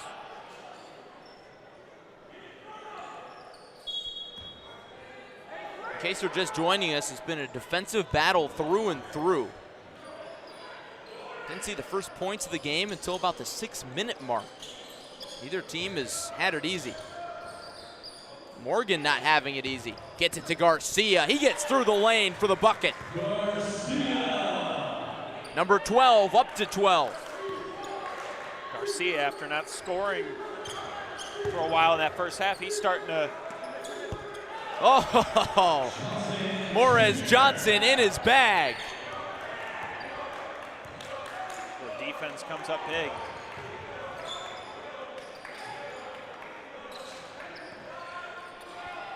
Triple from Nathaniel. Comes up short, chased down by Morgan. Slices underneath. A little too good of a pass to Garcia. Had Suarez in the corner, decides to go to Garcia down low, but just couldn't corral it.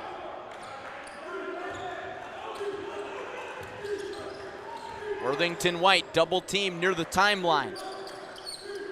Indricitis inside to Chandler. Almost blocked by Nathaniel, but he squeaked it through. 2-possession lead. Mustangs heating up on offense. Lanier trying to answer.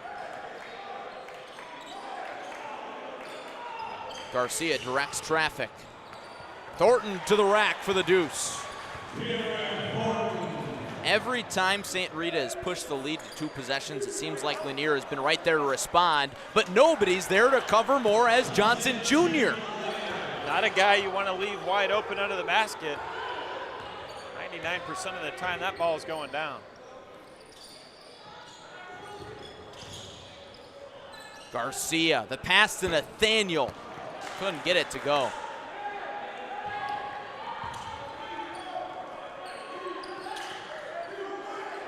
Another critical juncture for Lanier on defense.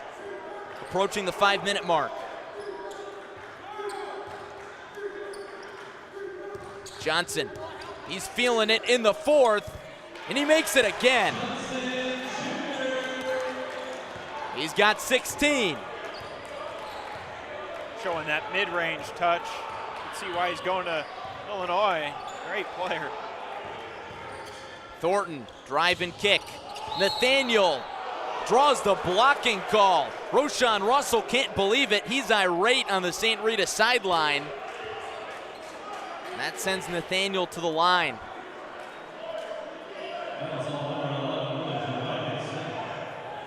The assistant coach is having to pull Roshan Russell back. It's not on the shot. Foul on the floor. Inbound goes to Garcia. No look pass. Thornton inside, and that time Nathaniel is clocked. Easy foul call.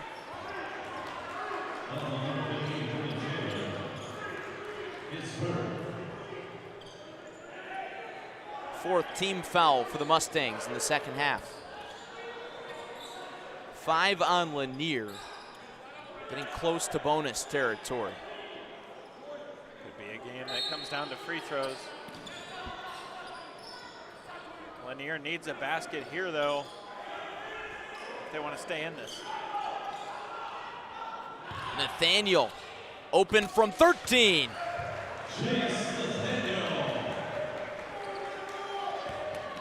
Brown on the other end. He's been quiet, and that's a goaltend.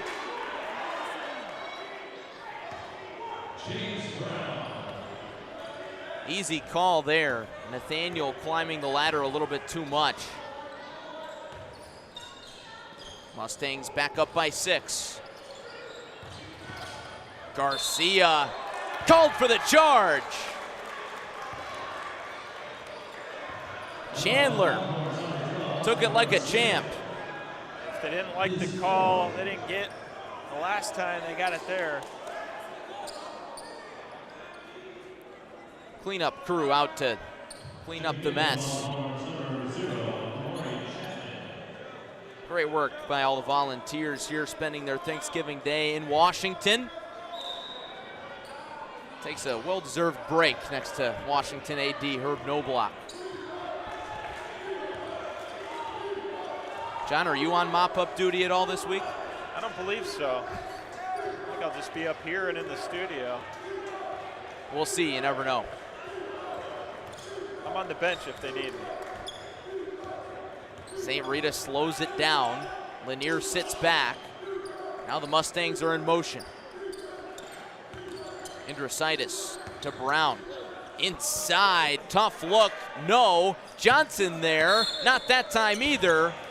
And a foul.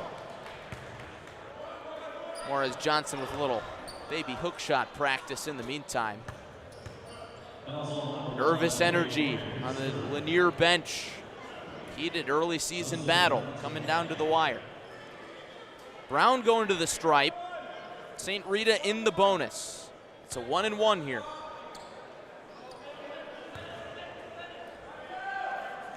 Brown's first tickles the twine. Brown with a quiet 7. A lot of rebounds. Might not fill up the scoring column with double figures, but it's dominating the paint. Just a guy that makes an impact anytime he's on the floor, even without the basketball.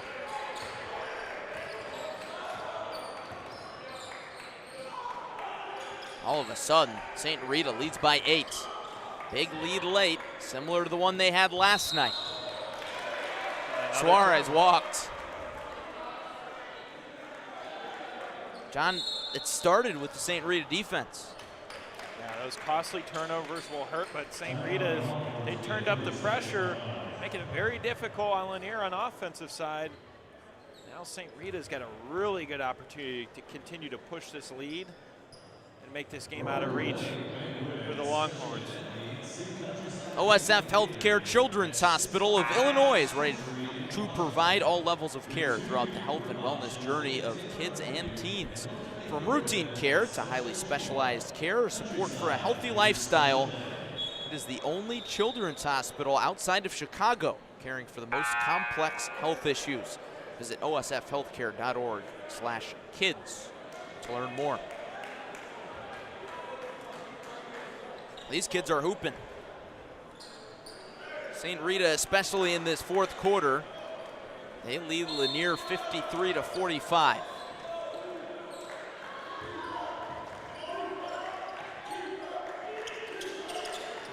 Worthington White.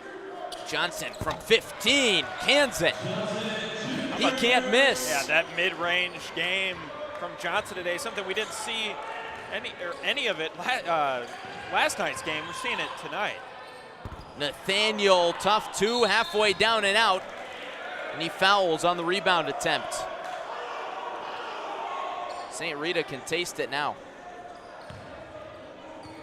You think Morris Johnson wanted to get that one back from yesterday. I mean, today he has been playing great basketball as he leads the Mustangs in scoring.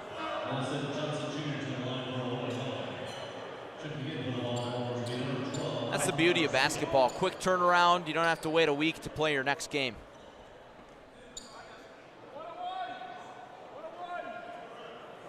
I think Brad Underwood, future coach there at Illinois, I think he likes seeing those mid-range shots go in.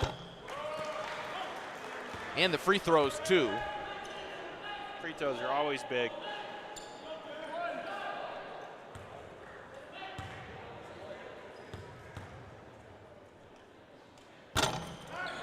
Johnson can't get to 20. He's a little frustrated, but it's a 10-point lead, 11-point lead rather, for the Longhorns. Thornton almost turns it over. Lanier needs a bucket. Nathaniel. And a turnover. Tahai Morgan can't believe it. Saying, hey, get me the basketball and I'll make the shot. St. Rita in full control.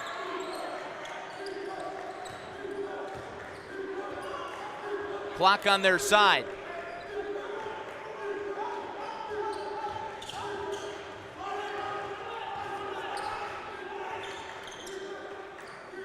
Here's Brown. Inside, what a move, and a block by Nathaniel. The door remains ajar. Garcia, no look pass to Nathaniel, gets the roll over the iron.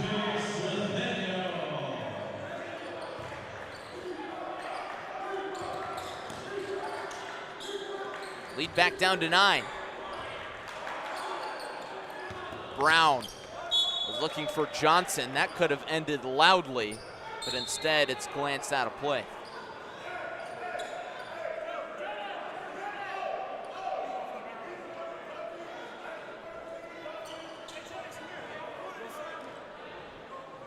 The officials wanting to clear up a clock situation just to confirm on the shot clock.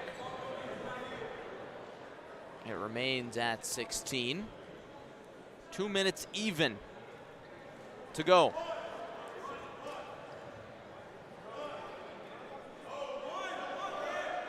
So they're going to put more time on the shot clock. Looks like an extra 5 seconds on the game clock as well, Larry, when the ball rolled out of bounds.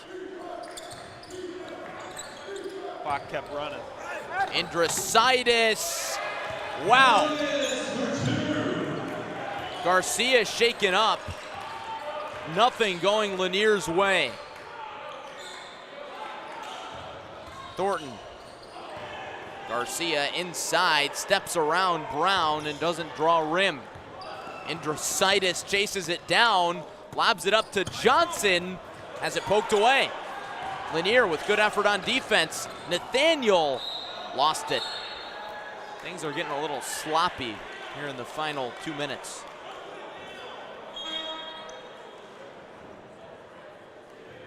Lanier's gonna bring in their shooting bunch. Adrian Reynolds, Landon Suarez, and Amari Morgan.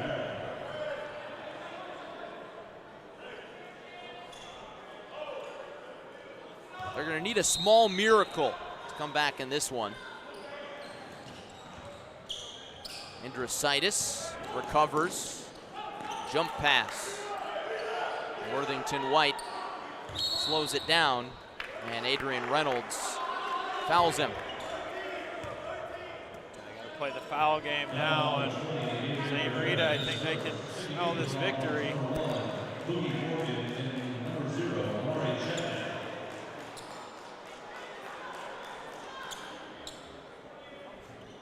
What a victory it's going to be for the Mustangs. after the disappointment of last night, knowing how big that game was and how much it was hyped up, I'm sure that was tenfold in those young men's heads. First free throw goes down for Worthington White. I think any time you lose a game in that fashion, especially with having the lead, think you had it secured and falling short, you want to make sure you come out there the next game and get it done, and it's exactly what St. Rita has done tonight.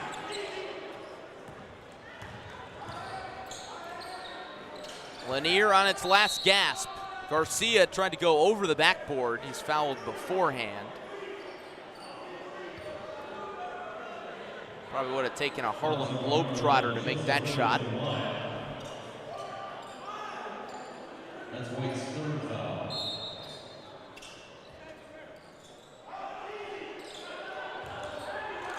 Garcia finds Shatman, and he's blocked by Indrasitis. He's out in front of everybody. St. Rita slows it down instead of trying something fun. Smart thing to do.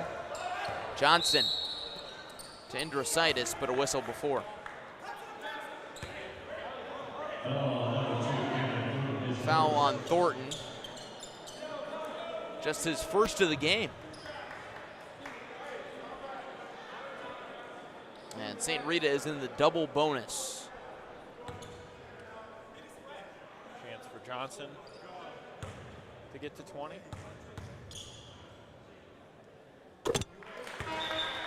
That's a good sound right there.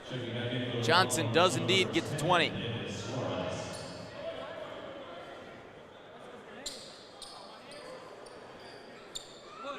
Very crisp.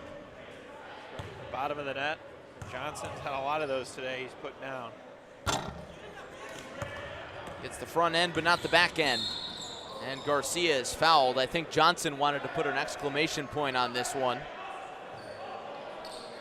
Johnson having an incredible game, doing some things that maybe we haven't seen from him before, at least with St. Rita in the mid-range game.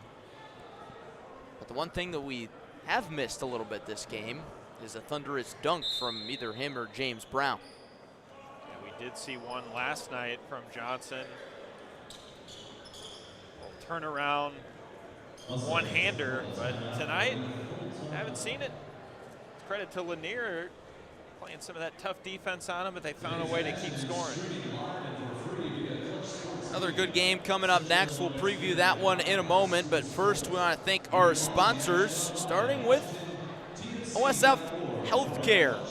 Proud to be the title sponsor of the Kevin Brown Memorial Tournament of Champions in 2022. And the City of Washington welcomes you to the KBM TOC, either virtually or in person. Next time you're in Central Illinois, check out all that Washington has to offer. And new stock is in at Uftring. Every Uftring Auto Group dealer. Choose from 11 franchises, 6 locations, and the year's best selection. You'll always get the best price at UfteringAutoGroup.com. And by Teamworks, the official sporting goods provider for the KBM TOC. And the KB Strong Foundation. Teamworks, our team helping yours. And Titan Industries, structural and miscellaneous steel fabrication contractor, proud supporter of the Kevin Brown Memorial Tournament of Champions.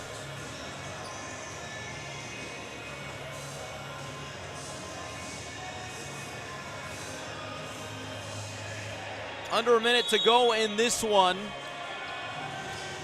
Lanier trailing St. Rita by 13. Osmar Garcia out of the post. Lanier continuing to run the offense. Teardropper doesn't go from Morgan, but the three does from Suarez. And Braden Mayweather wants a timeout. That's a full, but we'll keep it right here. Looking ahead to the rest of our Thanksgiving programming. Coming up next, Winter Haven against Booker T. Washington. You thought this game was good? I think that game could live up to the billing as well. And then the nightcap, Urbana, Joey Wright's alma mater, against St. Matthias.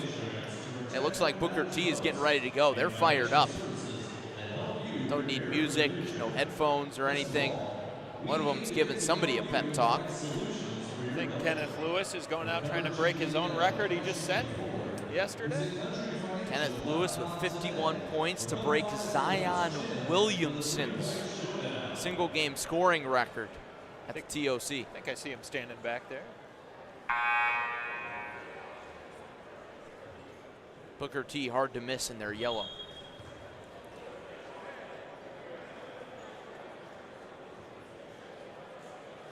One thing I like outside all the talent we see at this tournament, we talked about it with these two teams, the different uniforms, you know, so unique. Coral Glades, Coastal Carolina look to it. Lanier, almost like Texas. They're unique. St. Rita's navy blue and red, as common as those two colors are, you don't see them a ton, at least around here in central Illinois. St. Rita trying to inbound it, and they're called for the 5-second. Jordan Chandler was looking for the timeout, but didn't get it in. Looks like Morez Johnson's got a little bit of tape on his elbow now. Might have got cut.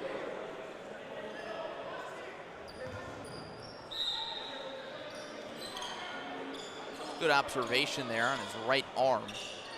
Suarez was looking for Garcia, and it's picked off. Indricitis will go to the line. Almost kind of going back to that play, I believe right before halftime, when they had a chance at the last shot. They give it back to St. Rita because of an offensive foul. Right there, another big opportunity, and they turn it over. Indricitis with a breath and to make. John, one thing that I've noticed on every single free throw chance for St. Rita today is James Brown, when he's been on the floor waving everybody together. He is clearly the vocal leader of this group, and I'm sure that's something that a lot of these college coaches recruiting him love. Yeah, very personable young man, soft-spoken. That's good to have that leadership too, just outside of your talent, being that leader, using your voice. Here's Brown. Vocal leader and vocal on the rim.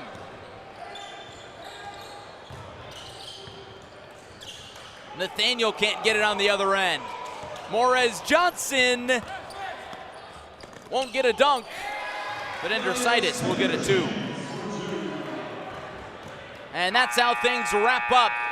It was a good one through 3 quarters, but St. Rita puts last night behind them, and they move to 1-1 with a 16-point victory over Sugar Hill Lanier. A really impressive game for St. Rita. The turnaround, Morez Johnson steps up big time. The Illini commit 20 points. James Brown just demanding all those rebounds, and great total team effort. Lanier falls a little bit short, but hard-fought game for the Longhorns. Both these teams now 1-1 in the National Classic bracket. We'll see both of them play again tomorrow here on ClutchSportsIL.com. I want to thank our sponsors one more time for this game before we toss it down to the studio. Starting with OSF Healthcare. When the new OSF Healthcare Cancer Institute in Peoria opens in 2024, it will be among fewer than 40 cancer centers in the country with proton beam therapy, and only the second in Illinois. It will be a place of hope, healing, promise, and possibilities. To learn more, visit osfhealthcare.org/horizon. And the City of Washington welcomes you to the Kevin Brown Memorial Tournament of Champions. Proud to host all the players, coaches, and fans in Central Illinois. New inventory is in stock today at every Uptring Auto Group dealer. Choose from 11 franchises, 6 locations, and the year's best selection. You'll always get the best price at UptringAutoGroup.com. And by Teamworks, the official sporting goods provider of the TOC and the KB Strong Foundation. Stop in and see us for all your apparel and sporting goods needs. And Titan Industries, a structural and miscellaneous steel fabrication contractor, proud to support all the players, coaches, and fans here in Washington. We're going to send it down to Uptring Tournament Central, where our Gavin Russell is just about ready to take things away. He's standing by with Devin Moore for an interview before our next game. So what do you say, Gavin? Fire away. Welcome back into the UFTRAN Tournament Central. I'm here with Devin Moore, member of the board here, the Washington Tournament of Champions. Devin, thanks for joining us. I got to say, I love the cowboy boots. Hey, thanks for having me. I appreciate the compliment there. The cowboy boots are awesome. You're rocking them. I am. You know, honestly, I'm wearing them a little bit because I'm in the cooler a lot all day, and so I am staying warm, keeping the feet warm. But I am doing a lot of traveling in these boots, so I'm wearing them out. For sure. And you speak about a cooler. You oversee a lot of the concessions, a lot of the food that goes on here, which is, of course, a very big part of the tournament. If you help feed many of the people that do a great job putting this together, and, of course, all the fans here. So just kind of expound on that a little bit more, your involvement with that. Yeah, so the concession stand's been really good this year. We tried to bring a few more meatier options. So we brought pulled pork in and we brought chili in. But, man, it has been chaos back there. I've been trying to keep detailed notes on how much is being eaten all day, and I have gone to the concession stand stores, GFS and Cosgrove. I've gone there already Wednesday morning, and I'll be going there tomorrow morning, and we are just we are having a lot of success. A lot of people are enjoying the food, and so we are running through it pretty quickly this year. And it takes a lot of people, of course, to run this. Do you work with volunteers on this? Who's working this? I do. I have a lot of volunteers in there. We try to keep them to 2 to 3 hour shifts is what we've got.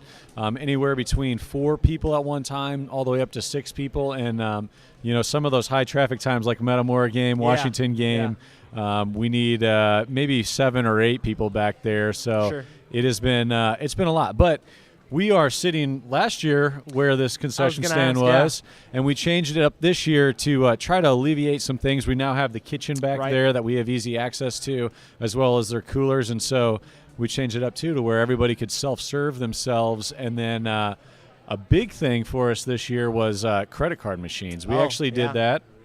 We actually did that during one of the board meetings. We said we've got to try to find a way to speed this up a little bit, and so we did that in concessions. We also do it at ticket sales, so we've had a lot of success on both fronts.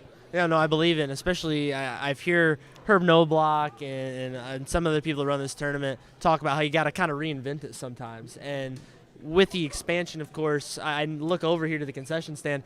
It's almost like a self-serve, and I see a lot of like at professional arenas and things kind of using the self-serve. I mean, it makes it very easy. I'm sure that's what you guys are going for. It is. It's interesting you say that. I was just at a Packers game about a month ago, and a lot of their stuff was you walk in just like ours, and it's self-serve, and it works really well. And it's just helped try to speed up the process of checking out and not trying to get so much of a congestion in an area. In the high traffic areas, of course, we see a lot of people out here just at the moment for, you know, game here on Thanksgiving.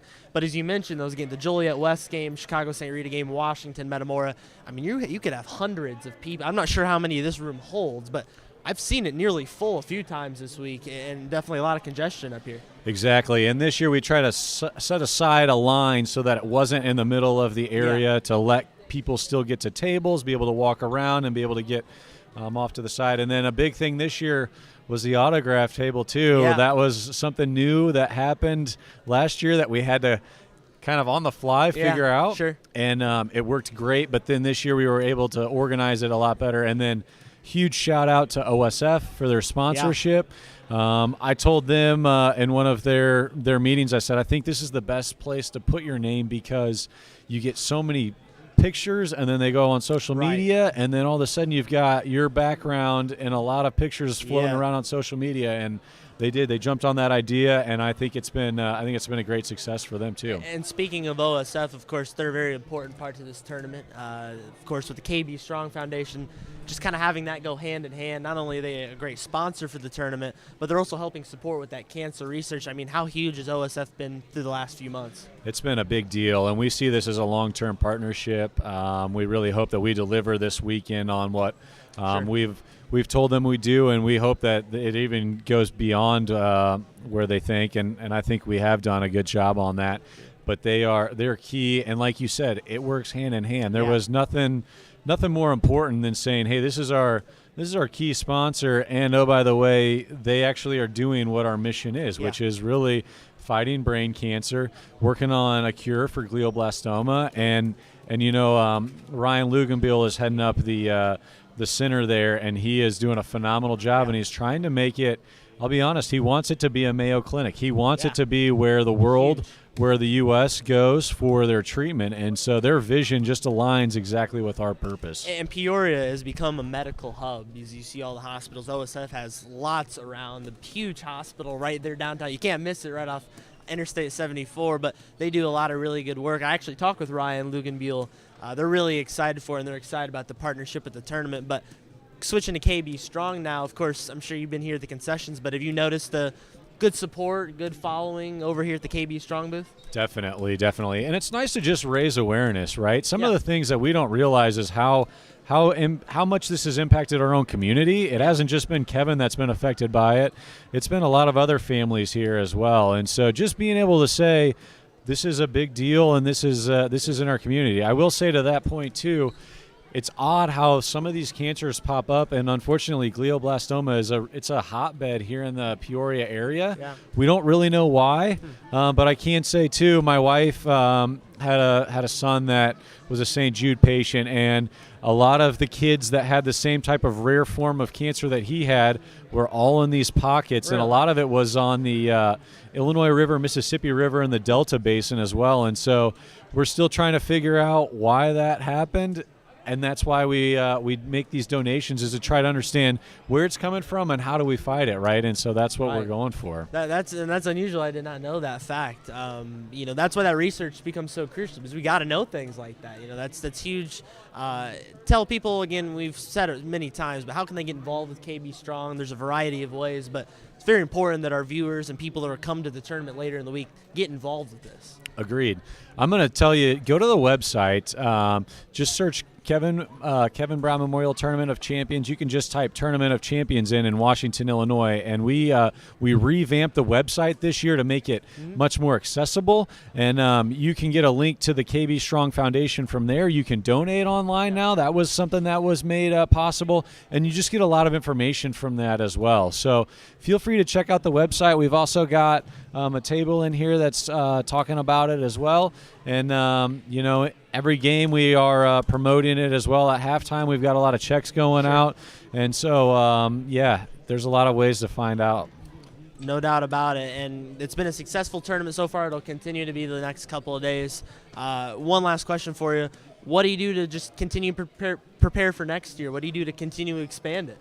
Yeah, so as a board, we'll all be pretty tired come Saturday night, but we will actually meet Sunday morning. We'll kind of finalize a lot of the financial details. We'll try to get an understanding of what it's going to look like next year, and then we'll meet a couple times after that to really understand, what should we improve on, what was good this year, and we want to continue to move this process. Unfortunately, if you stay the same, it's not going to keep growing, right? So we've got to figure out how do we keep making it better and better. And we'll take some time here in the winter months to do that, and then we'll take some time off. And then about June, it'll be probably that I'll say, all right, board, let's get back together. Right. Let's start putting the things that we said we need to change and get going on that. So no doubt about it. Well, it's been great talking with you, Devin. So much goes into this tournament. Make sure to thank these people when you come out here. They're doing a great job. A lot of volunteers, a lot of great workers. We're going to send it back to the booth now. We've got another exciting game. Joey Wright and John Camosa for Devin and Gavin from the Ufftring Auto Group Tournament Central. We'll send it back to the booth now.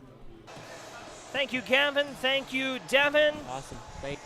Ufftring Tournament Central. It's been such a great part of our coverage this week, and we're continuing on strong. Game 4. Happy Thanksgiving, everybody. Game 4 today.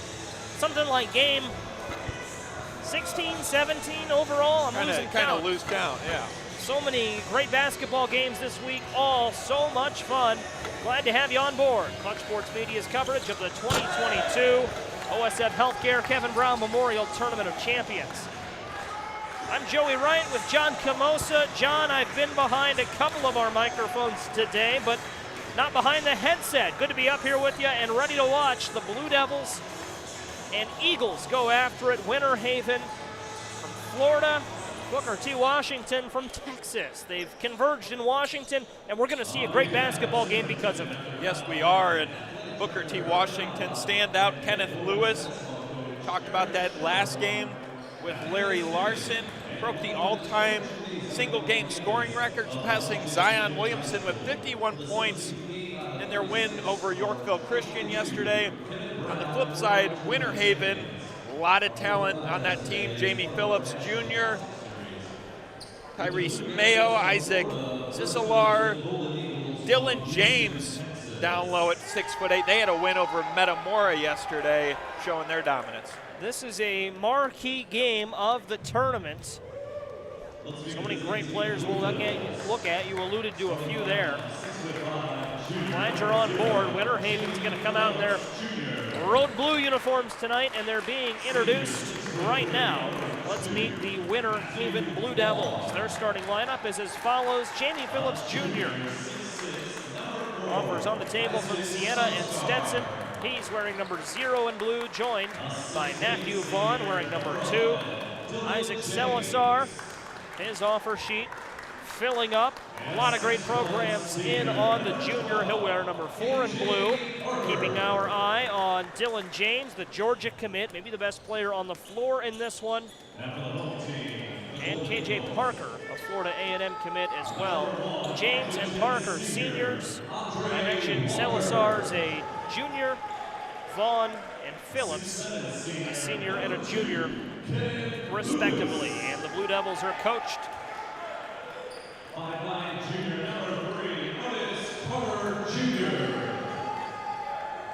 by Tyrone Woodside, the head coach of the Winter Haven Blue Devils, as we get ready to meet. Pardon me, John, as we navigate a couple of technical difficulties. The Booker T. Washington Golden Eagles from Houston, Texas. Their starting lineup looks like this. It'll be Andre Walker, Kenneth Lewis, and Otis Carter. 2 seniors and a junior. 1, 2, 3. Lewis, the new all-time tournament high scorer in a single game, scored 51 points yesterday. Davion Smith and Christopher McDermott rounding out the crew. McDermott, part of the tournament's Dandy Dozen as well. And he's in the circle, ready to square off against Dylan James. We're underway in Washington. Tip-off goes to the Blue Devils. Or the Eagles, pardon me. And now the Blue Devils haul in the rebound as we settle in. Webb pushes ahead and slows it down. No score bug right now, folks, due to a technical difficulty on our end. We'll get that fixed probably at halftime, as driving to the basket and scoring is Salazar. Who else? Making an early statement. So much talent on the floor right now. Here's Vaughn. Or rather, Lewis and a foul. Lewis in yesterday's win over Urbana checked out of the game with 43 points. Scores table, or his coach told him 50's the record. They kept him, put him right back in. He broke the record. And that record means something at this tournament. We talk about it often. All of last year, all of this year, the list of players that have played in this tournament. Won't go through the whole list because it's expansive. Some highlights: Zion Williamson, Anthony Davis, Andrew Wiggins. That's probably the top 3, but we could easily name 50 or 60 players who played in the NBA and some of the top college talent in the country right now. Definitely, and if you can top that list, you're amongst the greats. Lewis pulling up a 3 and hits it. Kenneth Lewis picks up right where he left off. 5 points for Lewis, and the Eagles lead by 1. 5-4 in the early stages, 6:30 to play. Jonathan Michael working on getting a scoreboard put together for us. Glitch with the previous one. We'll get that uploaded as soon as we can. And down low, a foul, nearly an and one for McDermott. And he'll go to the line to try and increase Booker T. Washington's lead. That's going to be a fun matchup inside with Christopher McDermott of Booker T. Washington and Dylan James of Winter Haven. Pretty much identical at 6'8".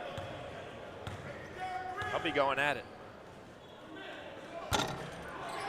McDermott leaving that free throw short. Christopher McDermott named, as I said, to the tournament's Dandy Dozen, a list of the top 12 players at this tournament. McDermott, a top 100 player in the 2024 class, choosing from Texas, Colorado, Texas A&M, Georgetown, Oklahoma, and Ole Miss. Among others, we saw Ole Miss commit Rashad Marshall earlier, plays for Blytheville. I wonder if they've had a chance to catch up and talk shop at all this week. They might have. Maybe future teammates there. KJ Parker knocks in the basket. And a near response from McDermott at the top. 6-6 is our score, 5:50 to play, up and under. And finishing at the rack. Boy, this has turned into a track meet, moving too quick to count. Lewis again for 2. Blue Devils slowing it down. Now a 3 from the wing, Parker off. Rebound, tipped around, and brought in by Booker T. Washington, and a foul is called. Reset the score for you, 8 up, 5:29 to play in the opening frame. We're working feverishly to get our scoreboard operational. Can tell you as well, our coverage is presented by OSF Healthcare. See their logo on our scoreboard when we do get that up. And they've been such a great sponsor here at the Tournament of Champions. We'll talk about the KB Strong Foundation as we go along. Raising money and awareness for glioblastoma, an aggressive form of brain cancer. What a slam on the offensive end. McDermott again for Booker T. Washington. See why he's getting all those big college offers. Another big dunk. McDermott, only a junior. Foul called in Winter Haven. Will inbound. You see the crowd getting into it here in Washington. That looks like a Booker T. Washington fan. Think I spotted an eagle on his quarter zip, and a 3 falls in the corner. Winter Haven answers, Tyrese Mayo. 11-10, Blue Devils leading. Free throw, won't go. Eagles push ahead, or rather Winter Haven pushes ahead, pardon me. KJ Parker.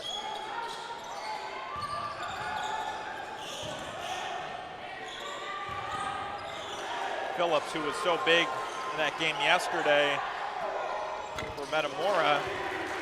Winter Haven the response. KJ Parker, go ahead, John. Yeah, just showing that dominance. He's a big guy, likes to play down low, but he will run it around the perimeter and shoot. This game is so much fun early on. Otis Carter Jr. for 3. Oh, get up and slam it down. Salazar. What a dunk. Timeout called. Booker T. Washington wants to talk it over. They will, 16-13. They find themselves trailing by 3 points in the early stages, 4:15 to play. And as we work to get our scoreboard restored, we'll thank our sponsors, OSF Healthcare. Proud to be a presenting sponsor of the 2022 Kevin Brown Memorial Tournament of Champions. When the OSF Cancer Institute opens in early 2024, it will be among 40 cancer centers in the country with proton beam therapy, and just the second in Illinois. It will be a place of hope, promise, and possibility. OSF Healthcare, proud presenting sponsor of the 2022 Kevin Brown Memorial Tournament of Champions. 16-13. Blue Devils out in front of the Golden Eagles early on, and that won't change on the fadeaway that almost fell for McDermott. KJ Parker drives and kicks. Now here's Jamie Phillips Jr. And he'll drive, taking himself. Rebound brought in by Salazar. Cutting to the basket. Wouldn't go for KJ Parker. Just fighting for some points under the rim there. Can't get him. Physical move, physical play under the basket. Look how fast Booker T. Washington tries to key it up ahead. Out of bounds, last touched by Booker T. Washington. So Winter Haven will inbound.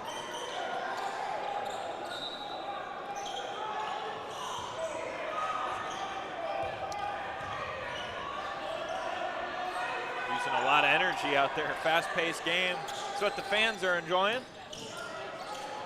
It's a fun game in the early stages. 3. Wouldn't go. McDermott hauls in the rebound. Good crowd here on Thanksgiving at the Raymond R. Torrey Gym. Baseline drive knocked out of bounds, and it'll stay with the Golden Eagles. 16-13. 3:12 to play.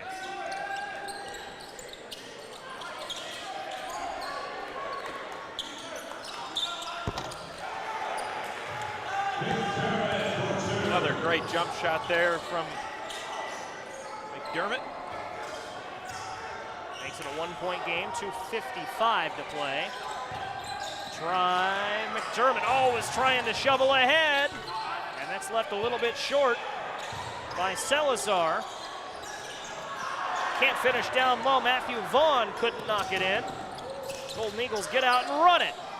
Pulling up a 3, leaving it short is Walker. Blue Devils, the rebound and a foul called on Carter as Parker tried to push ahead. Good crowd on hand. Fouls, by the way, 4 on the Blue Devils, 1 on the Eagles. 16-15 our score, 2:30 to play.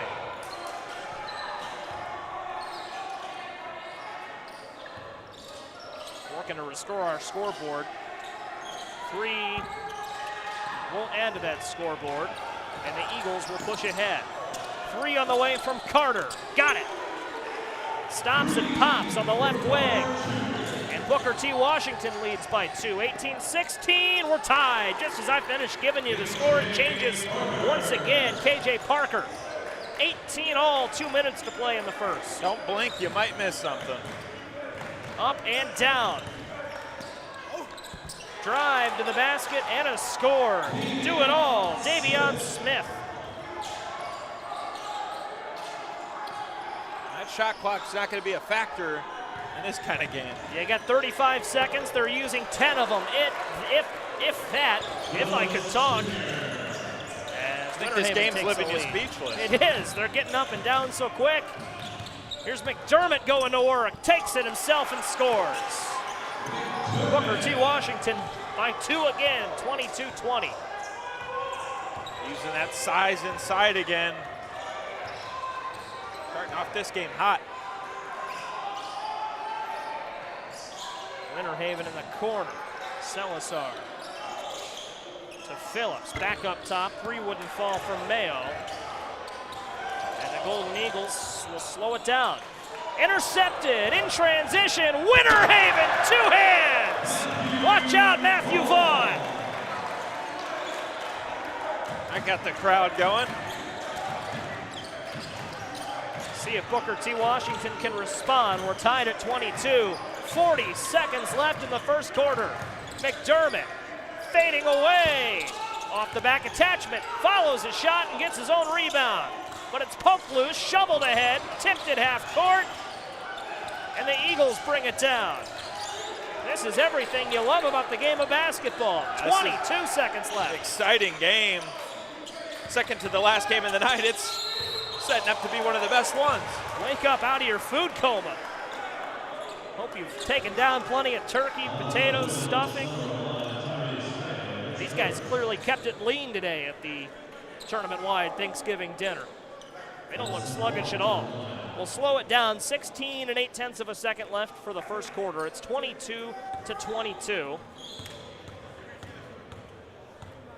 If you don't want to watch the New England Patriots Minnesota Viking games, turn on Winter Haven and Booker T. Washington. My Dallas Cowboys got the job done today. That's all I care about. They did.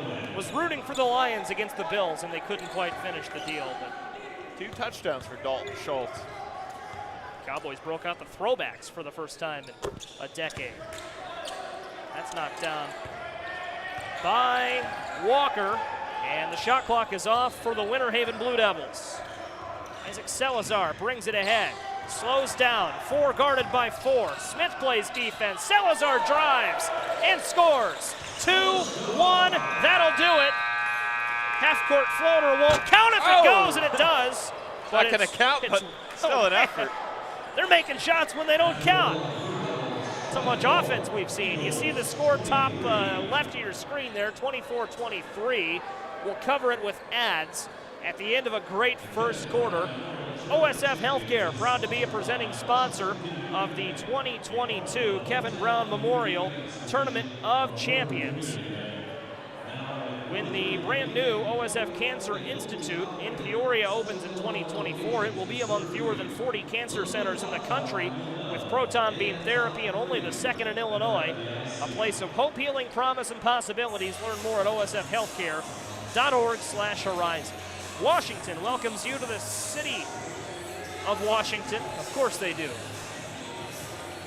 It's a growing city, as I find my place in the read, known for its quality of life and a diverse mix of businesses and restaurants. Check out all Washington has to offer during the Tournament of Champions. Thanks to Washington for hosting our entire crew. New inventory is in stock today at every Uftring Auto Group dealer. Choose from 11 franchises, 6 locations, and the year's best selection.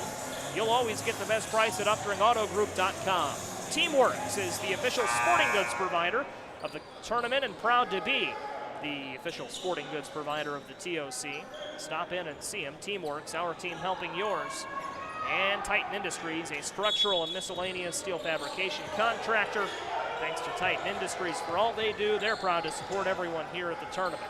24-23, 7:50 here for the second quarter, just underway.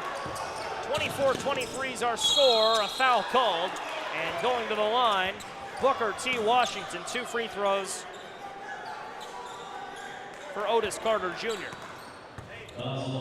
John Camosa, I'm a guy that believes in accountability. Our crew's doing a great job. The scoreboard not on our screen. That's my fault. That's my responsibility, and it appears ahead of this game I exported the wrong one, so I want to apologize to our viewers. If they're coming at anyone in the live chat, I haven't checked it, but that guy deserves to be me, Joey Wright. I will say, Larry Larson, Jonathan Michael working feverishly to get that up, and at the latest, we'll have that up for the third quarter. Until then, we'll have to do it the old-fashioned way. 24 all, 7:35 to play here in the half. 3 on the way. That one was short from the get-go, and the Eagles chug ahead. Lewis flings one up, and he's fouled. 2 free throws for Kenneth Lewis. 51 points yesterday. He's the new all-time single-game record holder for points in a TOC game. Doesn't look like he's going to hit 52 tonight. Has 5 points so far. Christopher McDermott trying to climb his way up there in the point category. He's putting on a show.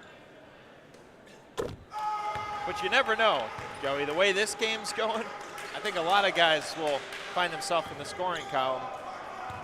Certainly been back and forth game. First went, second didn't.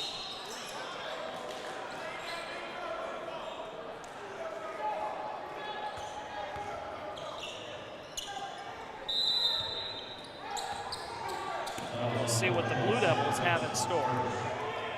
Their leading scorer right now, 7 points from KJ Parker.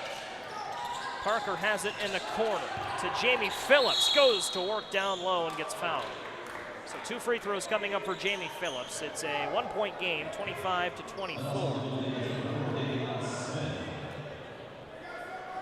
Physical player down low is Phillips. I wonder if he plays football too. He's strong. He would be, by the look of it, great to have. Maybe on the edge. I was thinking like a DN. DN, yeah, edge rusher. Tight end, perhaps. Gets up and down the floor well. Football season affecting the Tournament of Champions in a myriad of ways. Down low and a score on the rebound for Matthew Vaughn. Lewis pulls up a 3 and hits it. 28-27. Stay tuned later on into the month of December. Linton Stockton was supposed to play St. Joseph Ogden here at the tournament, but they're still in Indiana's football state playoffs. They wouldn't have had enough guys on the basketball team to play SJO because of football season, so that game's been rescheduled for December, I believe, 22nd. I remember that happened last year when Metamora played Kankakee. Kankakee was in the state championship. They didn't have any of their guys in that game. Kankakee still played, and Metamora a big winner that day. Jonathan Michael got it up. Winter Haven and Booker T. Washington, 29-28's our score. He's fired up. He can see the score again. Great crowd on hand here in Washington tonight. Having a lot of fun on Thanksgiving. Thanks for spending some time with us. And Joey will take that blame. That's right. John Michael fixing my mistake. But as quick as this game has went, John Michael fixed that problem in a fast-paced way. Without a lot of Adobe Illustrator expertise, too. Well, he's done some in Illustrator. Well, he doesn't know my system necessarily, so he got it done. He under pressure. If I was him, I would have stalled a little bit. His job was to work the computer. He could have taken a game off if he wanted to. There wasn't anything to work. Might have wanted to take the game off to watch this one. This is exciting. So much action here, folks. If you're just joining us, the scoring has slowed down a little here in the second quarter. Picks up again as Dylan James, or rather Christopher McDermott, drives to the basket and scores. I don't know if it'll be the highest scoring game of the tournament. It might get close, though, the way these offenses can get up and down the floor. Kenneth Lewis, Otis Carter, and Christopher McDermott all with 9 points, filling up the box score. KJ Parker with 9 as well for Winter Haven. Joins the 9-point club right on cue. McDermott going high-low and a layup. Count it, Andre Walker. Walker with 3. Hit a free throw earlier. That's his first field goal. It's one of those games, share the love. Everybody get in on the party and score. 3, got it. The big man, Jamie Phillips from downtown. McDermott trying to go high-low. That time it's cut off. And Winter Haven gets out and runs with it and scores. Salazar. 36-32, 10 points for Isaac. Lewis, 1 of the deep 3. Tried to get it to McDermott. McDermott accidentally tackles a man. KJ Parker hits the deck. And it's 36-32, as you see, with just over halfway of a quarter left to play.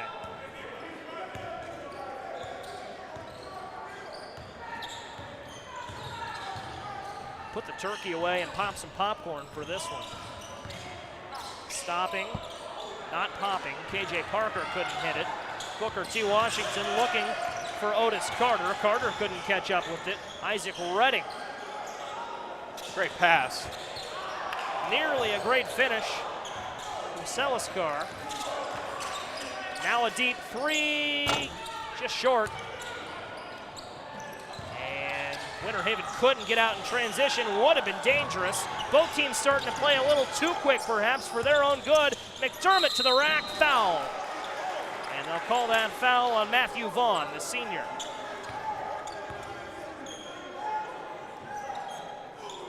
Getting down the floor in a hurry. McDermott at the line now.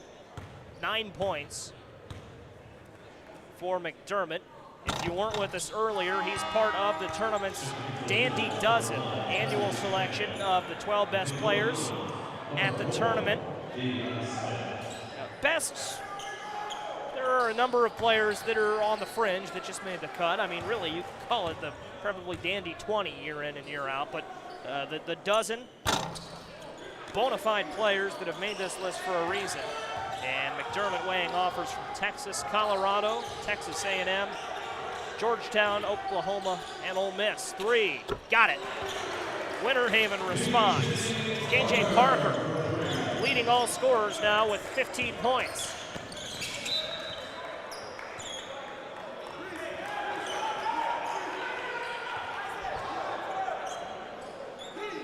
And Winter Haven, just like that, has an opportunity to increase its lead. Yes, they do, and playing sound offense. Parker spins, kicks. Phillips, 1 of the 3. Passes it up, drives, and he'll have free throws for his trouble. We've seen a couple of times now, John. Jamie Phillips not afraid to take off to the rack. Not at all. It helps with that big frame, strength to get to the basket. He just showed that a little bit ago, a guy that could step out and shoot the three as well. First free throw couldn't decide, and then it bounces to the right. No dice. The other Dandy Dozen selection on these teams, Winter Haven's Dylan James, Georgia commit. Launches as his teammate, Phillips. Gives him a 7-point lead. Largest lead we've seen either side mount here. John, what does Booker T. Washington do to try and cut into this? They got to get something going on offense, and right there, that's not going to help. Big time contact. Otis Carter had his sights on the twine and should have looked right in front of him because there was a player there. I think if you can continue to go through McDermott and Kenneth Lewis, you're going to have success. Got to get open first. I said the scoring slowed down, but if it picks up any, we might be on pace to see 100 points from Winter Haven. Mid-range. Dying Art shows why they call it that time. No dice. But these teams have been effective from everywhere on the floor. Lewis. Couldn't hit from that far away. He's hit a couple of deep threes, and Booker T. Washington's McDermott again.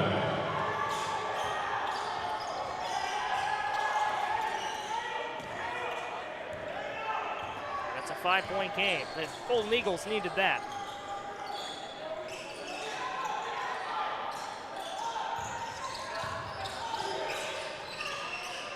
Three from Phillips. A little too much power on that one. 2 offensive rebounds for the Blue Devils, and that is pinballed out of bounds. Deflected by Davion Smith. After all that, the Blue Devils are going to have a chance on the baseline. Phillips, 6'5", junior to the corner. Stop, pop, 3. Got it. KJ Parker now has 15 points. That last 3 gave him 12, and it's 15 points for Parker. Lethal from beyond the arc. They're trying to separate a little bit. Eagles trying to play it on the block. Sent forward, watch out, Winter Haven! Isaac Seliskar.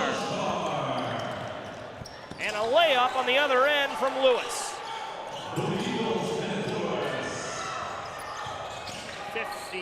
45-37 foul as the Blue Devils go up, and that'll be on the shot. Phillips has an opportunity to hit double digits with 2 free throws. He's at 8 points right now. Yeah, no shortage of action in this game. For every punch thrown, there's one counter. They're going back and forth. There are the Lanier Longhorns departing the gym. They fought hard against St. Rita moments ago. Fell just short, but that's a great Lanier team from Sugar Hill, Georgia. They'll be back in action at the tournament as the week goes along. Eagles for 3. That one doesn't catch anything from Walker. 111 left, or 117 left, pardon me. The equivalent of just over 2 shot clocks.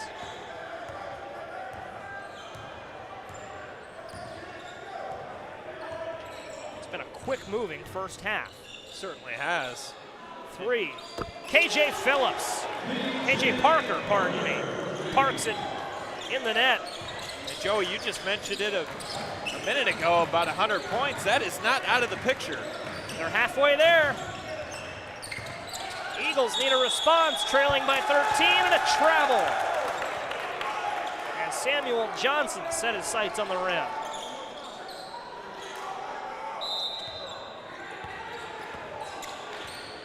Offering Tournament Central, St. Rita head coach Roshawn Russell coming up with Gavin Russell. at halftime. So stay with us for that. St. Rita handing Lanier a loss moments ago. Phillips off the mark, out of bounds. And Booker T. Washington can hold for the last shot. Shot clock is off. I would probably hold for the last shot. You don't want to give Winter Haven another chance at it. They can score in a heartbeat. Here's Walker, pulls up a free throw, short. Booker T. Washington has gone cold, out of bounds, last touched by BTW. How about that effort from DJ Parker, though? Gets up, throws it off the hardwood, bounces, and a deflection. That's called being aware. Gives Winter Haven the ball back with 16 seconds left. We'll take a quick moment to thank the presenting sponsor of the 2022 Kevin Brown Memorial Tournament of Champions. It's OSF Healthcare. When life gets hectic, you need healthcare that's easy. You need OSF On-Call Urgent Care for the care of minor illnesses and injuries. They offer in-person care or 24/7 virtual visits. Clinics are conveniently located in Washington, Morton, East Peoria, Pekin, and Peoria. Visit osfoncall.org/urgent care.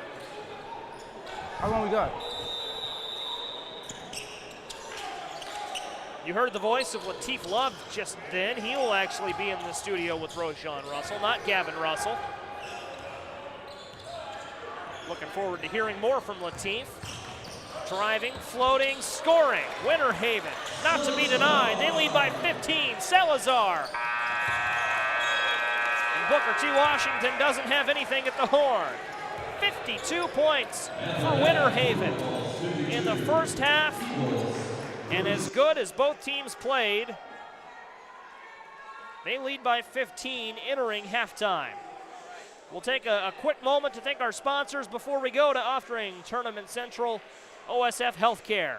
When the new OSF Healthcare Cancer Institute in Peoria opens in 2024, it will be among fewer than 40 cancer centers in the country with proton beam therapy, and only the second in Illinois. It will be a place of hope, healing, promise, and possibility. Learn more at osfhealthcare.org/horizon. The City of Washington welcomes you to the Kevin Brown Memorial Tournament of Champions. Washington is a growing city known for its quality of life and a diverse mix of businesses and restaurants. Check out all Washington has to offer during the TOC. By Oftring, new inventory is in stock today at every Oftring Auto Group dealer. Choose from 11 franchises, 6 locations, and the year's best selection. You'll always get the best price at OfteringAutoGroup.com. Teamworks is the official sporting goods provider of the Kevin Brown Memorial Tournament of Champions and the KB Strong Foundation. They're proud of it. Stop in and see them for all your apparel and sporting goods needs. Teamworks, our team helping yours. And Titan Industries, a structural and miscellaneous steel fabrication contractor, proud supporter of all the players, coaches, and fans at the Tournament of Champions. Let's go down to Oftring. Tournament Central, Lateef Love is with St. Rita head coach Roshan Russell. Guys, take it away. Lateef Love here with halftime coverage of the TOC with Clutch Sports Media. I'm here with Coach Roshan Russell of St. Rita, highly touted team. So I just wanted to get here and talk to you about, how have you guys been managing, the expectations coming to this year. You guys are ranked like second in all, Chicago by most, publications. How have you guys been managing those expectations? Yeah, we're honored to be viewed as a top team, not only in the state but nationally. But we also understand that this is a journey, this is a process. We have some new pieces to the puzzle, so we know it's going to take time to gel. But we're just focusing on us right now. So. Yeah, to speak on that game from yesterday against Joliet West, so many eyes watching it. We had around like 2,000 people on our stream just alone. The gym was packed, 3,000 people in the gym. How you think you guys managed that whole situation? All the pressure that came from that game. And you guys were up big in the first half, going all the way into the third quarter. So, what was the conversation like? After dropping that game, what would you tell your team after that game? Yeah, well, first off, it was a great game, great atmosphere. The energy in this building was second to none. So it was really exciting to play. And, we controlled the game for 3 quarters and just kind of let things slip in the fourth quarter. Joliet West took 19 free throws in the fourth quarter, so anytime you take that many, it gives you a great chance to win. But I was proud of our guys. Told them this is game one of a long journey. We know what the end goal is, so we're in good spirits. You know, having two highly touted players like that, like, what is like coaching like Morez Johnson and James Brown, like managing their personalities and stuff like that? You know, having a coach for their future as well. Like, how do you seem to do that? Well, it starts with their family. You know, they come from great homes, very respectful young men, and they want to be great. So that helps me. You know, I get to push those guys. They take it. They accept the challenge. Along with the rest of our team, we have a lot of talented guys, and they've been a pleasure to coach. I'm very blessed. So. Speaking on that talent, I know everybody look at your two bigs, your two-star bigs, as like the bulk of this team. But like, who do you see as like maybe a breakout player or some other players you can rely on to score some points or get stops on defense? Honestly, we have a lot of depth. You know, it's hard to just name one. You know, every game there's always somebody that can step up and play big for us. So that's the luxury we have as a staff. So at any given night, any day, any guy on our team can step up. So we're very deep this year. That's good. That's good. So, you know, dropping the game yesterday, how big was it for you guys to come out today and get a big win today to bounce back? Well, one thing about us, you know, we don't like to lose. So we were definitely properly motivated to get that first win. But, you know, like I told those guys, you know, this is a journey, and whatever happens throughout their journey, we just have to stay together. So never know what the next day brings, but we were certainly we knew we had to get this one. So one thing I know is about your team, you know, you guys really play through your bigs. You know, do you think throughout the whole season you're gonna have to rely more on your guard play to, you know, help your bigs, you know, have them setting up? Because as I watch, I see like a lot of Morez and James Brown creating for themselves, you know, back to the basket type things. Do you think you guys gonna have to emphasize your guard play, like, you know, feeding the ball? Honestly, I think our guards are doing a really good job right now. You know, in our backcourt right now, you know, we have some new guys, so they're just learning each other right now. You know, those guys, James and Rez, you know, they're the difference. You know, if those guys are dominant, I don't know too many teams that can beat us. But I think our guard play has been really good so far. It's just more about getting those guys to gel. You know, talk to me about the drive down here. Or, you know, it's been probably a long drive. You know, come down here for Thanksgiving tournament. How has that been? You know, managing, you know, sleep schedules, stuff like that. Yeah, it's been interesting, just kind of adjusting each day. But this is a great event, obviously a great cause. You can just tell by the way the community rallies around this event what kind of person Kevin Brown was. So we're just honored to be here. Definitely a time for us to get closer as a team, and you know, this is a great experience for everyone involved. You know, you guys play a tough schedule. Is it like any game you have, you know, circle on the circle on the schedule, you know, look forward to? Well, I always tell those guys we're circled on everyone's schedule, so we always have to be at our best. But we're just taking this one game at a time. So today we were happy to pull this one out. Tomorrow the focus is on Cardinal Ritter. We don't look ahead. Speaking on that Cardinal Ritter team, you know, what is the game plan going into that game? They're a very physical team, very balanced. You know, how you guys looking to manage their, you know, defensive pressure, three-point shooting, and things of that nature? Well, for us right now, you know, to be honest, and they're a really good team. You know, I know they haven't, you know, got over the hump yet with the win, but that's a really talented team, always a respected program in St. Louis. So, you know, for us right now, though, it's really about us getting more chemistry, making sure we're on the same page. So, you know, we're more focused on us than anybody we play right now. So. Okay, so, you know, saying as you're focused on you, like, what's some things you think the team can improve on and going into the rest of the tournament? Just communication. You know, sometimes we not always know what we're in, whether it's offensively or defensively. So just more communication, you know, learning each other's spots, where certain guys like the ball. And it's going to take time. That's going to take more games. It's going to take practice. But, you know, I'm really happy with the step that we took today, but we got to take another one tomorrow. Yeah, speaking on communication, who has been like your vocal leader on the court for you guys coming up to this game? Really, you know, our Morez and James, you know, those guys are returners, and they've been really vocal. James has maybe the loudest voice on the team, so really been leaning on those guys who've been in the program the longest to be the communicators out there. All right, thank you, Coach. Thank you. Yep. No, good night. Thank you. Yeah. Welcome back, guys. Thank you so much, thank you, guys. Welcome back, everyone else. There we go. Great job, Latif and Roshan Russell. Roshan, the head coach of the St. Rita Mustangs. Looking good here at the Tournament of Champions. Close one against Joliet West yesterday. Big win against Lanier earlier, the Longhorns. Tough out of Sugar Hill, Georgia. Such a great field here at the Tournament of Champions. Good one here in front of us. Winter Haven and Booker T. Washington from Winter Haven and Houston, Texas. That's what I love about this tournament, is it brings schools together from all over the country. Looking at some of the games we've seen this week, some of the games we've seen today. Blytheville, Arkansas, and Coral Glades, Florida earlier.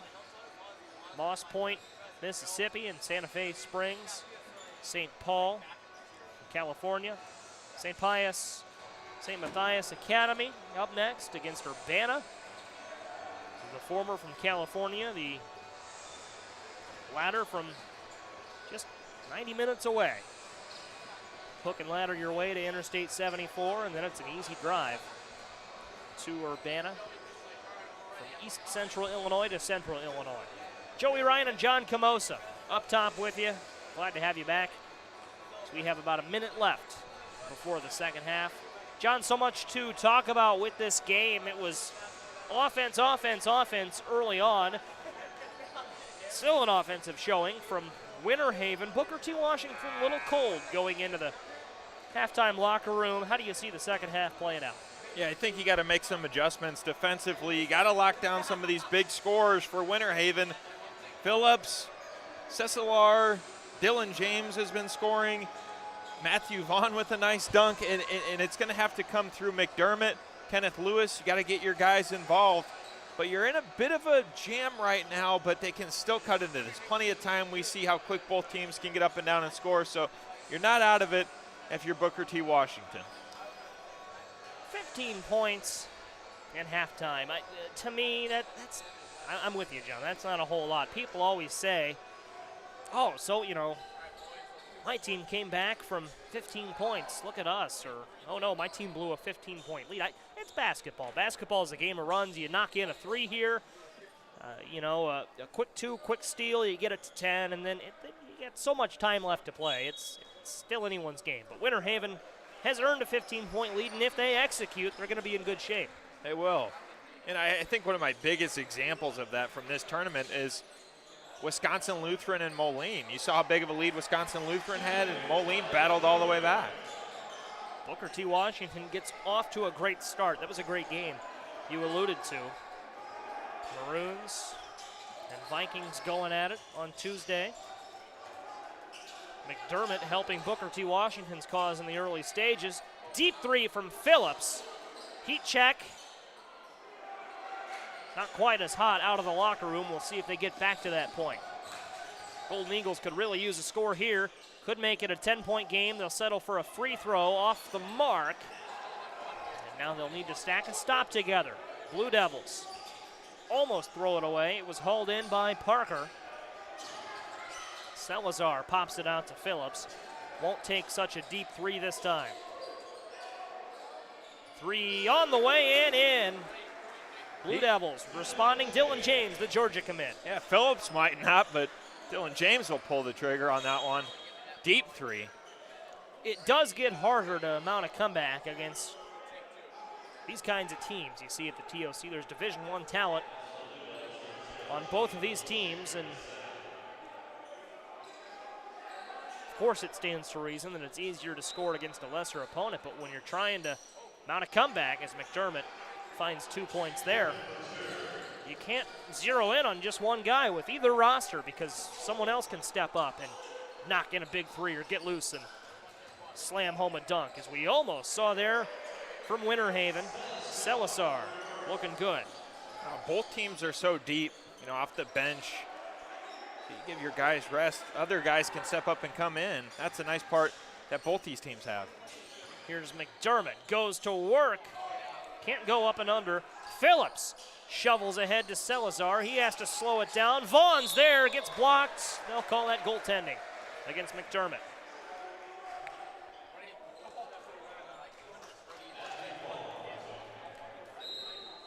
Up to 6 points for Vaughn.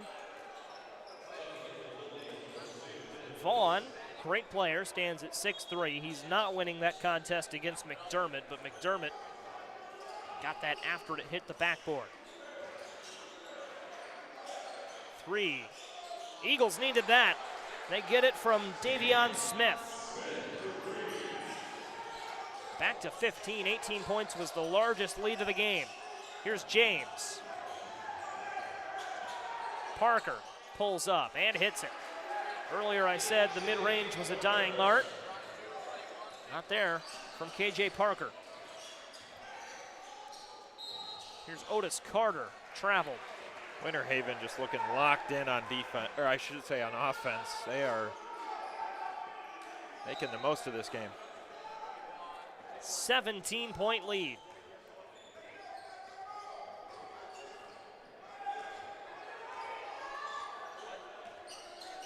Traveling from the warm Florida climate to chilly Washington. Although the temperature's been in the mid-50s all week, they haven't cooled off. Acrobatic shot wouldn't go. Put back, no. Third chance, count it. Salazar wouldn't quit. Almost on a trampoline there, just keeps bouncing and bouncing. Eventually it'll go. Lead back up to 19. See it on the bottom of your screen. Free throws now coming for Booker T. Washington. Davion Smith will go to the line.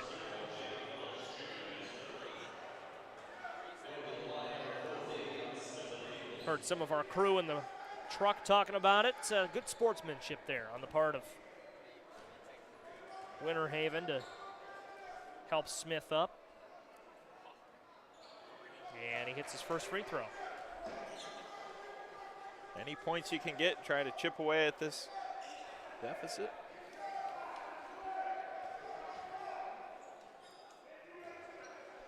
Leading scorer in the game right now is Winter Haven's Isaac Salazar is the number 2 scorer. KJ Parker has 20 points to lead everyone. Vaughn, alley-oop! Watch out, Dylan James. How about that throw down from the 6'8 senior? James almost got up to get a block on the other end. Now they shovel ahead, pass back, 3 on the way. Phillips, no. James up top. James cuts through, spins, loses it, and here's Lewis. Lewis with contact, almost got the and one, and he'll go to the line.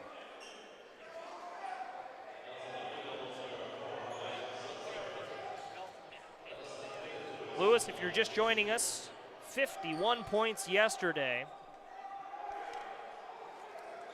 as his team opens play at the Tournament of Champions with a big win against Yorkville Christian. Set a tournament record for most points in a single game. And we'll have to rewrite the program for next year. 12 points for Lewis in this one. Not going to get to 51, but having a nice evening to help his team. Stolen, Lewis gets it back. 3 on the way, got it. Kenneth Lewis. Right place at the right time. That's a start for Booker T. Washington and trying to mount this comeback. They've got to stack some stops together. McDermott got back and forced that one out of bounds, but it was last touched off his foot. Lobbed up. And down low there's Vaughn for Winter Haven. Here's Otis Carter. Carter wants a 3. Fires one and gets the pass back from McDermott and scores. 14-point game again. Vaughn gets out and runs. Nearly got blocked. Rebound. Pulled in and put back by Salazar. Almost for 70 points. Still 3.5 minutes left in the third. Deep 2. Probably not the best shot there for Booker T. Washington. Vaughn almost slammed it down. And a timeout called by the Eagles. 71-53. That was a borderline layup dunk. He got up, he might have touched some rim on that, but you get a little bit of credit if your hand still grazes the rim there. Acrobatic play nevertheless. Good opportunity now to thank our sponsors, starting with OSF Healthcare. Don't let the flu sideline you or your loved ones this year. Get the flu shot with your OSF healthcare provider and stay in the game. Visit osfhealthcare.org to schedule an appointment today. By the City of Washington, proud to host the Tournament of Champions. It hosted this tournament since 2008. A growing city known for its quality of life and a diverse mix of businesses and restaurants. Check out all Washington has to offer while you're here for the TOC. Off drink. Win a brand new 70th anniversary Corvette for only $100. You can win a new Corvette with all proceeds to benefit Levy Park in East Peoria. Visit winyourcorvette.com. That's winyourcorvette.com. And by pardon me, folks. Teamworks in Washington Titan Industries, also great sponsors of this event. We ran out of time for more. Here's McDermott spinning, can't get that one. Rebound Vaughn. Phillips steps through, gets blocked. Lewis sends him packing. Looks like he got hit on that one. Took a shot to the face, it appears. We'll hope he's okay. Looks to be all right.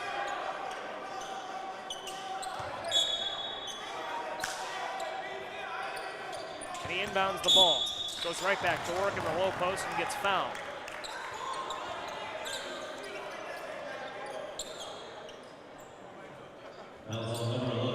Foul situation. 3 on Winter Haven, 1 on Booker T. Washington. Dylan James doesn't have it. Scrum for the loose ball, jump ball arrow favors Booker T. Washington. Their deficit, 18 points with 3 minutes to play in the third. They've got to get going. 11 minutes of game time. Arrow favors Winter Haven. And here we go, running. The Eagles steal it, and a foul called as Carter got the ball poked loose. Vaughn a little too physical. Thought I saw on the scoreboard, pardon me, John, the jump ball arrow favored the Eagles, but that must have been a mistake. They'll get the next one. So 4 players now in double figures. Winter Haven. Sharing the wealth. Step back 3. Doesn't catch anything from Andre Walker.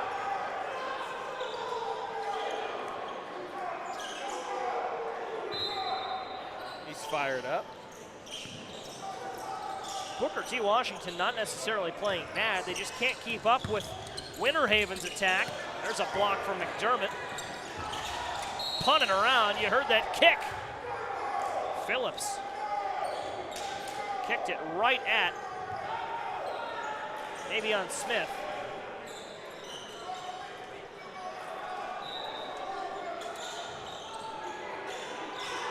And here's McDermott. Fades away. Good look at that as he knocks it down.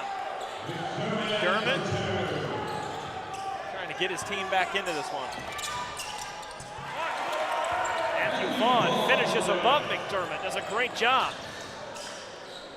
Lewis pulls up a deep 3. Short. Phillips the rebound. Running, gunning. Salazar with one hand. Get out of the way. What a jam. Booker T. Washington answers on the other end. Davion Smith. Dunked it so hard the net flipped inside out. Here's Vaughn trying to flip it back. He does. Deep 2. Matches his number. Otis Carter for 3. Matches his number. Let's see if we get a number 1 with free throws next. It's in the hands of number 1. He'll take a 3 instead. And Mayo leaves it short. Rebound Carter. Carter 3. Got it! Another one. Offense, fast and furious. Every corner, every part of the floor. It's a 14-point game.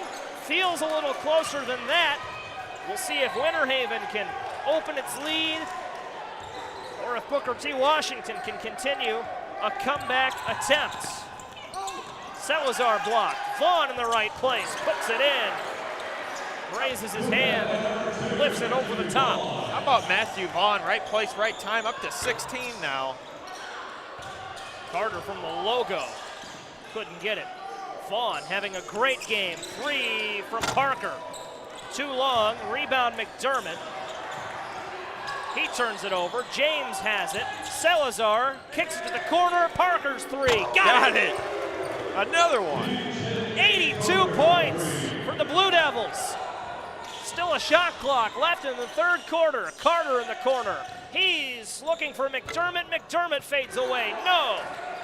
Shoveled ahead. Here's Salazar. Salazar to Parker. 3. Doesn't have it off the back attachment. Gonna get his own rebound. That's why you follow your shot.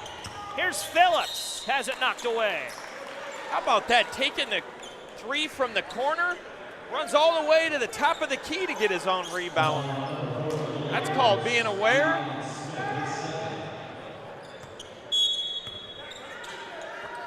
Vaughn on the inbound. Finds that one, 84 for the Blue Devils. Their lead, 21 points just like that. Here's Carter fading away, had it tipped. Here's Vaughn, he's still got some time left. Hoists up a prayer off the backboard. What an exciting third quarter.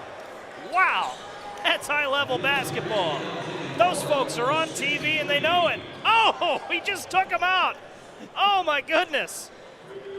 They had that choreographed, perhaps. Let's thank our sponsors. Oh man, I wasn't expecting that. I wasn't either. Oh, he's okay, thank goodness. They're on, they know.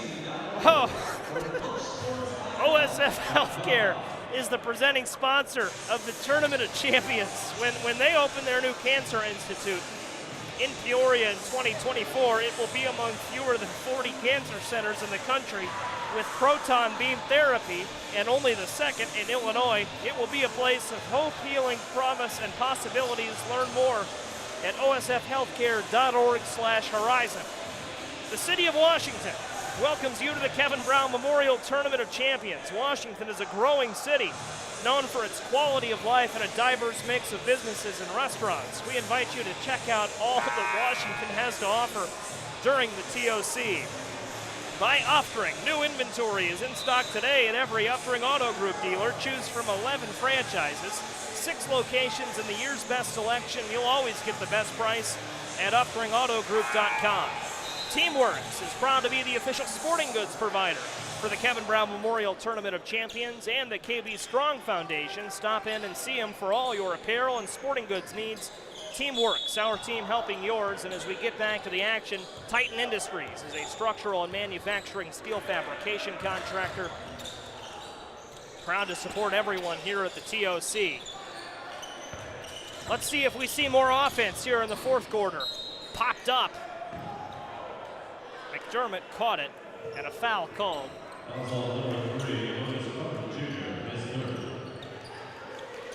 we'll have an inbound from Winter Haven. I think they know they have the capability to get to 100. No sign of slowing down. Alley-oop slam! Dylan James! Winter Haven opening it up, 86 points and a 23-point lead. You can tell the Golden Eagles want to respond, but a little too much on the pass. And we'll see what the baseline out-of-bounds play brings for the Blue Devils. How about Dylan James go up and get it? James, the Georgia commit's been a little quiet tonight, and I say quiet. He has 9 points. He's been active, but he's spread the wealth, kind of player that makes the players around him better. 4 of those, 2 highlight reel dunks off an alley-oop.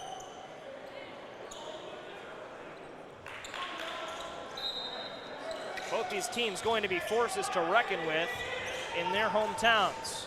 Winter Haven, Florida, and Houston, Texas. Alley-oop, James again, watch out. Make it 3. 88. Winter Haven needs 3 points to hit 91. That would make them the highest scoring team at this year's tournament. And a foul called that'll send McDermott to the line. I think they'll get there. Yeah, I don't think they'll have a problem scoring 91 points in 7 minutes and 12 seconds. Joey, you called it. I think potentially 100 and maybe over 100. certainly in the picture. At the pace they're going, they're not slowing down at all. Picture in picture, as you can see, the Golden Eagles fans love it. McDermott's at the line. And it is a 23-point game again. Winter Haven driving. Let's see what they've got in store on this possession. They'll slow it down a little. Parker nearly lost it. Good defense from Carter. Salazar lobs one up. They go high-low, and Phillips finishes again.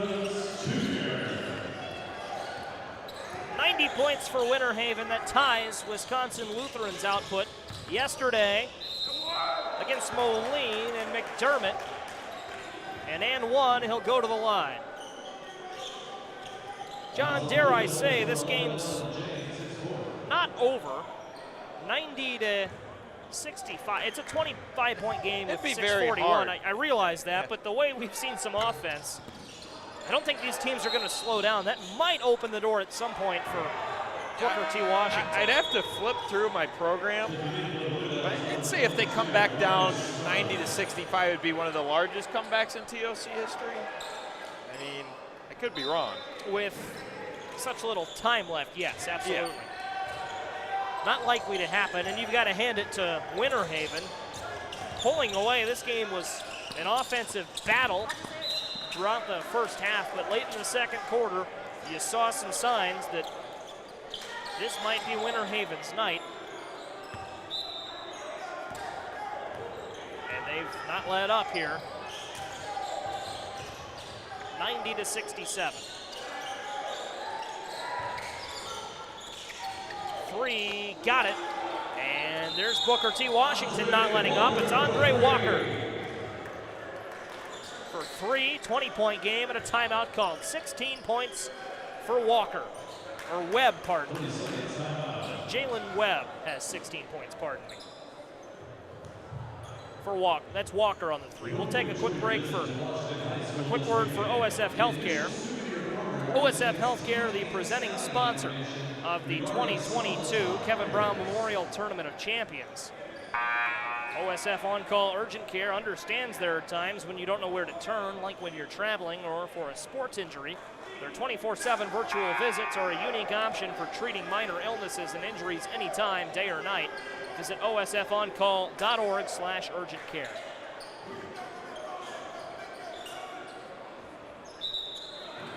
Good crowd here in Washington tonight. Thanks for spending your Thanksgiving with us on ClutchSportsIL.com. Joey Wright alongside John Camosa in the booth. Director Larry Larson, Technical Director John Michael, Lateef Love, and our off-grade tournament central, and our great camera operators for making this happen as well. 3, got it, and just like that, Winter Haven is the highest scoring team at this year's tournament. KJ Parker. Potentially another record to try to beat. Chicago St. Rita with 111, most points all time in a game. Saw that last year. Drive and a score from McDermott. Triple digits will fit on our score bug. It will be a little snug, but they will fit. I tested them. I knew we might see something like this. Booker T. Washington off on the 3. If it happens, Joey, just say, you know, they potentially score over 111. Kenneth Lewis will be in the history books for 2 games back-to-back days. Set the personal record yesterday, wants the team record today. He'll be on the opposite side. He'll be on the opposite, and that would still be part of the game. What records might we see in their 3rd game tomorrow? 3 short from Walker. Now a 3 in the corner, and that one is good. From Carter again. Back to 20. Salazar, big part of the Blue Devils attack, has 22. Vaughn steps back, fouled, and he almost got the and one from the free throw line. Instead, that's where he'll go. And if you're a Winter Haven fan, you got to be loving this game. Vaughn to the line, trying to give Winter Haven 97.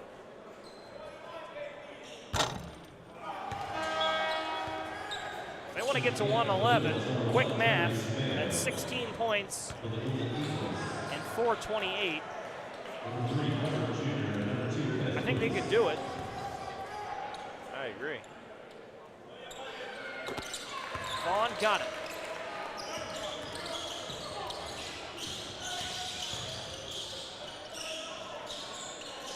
Carter wanted the deep three, gets fouled instead.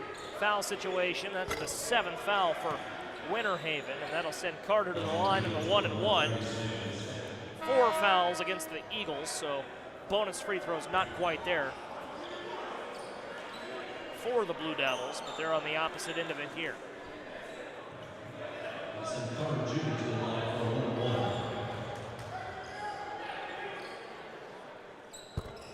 Carter's first free throw rims out. Phillips there again to grab the rebound. Slows it down. Phillips steps through the lane, gets blocked, gets it back, goes up, gets blocked again. Rebound corralled by Parker. He goes up, can't score there, and the rebound's finally hauled in by Washington. And Carter steps through a three, drives up and under and scores. Otis Carter Jr., pardon me. That's great defense around the rim. Better finish. T. Washington, yeah, that leads to points. Parker, free throw, 98. I almost lost count.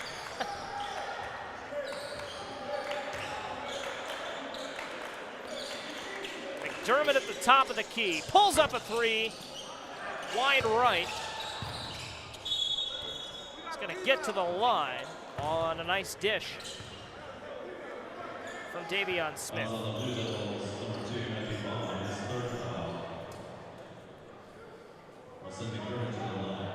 We've had an exciting tournament. We've had a great tournament so see far. a team score 100. They can get 2 more. Kenneth Lewis break the all-time single-game scoring record. How about some of these hometown teams, in Washington? And Metamora's look good too. Yeah.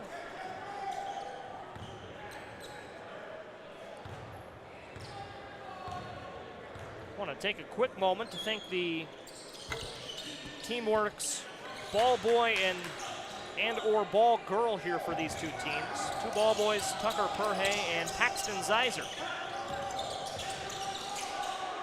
Tucker for Winter Haven and Paxton for Booker T. Washington.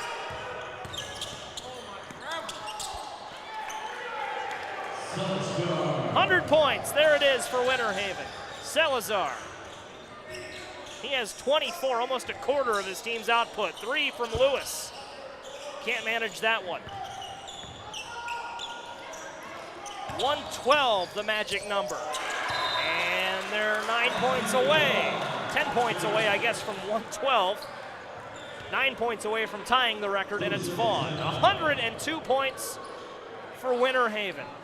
They've come all this way for Florida, and they won't be easily denied. Beat Metamora yesterday in a good one that was close early on, and they pulled away down the stretch. Yeah, looking at this Winter Haven team, how talented they are, Joey, and going back to last night's game, that speaks a lot of how good Metamora's gotten in the offseason. We knew they were state championship contenders going in, fell just short last year, but they kept it really close with these guys. And right now, Booker T. Washington hadn't had an answer. He's playing get up and go transition basketball.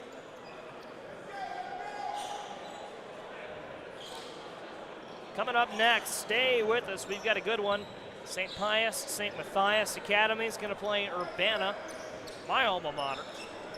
Looking forward to watching the Tigers. They played Coral Glades yesterday.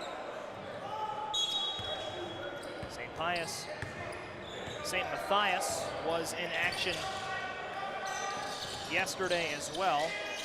They played Blytheville out of Arkansas. Watch out. Here we are in transition and a layup. Tyrese Mayo knew the defense was going to catch up with them. 104. Deep three, line drive wouldn't go. Some of the second unit in now for Washington. And Booker T. Washington has scored 81 points. Let's not discredit what they've done on the offensive end. Drive and free throws coming for Matthew Vaughn. Getting close. If you're just joining us, Tournament of Champions history is in sight for Winter Haven. They have 104 points, as you can see on the bottom of your screen. Magic number 111 would tie St. Rita, or rather Yorkville Christian, a record they set against St. Rita last year. St. Rita, I believe, right? Is St. Rita 111, Yorkville Christian 103? Help me out, Larry. Did St. Rita win that game against Yorkville Christian? St. Rita did win that game against Yorkville Christian. I had it right earlier, and you second-guessed yourself got there, crossed Jeff. up. Both teams back in this year's field, of course. I mean, second on the list is Champaign Central, I believe, 109. So these guys, they already found themselves in the top 3. That one's Good airmailed catch into the there. stands. That was a fireball. Being alert there in the first row. There's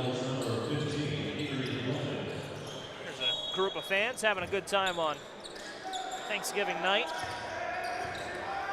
No theatrics from that group.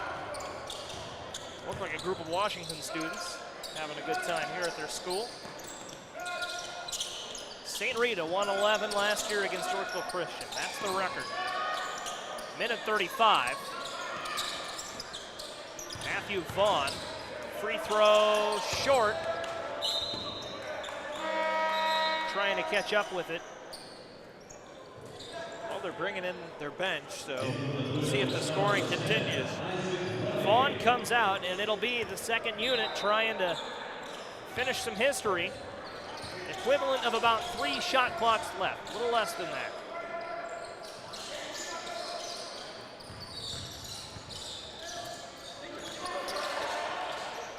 Blocked down low, well contested, rebound hauled in by William Hamilton. Rather, Troy Boswell, pardon me. Boswell got the rebound. It may be out of respect as well, Joey. A pretty lopsided game. You wouldn't want to keep all your starters in there, risk any injury just to break a record. Smart play, and now you've got a chance to see what you got from some new guys, as Booker T. Washington does as well. Good opportunity. Say, hey guys, give me 6 points here in the next minute. See what they can do for you. And then you could say, hey, we were the guys that broke the record. That's right. Big man on campus come Monday morning. Carson Richard. Richard nearly lost it. He's fouled, and that will send him to the free throw line in the 1-and-1. Free throw is an easy way to give up points here. Let's see if that comes back to bite the Eagles. If you're Washington, of course, you're playing to avoid that. I don't know how conscious they are of the mark, if these teams know what they're chasing, but you want to stop the bleeding. How good have the Eagles played, though, tonight? 81 points. That's going to get lost in the shuffle. Oh, yeah, still a great game. They looked great tonight. A couple of Teamworks ball boys there hanging out in the door. Ready to go perhaps for our next contest.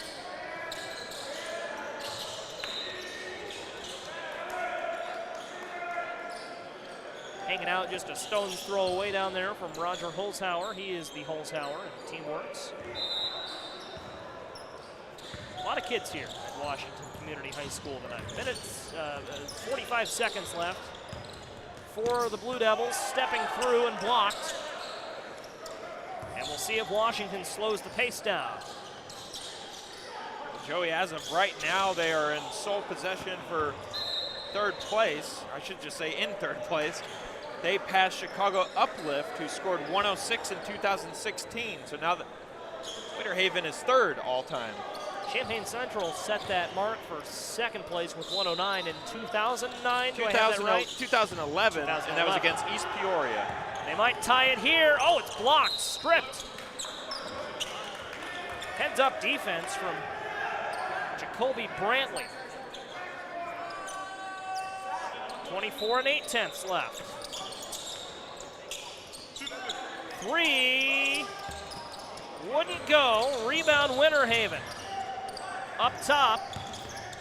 Driving, kicking, another 3 on the way for second place. They've got it. Second place. They pass Champaign Central. Let's see if they can get one more possession. 5 seconds left. Washington dribbling it out. The ball's loose. The buzzer sounds. 110-81, your final score. They fall a point short of tying the single game record. But what a performance it was from Winter Haven. The Blue Devils are legit, and I'll extend that to the Golden Eagles as well. What a spirited game we saw. A lot of offense, and that was a lot of fun here on Thanksgiving night. I agree, Joey, and I think early in that game when it started going back and forth and just basket after basket, we knew this game was going to be high scoring. And oh man, 110-81. That'll be tough to top for another team. See if we see it this week. Let's see when Winter Haven plays next. That might be when they are able to topple that record. Winter Haven is in action tomorrow against Yorkville Christian. So that could be an opportunity for them. See what happens. Great game. We'll thank our great sponsors as well after a high-octane battle. One more game tonight, too. It'll be presented as well by OSF Healthcare. OSF Healthcare Children's Hospital of Illinois is ready to provide all levels of care throughout the health and wellness journey of kids and teens, from routine care to highly specialized care or support for a healthy lifestyle. It is the only children's hospital in Illinois outside of Chicago caring for the most complex health issues. Visit osfhealthcare.org/kids to learn more.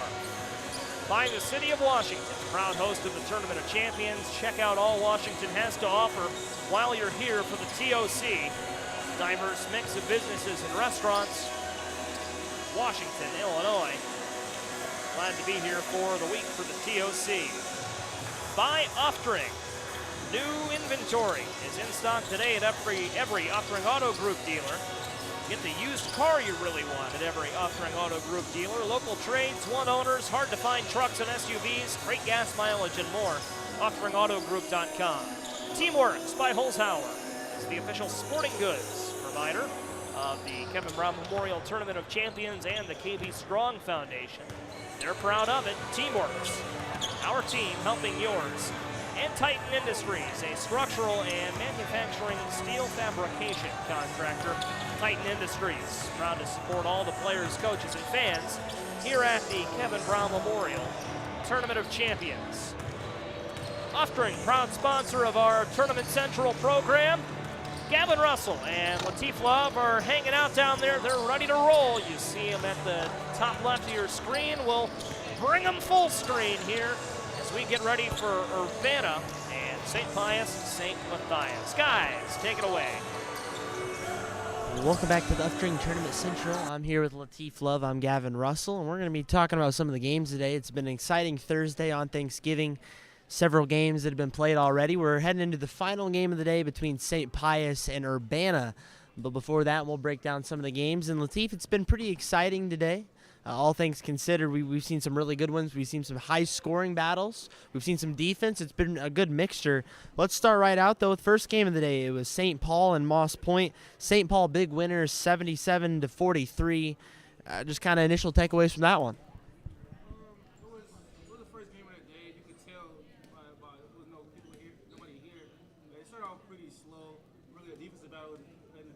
Before it got, to a big blow at the end. But, I think for Moss Point, they just have to focus on being more calculated. I feel like a lot of their plays just really they don't get into too many offensive sets. they just, do a lot of ISO and a lot of driving kicks. But the game started off pretty close, and then it just got really really out of hand in the second half. Moss Point was getting a lot of putbacks, a lot of dunks. They just kept the energy high throughout the entire game, and it played dividends for them. And that was dunk fest. Yeah. They had some big dunks in that game. Mullane had 17 points. But, I mean, although Moss Point lost, Kedrick Osby, I mean, he was going off. I mean, he was nearly a one-man show. I mean, he was their leading scorer, had most of their points. Yeah, Kenneth, bro, the whole entire game, he was like the point guard, shooting guard, smart. Everything they needed, he did, Like, majority of their points. In the first half, I think they had around 28 points in the first half. Yeah. He had around 24 of those points.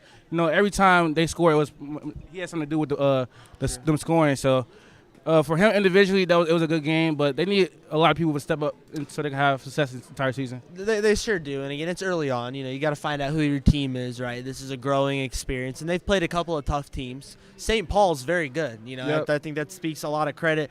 I think the one thing I took away from that game, St. Paul is very balanced because, as you mentioned, Mullane, but they had about 4 or 5 people in double figures. Yep. Everybody was scoring. You got the 3-ball going. They were dunking the ball. They were getting it inside. So complete team effort there from the Swordsmen, which I got to say I like that team name. Yeah, good team name. Next game we had, I was on the call for that one with John Camosa. Coral Glades in Blytheville. Coral Glades played them pretty close. They held the lead for quite a bit of it, actually. At the end, Blytheville hit some free throws and pulled away a little bit, but I think that's one of the best games we've seen today. Yeah, Coral Glades was up 16-6 after the first quarter. Had a 10-point lead. I really expected them to pull this game out, but, Blytheville stayed very persistent and ended up taking the lead around the third quarter and never gave it back up again. It was really a defensive battle, really scrappy, low-scoring game. And I just think that Coral Glades didn't get a lot from their, star players. I talked to Ramez Saeed yesterday. He had 23 points and 9 steals. Today, kind of struggled. I seen a lot of struggles from the whole team today. Didn't really hit them 3 balls today as they did in the previous games. But one thing they did do good was keep up the defensive pressure. So they can keep that look forward to next games. Keep doing the same things they've been doing. Yeah, Zaid definitely maybe didn't have as good of a game as he did their first time out against Urbana, but he's got some sick handles. He can dribble the ball really well. He's a great playmaker for them. Kerpu Elzy, he got hurt towards the end there. Hopefully he's all right, but he played well defensively. Tahir Bond played well. He was in foul trouble, though, so you got to keep that in mind. Do mind, though, Blytheville was the 4A state runner-up in Arkansas last year, so they're a very good team. They went 29-7 last year. They've got the Ole Miss commit, Rashad Marshall. They're a very good player. And then something I learned just earlier talking to their coach, Mackenzie Pierce, Keyshawn Washington is a transfer to them this year. He was an all-stater in Arkansas. So I think it really says how good Blytheville is, not maybe so much Coral Glades struggles. It's just how good Blytheville is.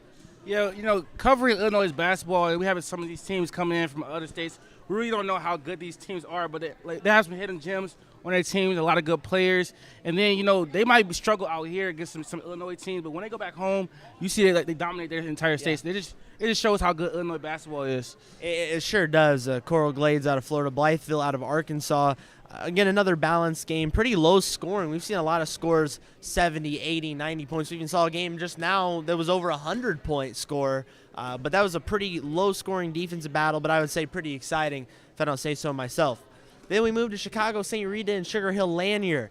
Chicago St. Rita rebounding after kind of a heartbreaker against Joliet West, which we talked a lot about that one, but moving into today, they definitely wanted to rebound. They wanted to make some improvements, and they get a 16-point win, which is pretty solid coming off a heartbreaking loss. Yeah, talking with their coach today, it was really big for them to bounce back today. Yeah. And we saw a really good second half from Morris Johnson, finishing over 20 points. He really showed his ability to score in multiple ways. He had a 3 early in the game, and then he focused on his mid-range, a lot of big moves around the basket. So they really been playing through their bigs, James Brown and Morris Johnson. We've seen some improved guard play today, which will be big for them the entire season. But Morris Johnson really showed his ability to score in many ways. He put the team on his back, and they came through with the win. They certainly did, and again, they worked through those 2 big men, Morris Johnson and James Brown.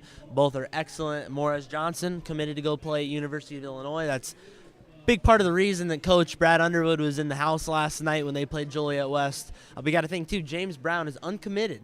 He's a junior. He's uncommitted, has several Division I offers, including from University of Illinois. I mean, I don't know who your college basketball allegiance falls to, Latif. I mean, I know you go to Bradley, but wouldn't it be something if Morez Johnson and James Brown both ended up at Illinois? That'd be something else. That really good for Illinois' future. But speaking on the future of St. Rita, you know, they have 3 of the highest ranked juniors in the state and the whole entire nation. So they have a really big future. You know, they have a sophomore guard who's on injury right now. He's coming back this season. So their immediate future seems to be really bright, and their future for the next coming years seems to be really bright. It does seem really bright. They're both very, very good players, and as well as many others. They're not just two-man show. That they have a lot of players up and down that lineup that can contribute. Last game, we'll quickly get to this. We don't have much time. Winter Haven, 110. We saw a couple of those performances last year. They took down Booker T. Washington, who's a very good team. Just quite a quick thoughts on that. Winter Haven looks very, very scary. You know, on defense and on offense end, 110 points. It was really balanced scores. They had 3 players with over 20 points. And, you know, we saw from Booker T. Washington, Kenneth Lewis only had 15 points today. Mm-hmm. I saw, like, from that team a lot of lackadaisicalness and not much defensive effort. So that's what really happens when you give 110 points. I think they need to really lock in on their defense. I think they focus a lot too much on offense this game.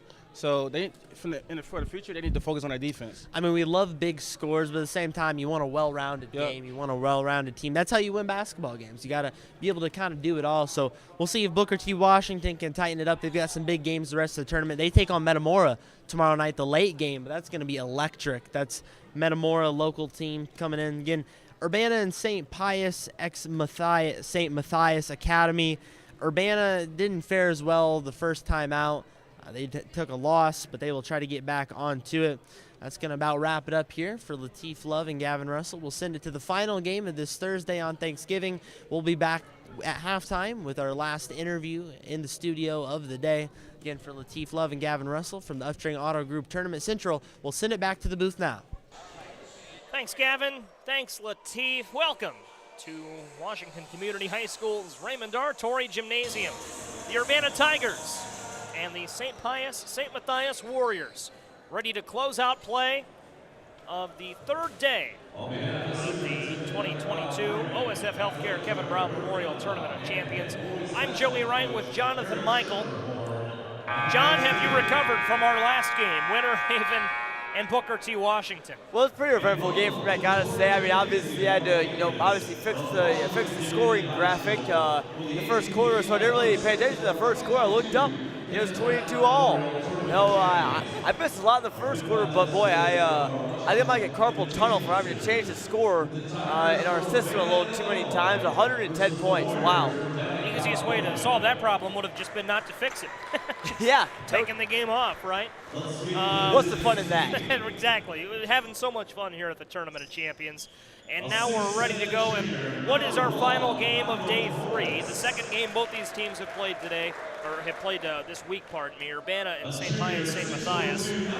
Urbana 0-1, didn't quite have enough to take down Coral Glades the other day. John, let's start there. What are you looking for from these Urbana Tigers that have a lot of youth up and down the roster?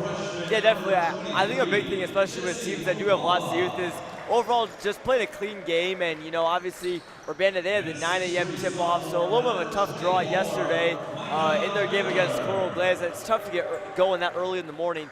Now they're playing at 9 at night, so about 36-hour difference there. So I think just come out strong and play a well-rounded game and not make many mistakes. I think that's the key for the Tigers is to stay mistake-free and play clean. Don't make any silly mistakes. Malcolm Morris was the leading scorer and rebounder for Urbana as they fell 78-59 yesterday. Again, that was against Coral Glades. Yesterday as well, St. Pius, St. Matthias was in action. They hail from California, and they fell to Blytheville 79-64. So both these teams coming off losses. It was the incredibly talented Tyrone Riley leading the way for the Warriors with 29 points in that one. John, let's start there as we get ready for tip-off. Your quick thoughts on the Warriors. Yeah, I mean, Tyrone Riley is really where it all starts for St. Pius. They have a couple of bigs as well that can get it done, like Edmund Binion and Douglas Langford as well. They have a lot more size, St. Pius does, compared to Urbana. But we were talking to head coach Eric Schermerhorn of Washington earlier today, and he said that, basketball is such a guard-driven game. You got to have lots of good guards, and and that's where Urbana can stay in this game. But St. Pius, St. Matthias, they have some good guards as well. Tylen Williams, Salanaya, Tariq Bridges, kind of a swing man as well, can get it done for the Warriors. And overall, they played a pretty good game against Blytheville, who looked really strong last night. They did. Two teams looking to get in the win column here at the Tournament of Champions. Glad to have you on board as we close out Thanksgiving. Hope you popped down to the food coma and you're ready for basketball. It's Urbana and St. Pius, St. Matthias from Downey, California. And that's out of bounds. Urbana in black, St. Pius in white. A little confusing perhaps. Urbana in white on the scorebook, but black and orange and red and white. Easiest way to differentiate the two as Urbana starts things off with its first possession of the evening. They lose it, watch out. Warriors get out and run with it. Still looking for our first points. Tigers can't haul in the rebound. Battle down low.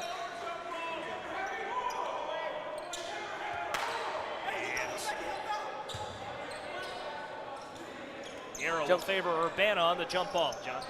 Yeah, good physicality there by Urbana early on, showing that they're not afraid of the St. Pius bigs. And then a quick start for Urbana is going to be key in this game. Again, looking for a bounce back. They don't want to fall behind.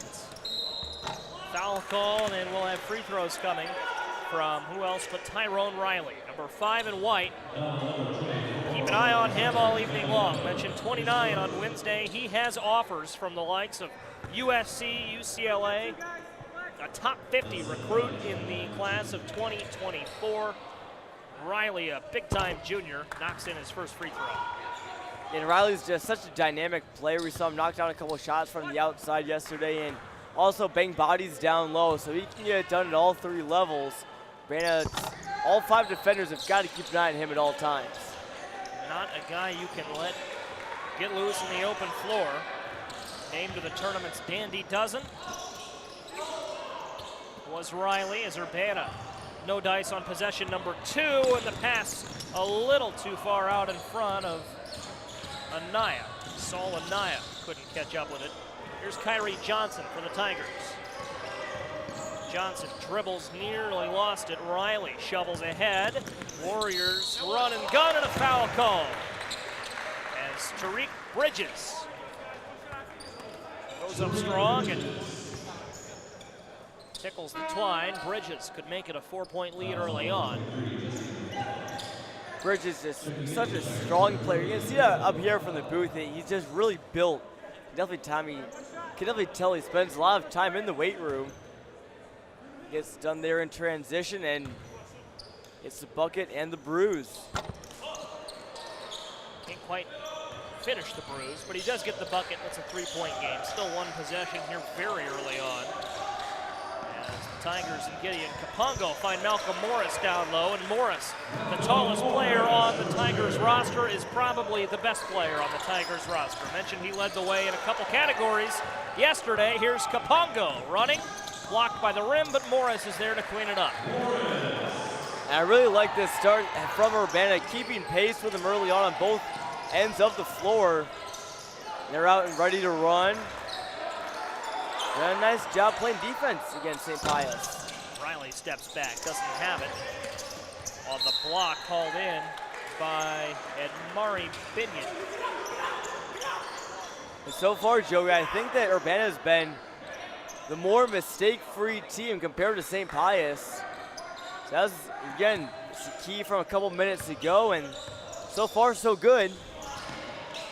Right on cue, John. They turn it over. They throw it right to St. Pius. 3, got it in the corner. Tariq Bridges for 3. Matches his number. On that bucket anyway, has 5 points to match his pal Tyrone Riley.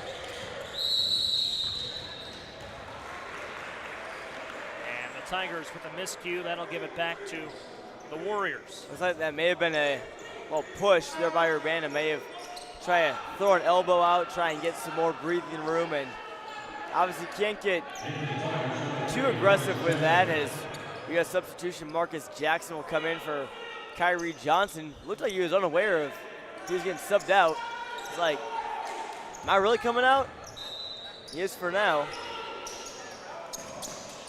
Here's Riley, puts it on the floor. Rebound brought in by Morris, holding his own against top talent here early on. Here's Kapongo. Kapongo catches up with it, dishes a pass to Mikel Bell. Kapongo lost it, steps through and hauls it in. Close one here early. Tournament of Champions brought to you by OSF Healthcare. One-on-one. Good defense from Morris. Kapongo the rebound. Kapongo chugs ahead. There's a pass. Kapongo the rebound. Kapongo, one of just 2 seniors on the Tigers roster. Wide open down low, Jesse Mwamba. Tigers tie it up. Nice job there by Urbana. They really kind of got lucky there as on the previous possession, they got trapped in the worst part of the court. 2 get trapped on, and then St. Pius had a 2-on-1, couldn't finish, and Urbana gets it right back. Key sequences like that are going to be huge for Urbana, I think, to keep it close in this game. Riley couldn't finish over Morris, but Binion could. Good job by Admari Binion to stay the course and give St. Matthias the lead. How about the move there from Marcus Jackson, went behind the back and a crossover as well. And he looks like he got fouled. That'll be the first, looks like the first foul of this game, I believe, Joey. Haven't had a lot of stoppages in the early going here. 3:53 left. Stay corrected, there's 2 fouls on Urbana. And 1 on St. Pius St. Matthias. So we've had a couple stoppages, but no timeouts. And a lot of continuations down under the basket. Here's Jackson, hit a couple threes yesterday. Handing it off to Emmanuel Jones. Also had some points for the Tigers. And it's Morris blocked. Morris, defensively, John's been holding his own early on, but offensively, you can say the same about the Warriors there as they extract a measure of revenge. Yeah, 4 points for Morris in the early going. They'll definitely have to ride him, but the Tigers definitely have other people that can help pick it up, like Marcus Jackson and Gideon Kapongo as well. 3 on the way from Riley, in and out. Jump ball, look at that. All knotted up down there. That's why they call it a tie-up. Mutual respect there, you could tell. Binion and Kapongo. Literally slap the leg and say, good job, pal. Literally a tie-up. Their arms look like a pretzel. And a swish. Count that one from Riley. That is the swish of a 3-pointer. Nothing but twine there. That did make a big noise for such a close shot. Riley, again, a player that knows how to elicit such an audible response. He's a player, top 50 recruit in the 2024 class. USC and UCLA, just a couple of his offers. He's also weighing letters from Arizona, Arizona State, Cal, Washington State, and that's just scratching the surface. And a charge there drawn by Urbana's Gideon Kapongo. These young Tigers continue to make some plays and hang in with St. Pius early on. Been real impressed with them on defense, allowing just 10 points so far, getting to an offense that can really have lots of high octane. There's Jones slowing down. Talked with Verdell Jones before the first game yesterday against Coral Glades. He's the Tigers head coach, and he said, a tournament like this, Urbana knows who they are. They're a team that's had some success in the IHSA's Big 12 Conference, but coming off a bit of a down year last year and playing with some of the best talent in the country, he said 2 things can happen at a tournament like this. You can get exposure, or you can get exposed. and he said both from his perspective are pretty good things. Your team can come out and look good, as that 3 did. Count it for Binion. Or you can really discover some deficiencies and areas you need to work on. Well, certainly, and and the same goes for any team in the TOC. Any losses that you suffer here really shouldn't be taken too terribly hard, as every team in this tournament is very strong, as we'll get first time out. But it goes back to one of the mottos that I heard a couple years ago: is you either win or you learn. There's really no negative outcomes here at the TOC. There's really not. Quick 30-second timeout called by Urbana, and a good opportunity to thank the presenting sponsor of the 2022 OSF Healthcare Kevin Brown Memorial Tournament of Champions. That's OSF Healthcare. When the new OSF Healthcare Cancer Institute in Peoria opens in 2024, it will be among fewer than 40 cancer centers in the country with proton beam therapy. And only the second in Illinois, it will be a place of hope, healing, promise, and possibilities. Learn more at osfhealthcare.org/horizon. Good crowd on hand here at the Tournament of Champions. Both lower bowls look pretty good. Good number of Washington students are here as well, taking in all the action. In their home court. And a huge finish down low from Douglas Langford. Warriors have opened it up, John, in the blink of an eye. It's become a 9-point lead. Marcus Jones tries to fix that. He can't connect. Malcolm Morris the rebound. Morris gets blocked and a foul is called on Binion. Should be free throws coming for Morris, and indeed that'll happen. And that's offensive rebound there from Malcolm Morris. And really, Joey, I think one of the best ways to, again, I mentioned this in the earlier game today, but the best way to kind of stay competitive and keep up with the other team is to get physical and get to the line. It's the easiest way to score points. Clock stops as well, so Morris, although missing first free throws, you get a look at St. Pius head coach. He's got a nice beard. He does have a nice beard. I liken it to James Harden. Dante Archie doing a nice job. James Harden, actually, the comp the tournament program has for Tyrone Riley. Really? Same kind of skill set that Riley has for the Warriors. Riley a little quiet in the scoring column early on, has but 3 points. Warriors doing a nice job of involving everyone. Langford, that time called for the charge. Well, I tell you, Joey, I've been really impressed with Gideon Kapongo's defense and willingness to get in the way and take some hits down low at just 6 feet tall. At the guard position. He's one of the smaller guys out there, at least compared to St. Pius's bigs, but he's really been tenacious and played some good D down low. Riley thought about a dunk, but lays it in. 2 points just the same. Back to a 10-point advantage for the Warriors. Out of bounds, last touched by Kyrie Johnson, say the officials. Gideon Kapongo pleads his case. You saw Johnson plead his case as well. He kind of slapped his arm saying, hey, you slapped down to my arm. That should be our ball, but it's Miami. It looks like it. Refs made the right call there. Riley drives, finger rolling, got it to go. 19-7, and it's a 12-point lead. Tigers have some work to do in the early stages. At 7 now for Riley, but he does have 2 fouls, Joey. So if Urbana can maybe get aggressive, maybe Malcolm Morris and bank some bodies down low and get Riley to have 3 fouls, that could really stand to benefit Urbana. Shot blocked again by Morris. Watch out, Tigers, get out and run.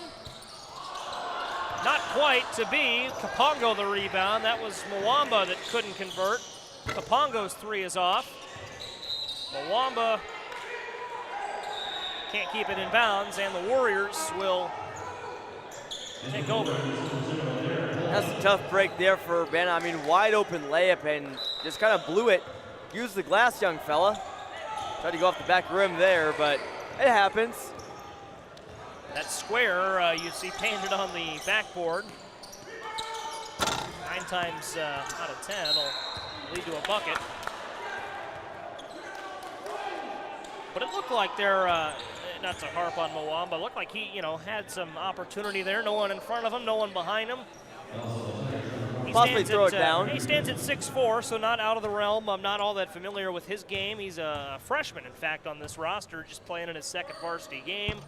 Looked like he might have been deciding, do I dunk it, do I just lay it in? And what he did, it looked like kind of a hybrid, kind of went up strong and then tried to take a little off the top. That's a freshman mistake that he'll clean up. Tigers have a lot of confidence in him to throw him out here first quarter against such a big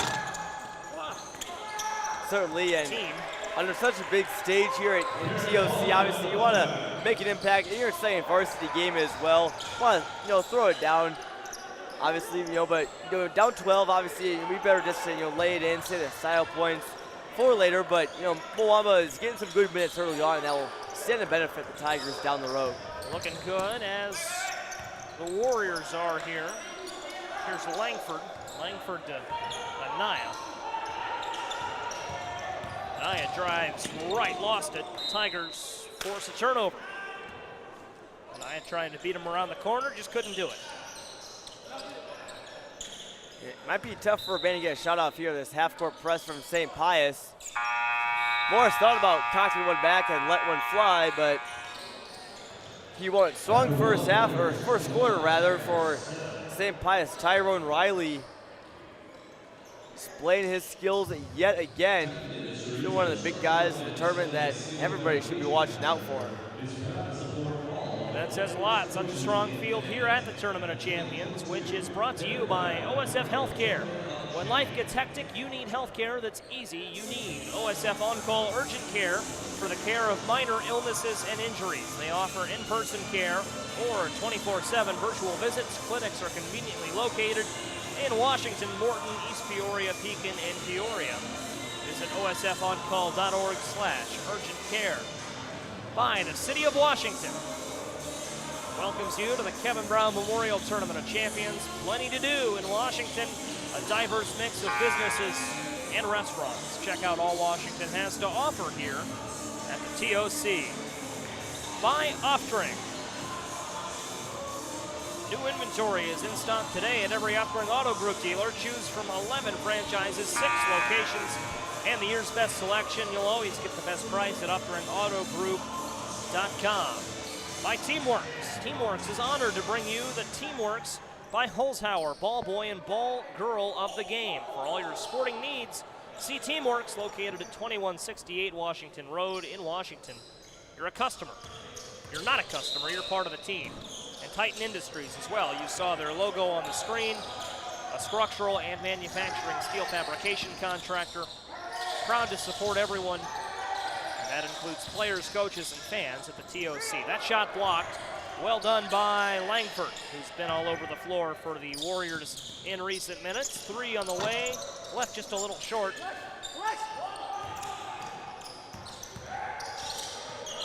From Sean Fano Imoana.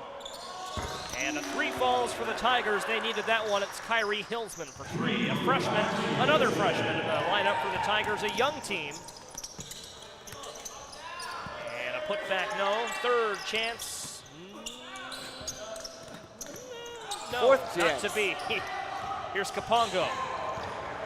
Kapongo drives, and he'll have free throws. Saw both Kapongo and who took a spill there for St. Pius. It looked like that was Darren Poland. Nice play there by Kapongo, getting down the court in a quick manner. And nice job defending again near the rim.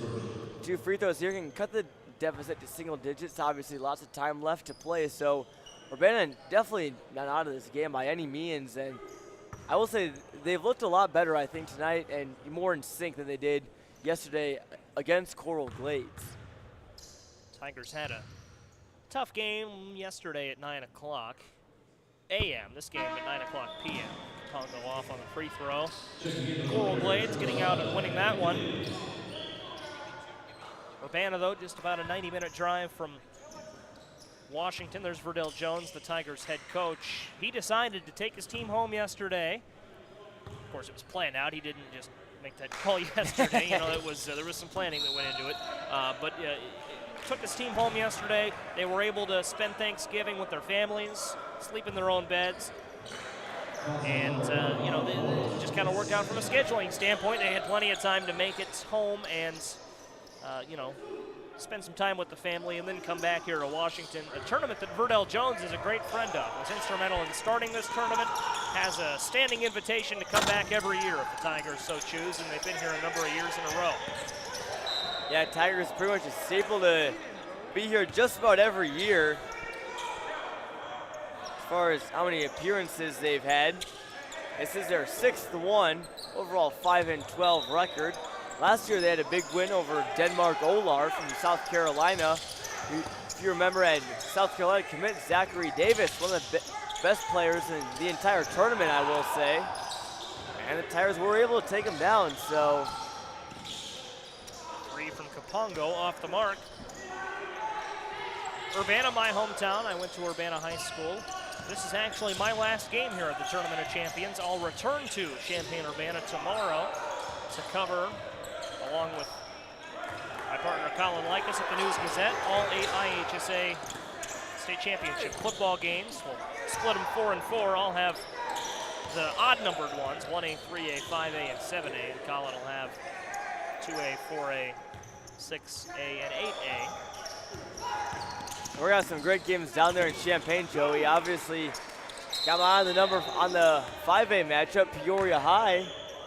There's a chance we may be in the booth for that one together. We'll see. Stay tuned.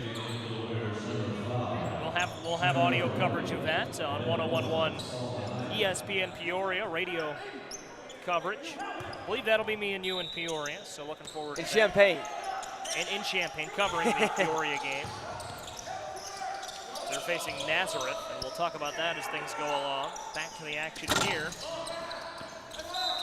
Out of bounds, St. Pius will maintain. Want to thank the News Gazette, sports editor Matt Daniels, and everyone for letting me slide over. I'll be covering that game as well for the News Gazette, but I'll hop on the radio and score the action with you. You'll have the play-by-play call, and I'll fill in some color where I can. It'll be lots of fun. Looking forward to it. It's always a pleasure being in the booth with you. It's a pleasure to see Tyrone Riley knock down some tough shots like that. He's up to 9 on the night. Still play with 2 fouls. Deep 3 from Marcus Jackson wouldn't go.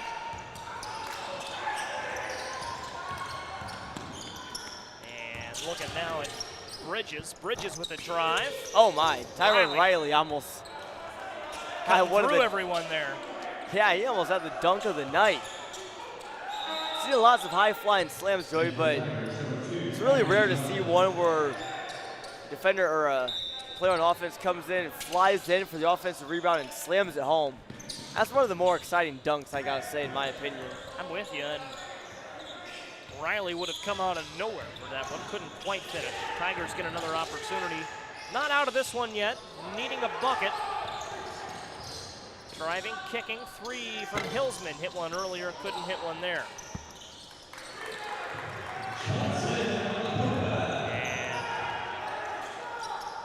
And they get a basket there. Kyrie Johnson knocks it in.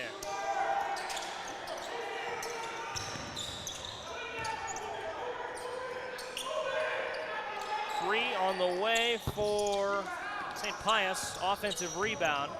Saul Anaya. And a floater that goes from Bridges. That's another pretty shot that I love a lot, Joey, is the floater, especially when it hits all net like that. It requires a lot of touch. Emmanuel Gilliam on the floater, pardon me. It does, and we've seen the Warriors refer back to that at a number of points tonight. Reset things for you. You see the score on the bottom of your screen, 25-12. I don't think we'll see 110 like we did in the last game, Joey, but you never know. St. Pius, St. Matthias trying to pull away here early. Urbana trying to slow things down. St. Pius, St. Matthias, school of 328 students in Downey, California. Tigers have a chance here. Floater knocked out of the hands of Kalena Onyemere. And Onyemere will inbound from under the basket here. Let's see what he can do. Finds Johnson. Johnson has it knocked away by Gilliam. Gilliam up the sideline. Kick to the corner. 3. A little too strong from Anaya. Step back from Riley. Off the back iron, and Morris the rebound. Morris to Mwamba. Mwamba with that spin move, and he'll stop for a 3. Got it! How about that from Jesse Mwamba? Fancy spin move there. There's his style points he was looking for earlier. And drains a 3, which, yes, it didn't have a lot of spin on it. Just kind of floated up in the air and fell in the hoop. Tigers needed that. Jackson couldn't get that one. Johnson in to try and bring in the rebound, and a jump ball is called, and that arrow will favor the Warriors. Urbana's gotten some good looks offensively. Obviously, a little bit of a smaller team. You've seen them try to leap real high in the air, try and contort their body, draw a lot of contact as well. Some of it's been called, some of it hasn't been. But I really like the aggressiveness that Urbana has shown in the early going. Still only down by 10. Binion couldn't hit the 3. This game's wide open. Marcus Jackson diving out of bounds. Couldn't slow that one down. Jackson is a sophomore for these Tigers. There's Verdell Jones. Doing a nice job of meshing together some experience, such as the senior in Kapongo and the senior in Onyemere, and a couple of freshmen, sophomores as well. Storyline for St. Pius, of course, is the standout junior, Tyrone Riley. Binion, again a 2. It's 7 now for Binion. 3 minutes to play for the half. Jackson has it stolen away. Riley with 2 hands. His first dunk of the night. You heard that one on the basket, Mike. That's how you know it's a big slam. Tyrone Riley now in double figures.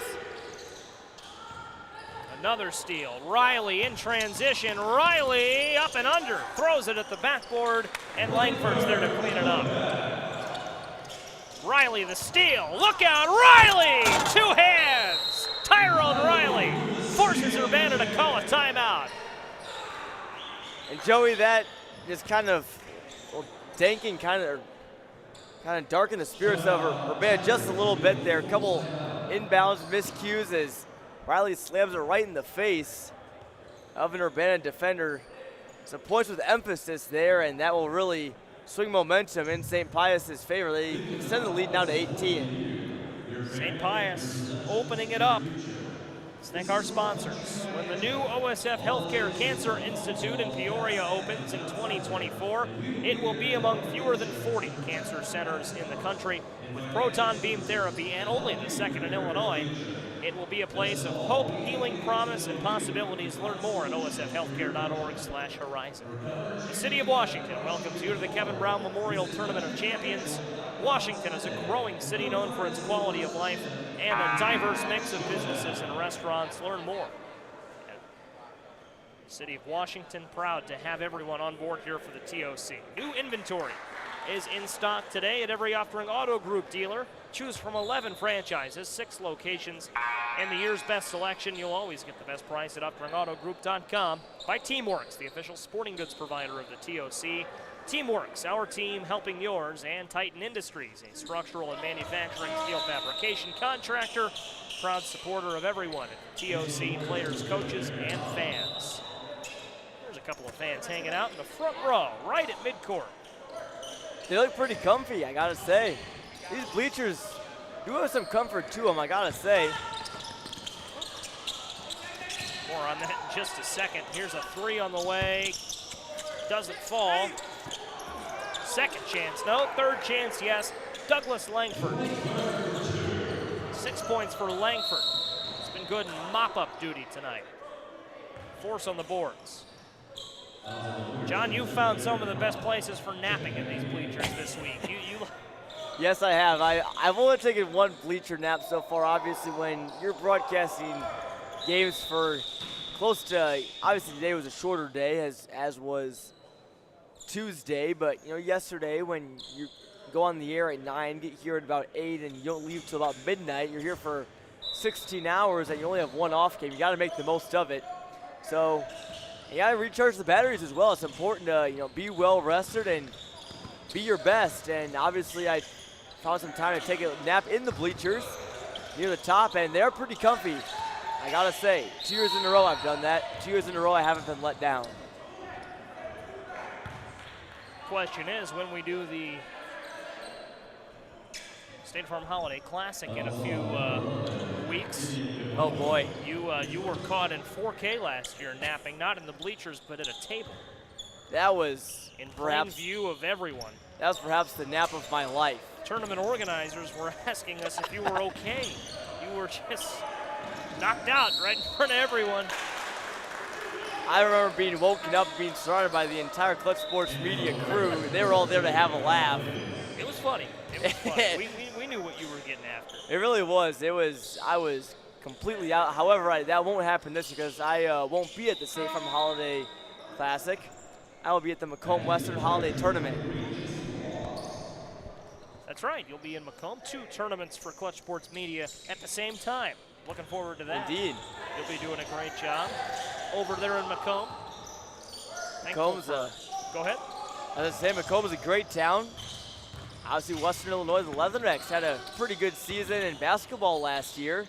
They're on the uprise for sure, and the Macomb Bombers high school team very strong as well. This year, Western took down Illinois State. Am I correct? They a couple did. Weeks ago. They did, and that was the revenge game for Colton Sandage, who transferred from Western Illinois over to ISU. Didn't make a difference for the Leathernecks, though. They took down the Redbirds. 35-15 our score in the Raymond Artori Gym. 3 had a good line, a little too strong from Williams. And here's Kapongo. Kapongo slows things down.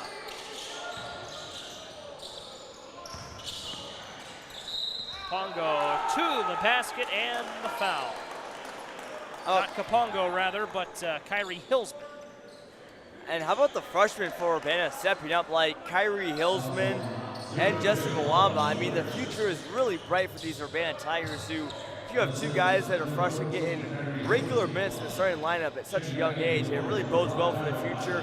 Obviously, you have Malcolm Morris, Kyrie Jackson, both juniors as well.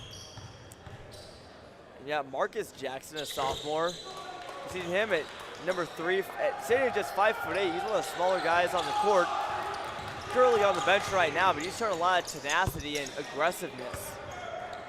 Good look there, and a floater from Gilliam. Emmanuel Gilliam looking good. 37-18. Here's Kapongo. Nice move, couldn't finish. And Riley will slow it down. Warriors can hold for the final shot if they'd like. Shot clock is off. Riley. Shades to the left of Hillsman. Hillsman poked it away. Last touch by Urbana. So 10 seconds left. See what the Warriors draw up. Here's Riley. Riley to the right. Pops it out. 3 on the way. Got it. That might be the last shot of the half from Bridges. Urbana can't get it in, and that's how the first half ends. With St. Pius, St. Matthias up 40-18 on the Urbana Tigers.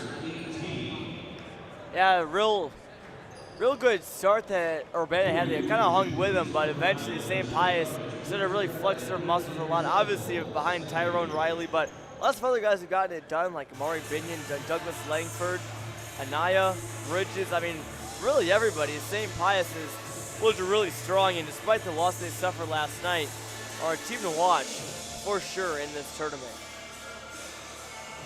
Take a moment to thank our sponsors here at the Tournament of Champions, OSF Healthcare.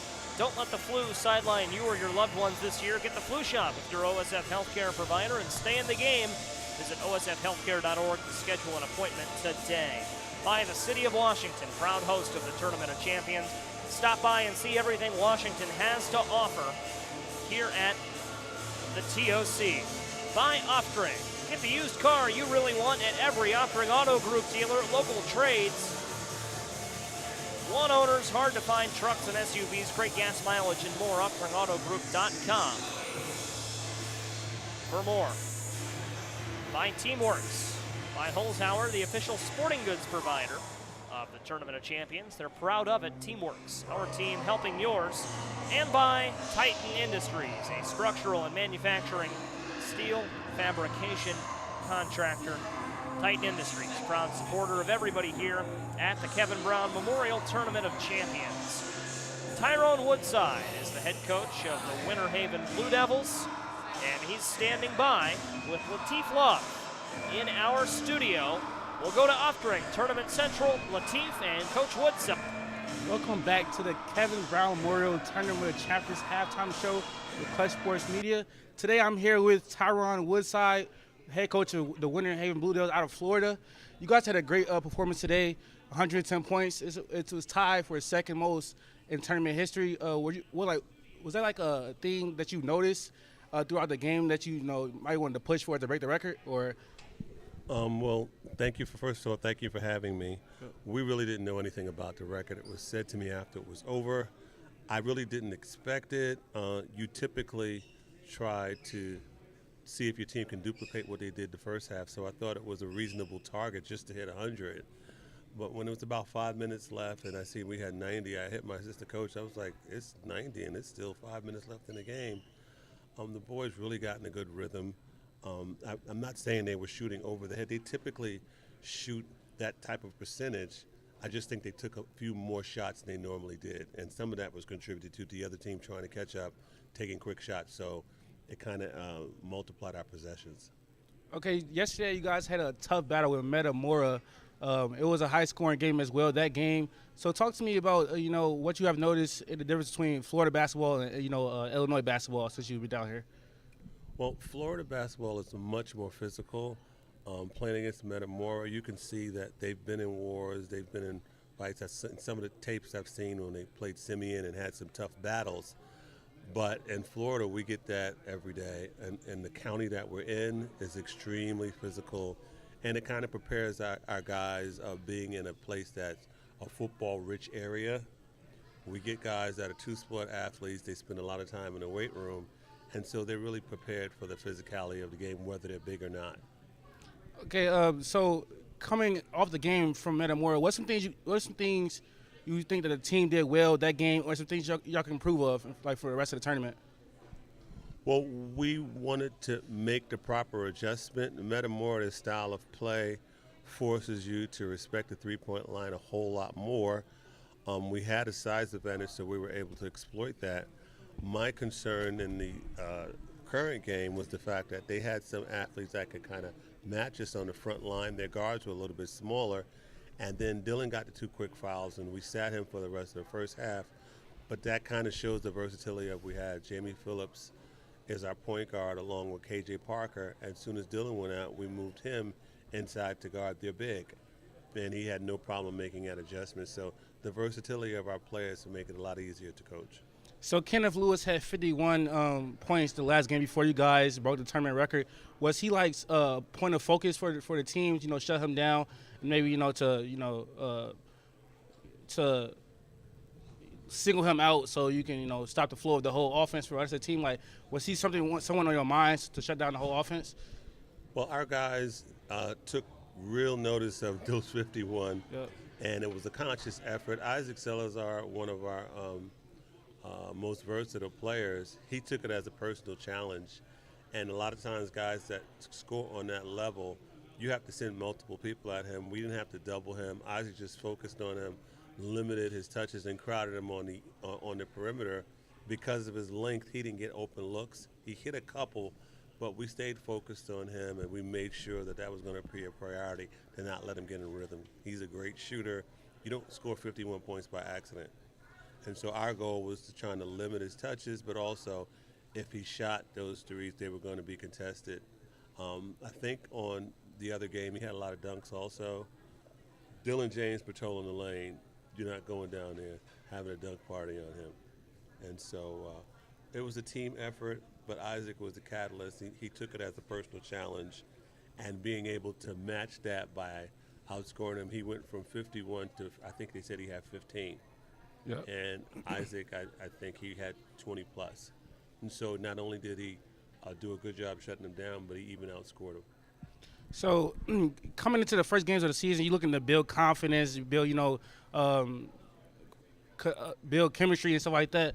What's the level of confidence? It seems like your team is a really confident team. What's the level of confidence at after these first couple of games? Well, we were really fortunate. We went to the state semifinal and lost at the Final Four first round, and we did not have any seniors. So the whole team came back, and so there's a level of chemistry, and then adding on Kajai Parker, that just added us with another. He was an all-state guard that won a state championship at another school 2 years ago. So he has a level of experience. It was just going throughout the summer, building the chemistry. We went into a big tournament in Georgia with some national programs, and I really seen how they were ready for that challenge. We have a couple of guys play on the EYBL. No, I think 3 of them played in the EYBL, and the One Family, which is a national program. And so they've been on the stage. It's just a matter of them being used to playing with each other and building the chemistry by playing more and more games. I see, from watching your team, you guys have a very deep team, very versatile team. I think today you had 3 20-point scorers. So what is it like managing all those egos and all those, characters and for your team? What do you do as a head coach, manage all of that? Well, it's a credit to those student athletes. It's never a problem because they're so unselfish. They're going to find the open man. They're going to play the game the right way. And so they don't care about who scores what. It's going to continue to be distributed. We were a little concerned coming into a big tournament like this, whether we had everyone. We're missing 2 of our primary defenders and their football players. The season just ended last Friday. And so going into it not having them, we were concerned about our depth because we usually go 10 deep without a problem. Going 10 deep, whatever. Well, thank you for talking with me today. We're Clutch Sports Media. We love to cover a lot of the teams in this tournament. I just want to thank you, and your team looks very good going into the championship game on Friday and then on Saturday. So thank you for coming today. Thank you. Well, we were supposed to. I first want to thank Clutch Sports Media, all of the people at Florida and Polk County. They are grateful to be able to witness and take part in seeing all the games. So we thank you for your coverage of high school sports, and we were glad to be here. Thank you. You work. We just try to do our best. We kind of like the ESPN thing around here. So we get a lot of love from our fans around here and from other states as well. So thank you for that. Thank you. Thank you. You good? All right. All right. Thank you. Thanks to Tyrone Woodside for joining our Latif Love and Uftring Tournament Central. We appreciate those kind words from Tyrone Woodside. And it's Thanksgiving, John. I don't think we've said, at least I haven't said on the air, what I'm thankful for. And it's so much great support from all the players and coaches here at the Tournament of Champions. The tournament itself and KB Strong has been tremendous to us, not only this year, but last year as well. And it's such a worthwhile event to do. It's for a great cause in the KB Strong Foundation, raising money and awareness for glioblastoma, an aggressive form of brain cancer. And what more can you say, really? I don't think I'm out of words often, but with so many basketball games under our belt, that's all I can think of to say is I'm grateful and thankful to be a part of this. It's been a lot of fun. Yeah, certainly, yeah. I'm thankful for, again, all of our viewers who are tuning in, spending their Thanksgiving with us. Obviously, lots of other things you could be doing on this Thanksgiving holiday, like obviously, sitting down and obviously, watching football potentially, or cooking food as well. Maybe you were doing both at the same time. That would have been the best case scenario. But all these people that put on a great event here at Washington, certainly want to thank them. It's really a pleasure and really a great opportunity to be a part of this, as maybe some people back at home maybe starting to watch this game. There's less thing to do before they maybe start going Black Friday shopping. I haven't really even thought about that, Joey. I will admit, I won't be doing any.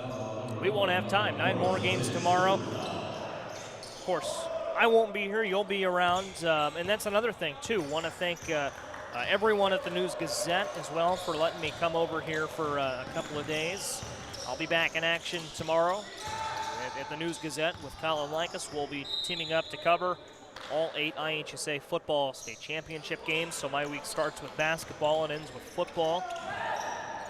News-Gazette. I've been there for a couple of months now, full-time since May. Worked there a little in high school as well. So thankful to be a part of such a talented team. It never ceases to amaze me, just the talent in our newsroom. That extends to our radio stations as well. White Rock 97.5, News Talk 1400, and Classic Hits 107.9. Everyone in that building on Fox Drive, very talented, awesome to work with, and to be a part of that team and the Clutch Sports Media team as well. It's a lot, surrounded by a lot of great people, and it's a lot of fun doing what we do. Yeah, certainly. I mean, obviously it's an exciting time with football season and basketball, and also excited to be down in Champaign-Urbana right now. The Illini been pretty good in football and basketball. Obviously, a little bit of a disappointing the last couple of weeks for the Illini football team. They've had some tough breaks go against them, but overall still 7-4. It's rivalry week. They play against Northwestern, so good opportunity to get to 8-4 as Langford throws it down. But basketball season has showed a lot of promise, optimism so far. Big win over UCLA last week that Coach Brett Underwood and the squad had again. If you weren't familiar, Brett Underwood was here in Washington just last night, along with a couple members of the Illini team, like I think Ty Rogers, Sincere Harris, Dane Danger, Luke Goody. Coleman Hawkins was Coleman here Hawkins as well. was here. Connor Servin, the St. Rita alum. Paxton Warden, who I also believe is a St. Rita alum as well. So Paxton Warden from Glenbard West. Okay. Joey Wright, our in-house Illinois athletics expert. That man's maybe a Texas A&M expert. Go Aggies. We've seen them offer a number of players here at the Tournament of Champions. Good crowd on hand. It's thinned out a little as the night's gone on, but for Thanksgiving, it's been a good crowd on hand here in Washington. We'll thank OSF Healthcare, the presenting sponsor of the Tournament of Champions, while we have a minute. OSF Healthcare, when the new OSF Cancer Institute opens in Peoria in 2024, it will be among fewer than 40 cancer centers in the country with proton beam therapy, and one of only 2 in Illinois. It'll be a place of hope, possibility, and promise. OSF Healthcare, proud presenting sponsor of the 2022 Kevin Brown Memorial Tournament of Champions.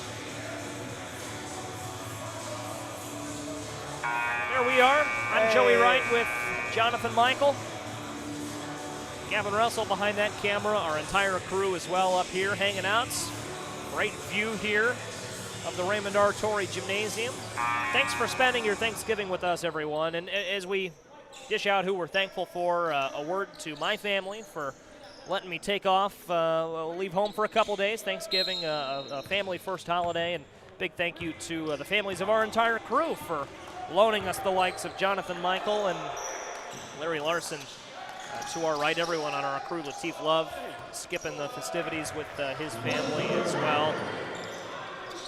Certainly, I'll take an opportunity to shout out my family as well, Mom and Dad, along with our good family friend Diane Schlickman, if they're watching at home.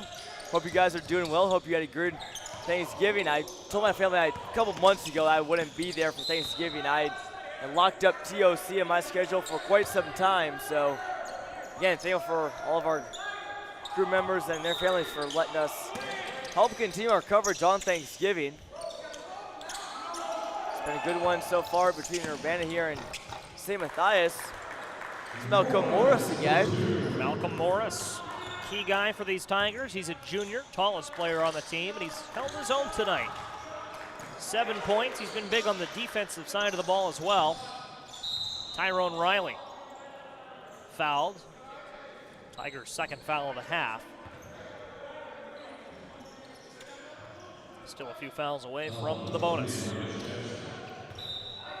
Overall, it's been a pretty clean game so far. Obviously, St. Pius been a little bit more physical, perhaps due to their size. As Douglas Langford almost took out a cameraman there, sitting on the baseline. See our Francisco Alonso taking some pictures down there by the baseline as well. He's been doing a great job, as does Roger Powell. Sean Powell, I should say. Go. Roger Holzhauer came into the Holzhauer. picture. Yeah, tournament director. Sean's been doing a great job putting this whole thing together. Overall, most things have ran smoothly as Urbana drawing the charge there about Marcus Jackson, the 5'8" guard. There's Sean Powell again, recent Den of Honor inductee, went in last night at halftime of the St. Rita and Joliet West game. It was a surprise to Sean. Don't think he knew that he was going to be inducted into the Den of Honor before the game there, but he went in, and it's a well-deserved honor. He's done a great job with the tournament here over the years. Take a moment to thank our sponsors. Big thanks to Francisco Alonso, our social media coordinator here at the tournament. OSF Healthcare is the presenting sponsor of the Tournament of Champions. OSF On-Call Urgent Care understands there are times when you don't know where to turn, like when you're traveling or for a sports injury. Their 24/7 virtual visits are a unique option for treating minor illnesses and injuries anytime, day or night. Visit osfoncall.org/urgent-care. Behind the City of Washington, proud to host everybody here at the Tournament of Champions. They've hosted this tournament since 2008. Washington, a diverse mix of businesses and restaurants. Check out all it has to offer during the TOC. By Off-Drink, new inventory is in stock every day. 11 franchises. The best selection, always online at offdrinkautogroup.com. Teamworks is the official sporting goods provider of the Tournament of Champions. Stop by and see them. Teamworks, our team helping yours. And Titan Industries don't have time to get to their card, but they are proud to support everyone here at the TOC. City of Washington, great host of this tournament. John, earlier I talked with Washington Athletic Director Herb Knobloch in our Tournament Central, which is presented by Off-Drink, and off the air had a great conversation as well. And I think he referenced this. I don't recall if he referenced it on the air or not, but I asked him, 2013, Washington struck by a tornado, as was East Peoria, some surrounding communities, but Washington particularly hard hit, and that was right before the Tournament of Champions was supposed to come around. It was November 17th, 2013, and not only did they have the tournament that year, but they sourced so many volunteers, Herb told me, from other Middle Illini Conference schools. Metamora, lonesome folks, as did Canton, as did Limestone, as did Morton. Go on down the list, and it was their help and support that helped that 2013 edition of the tournaments go on. It means so much to this community every year. When the pandemic struck and they weren't able to have the 2020 tournament, Herb said that's when a lot of folks realized exactly how big this is to the community. As Riley misses the three, they really missed the tournament the year they didn't have it. Yeah, certainly, and obviously it was great to have it back last year. Last year's tournament was outstanding, lots of great players, great teams. This year's it's been good as well. Bang! You heard that. You heard someone get up pretty animated. Jesse Mwamba for three. And just before that, it's another bucket from Kyrie Hilsman. So the freshmen from Urbana are really playing good in this game. Both Hilsman and Mwamba have combined for 16 of Urbana's points. An answer from Saul Anaya. Knocks in the three. Hilsman for three. Three up top from Jackson. Got it. And Urbana putting on a nice show from beyond the arc. Yeah, Urbana, we haven't really talked about it really as much as we should have, but Urbana's playing a pretty solid third quarter here. They're actually outscoring St. Pius so far in this frame, 14-12, so still a good showing for the Tigers. Obviously, started the season as well, so we're getting some things worked out, obviously with a young squad. But, certainly Urbana, you get to see them at the start of the year every year at the TOC, but as we saw last year, they reeled off a good win against Denmark Olar. Good team now from South Carolina, but obviously it was a little bit of a rough regular season for the Tigers after that, but oh my word. Tyrone Riley says hello. Flies in, there's that offensive rebound putback dunk you wanted earlier. Indeed, that is true. I'm thankful for that. Marcus Jackson on the offensive end, thankful for a three. I'm thankful to see Urbana some good shooting strokes in the second half so far as well. Both teams playing well here in the third quarter. Warriors can't get another three. from Anaya, and they get the 3 that time from Anaya. He gets the rebound or gets the dish and puts it back. Joey, I'm looking at Urbana's schedule currently, and how about some of the competition they'll be facing? I mean, this is a tough schedule that'll really prepare them well for the future. They host Moline on December 3rd, and they go, obviously they play at P&D, a Big 12 conference foe on January 13th. A couple other good schools like obviously Peoria High and Bloomington do conference opponents as well. They play Blytheville, the Chickasaws tomorrow. That'll be a tough one. Go back to 2019-20 when Peoria Notre Dame lost just one game, finished 30-1. I believe it was 30-1. Lost just one contest. That was to Urbana in 2019-20, early December game. Clutch Sports Media had the audio call of that one. Was in the gym that night, a 74-70 overtime win. Tigers fell just short in the sectional round of the playoffs that year. In fact, played their final game, I believe, the day before the season was shut down. Yep, March 10th, it looks like, against Lanphier, 46-44 loss. So a good season for Urbana they had back then. A nice run in the playoffs, beating Centennial and Mahomet Seymour, 2 programs down to the Champaign area, but lots of good players that came to Urbana as well. Like, one guy that comes to mind for me is current Southern Illinois guard, Chris Cross. And yes, you heard that right. His name is Chris Cross. That's right. Son of Joe Cross. Word still out if Chris likes applesauce. Oh my goodness. Joe Cross, former Illini. Chris Cross was a great player for Urbana, paired with Bryson Tatum, another Division I player, went on to play at Miami of Ohio. He's the son of Urbana School District Superintendent Jennifer Ivory Tatum. Chris's sister, Lauren, was a heck of a player for the Tigers as well on the girls' side. As that's 21 points now for Riley.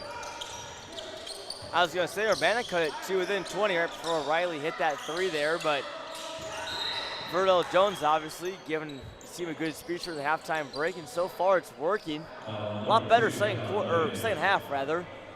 And Urbana also played well for lots of the first quarter as well. It's really just that second frame where St. Pius jumped out. And tomorrow St. Pius, they will play Blytheville. That'll be a good game. Split down to be pretty competitive for Sean Marshall, the Ole Miss commit for the Chickasaws. Had a chance to interview him earlier as he came off the floor. Nice fella. Yeah, he was gracious enough to give us some time. Had a lot of positive things to say. He's excited for his next chapter. There you get a look at the head coach of St. Pius, St. Matthias. That's off the mark from the Tigers.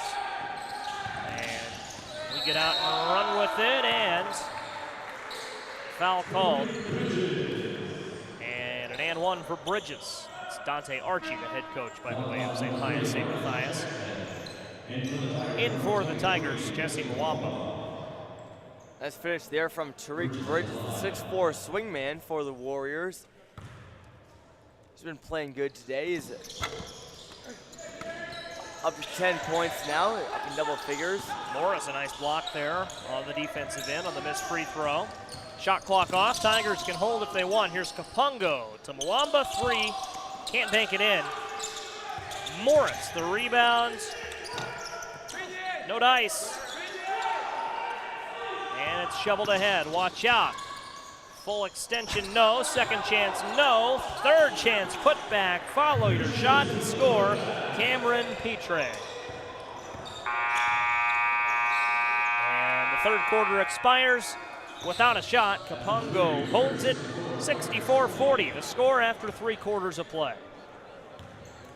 And that's frame there for Urbana.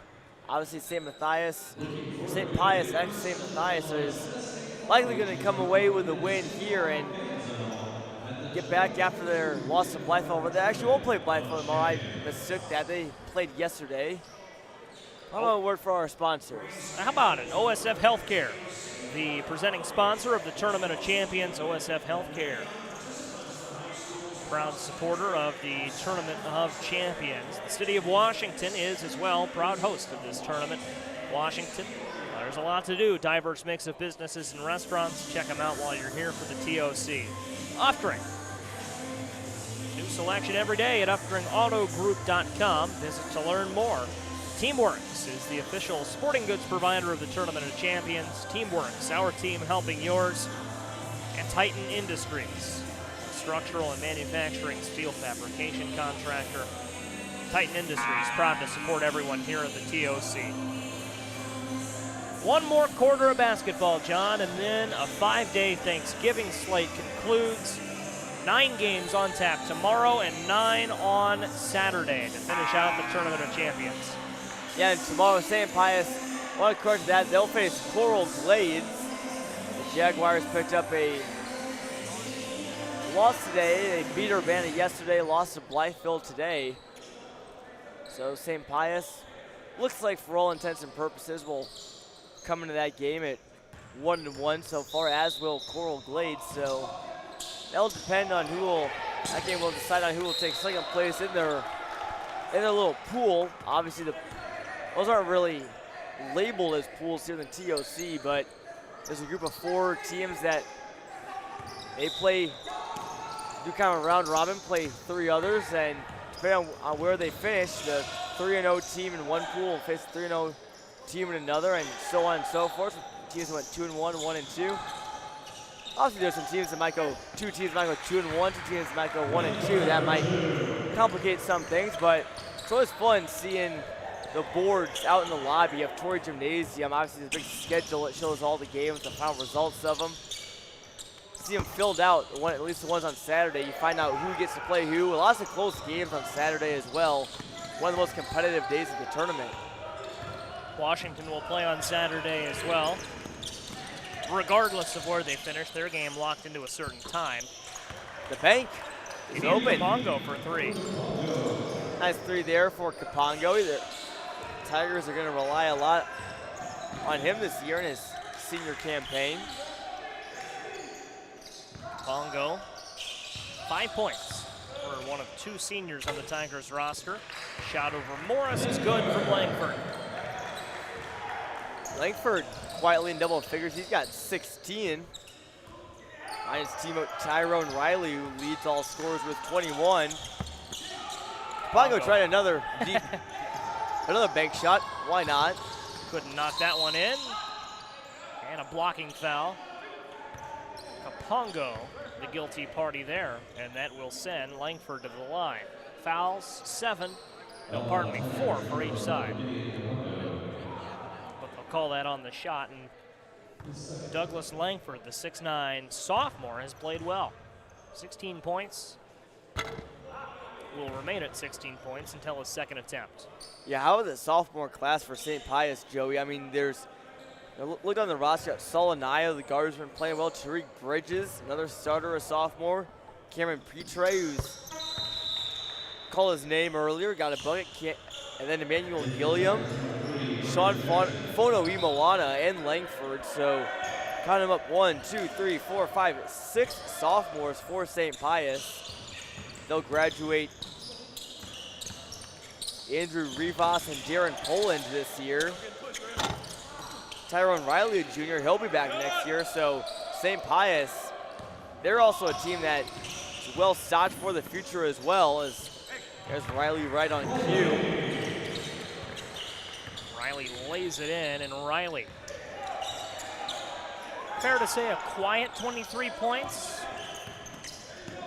He's had some loud ones, a couple dunks. He has had a couple dunks, but by and large, I think he's done a nice job of distributing and sharing the wealth. His teammates looking really good as well.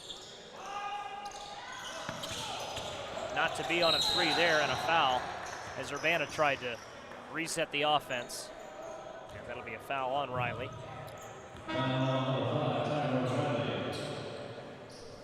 Joey, one thing I want to shout out is Urbana's guard Marcus Jackson. Again, the smallest player on the court, 5'8". He showed a lot of heart, a lot of hustle tonight. Always in there every play, despite his small stature.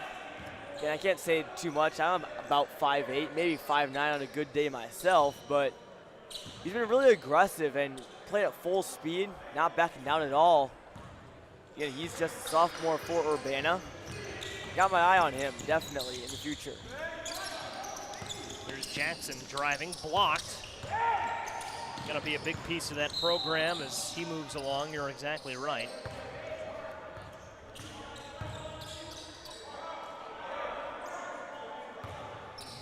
Coach Cam, top left of your screen, you see Verdell Jones.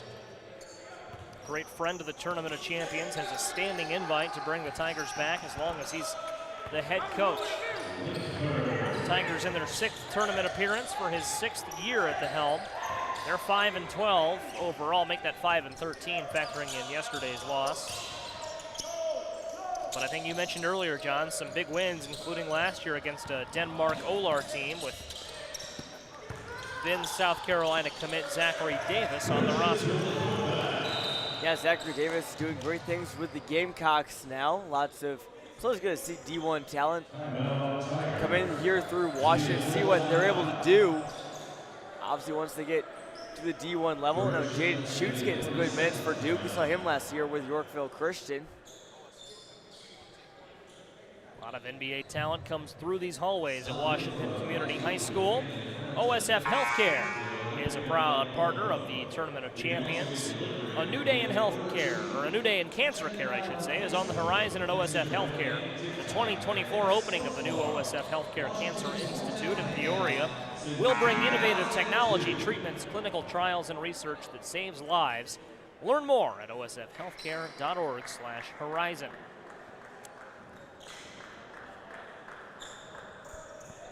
Thanks to OSF Healthcare for coming on board. So their logo, bottom right of your screen. Joey Wright alongside Jonathan Michael right here. Appreciate you guys hanging out with us on your Thanksgiving. Getting late. Hope you've enjoyed a fun day of football and food, basketball as well, if you've been with us since 3 o'clock. Having a lot of fun here as we call the action. Let's see what we've got here. That's a foul as I look back down to the floor. And Gideon Kapongo will go to the free throw line. Kapongo's also quietly had a good game as well. It, again, might not show on the scoreboard, just 5 points so far, but it's been right there in a lot of different plays. And this Urbana team certainly not short on any effort, that's for sure. I will say that. Been real impressed with them. St. Pius, obviously just too many playmakers so far for at least Urbana to keep up with, at least tonight.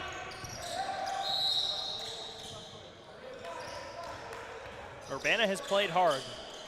No shortage of effort indeed. And we talked earlier, these are the teams they need to be playing early on to get ready for a tough schedule. Moline, a Tournament of Champions shootout team, is on their schedule later on. Tough Big 12. Over the top, Douglas Langford. And we saw Moline play on Tuesday. Seems like forever ago. That was about 17 basketball games ago, if I'm not mistaken, maybe more than that. They had a shootout game against Wisconsin Lutheran, one of the top teams in Wisconsin. They lost 90-80. That game had lots of offensive fireworks, and obviously the Maroons have a pair of Iowa commits in Owen Freeman and Brock Harding.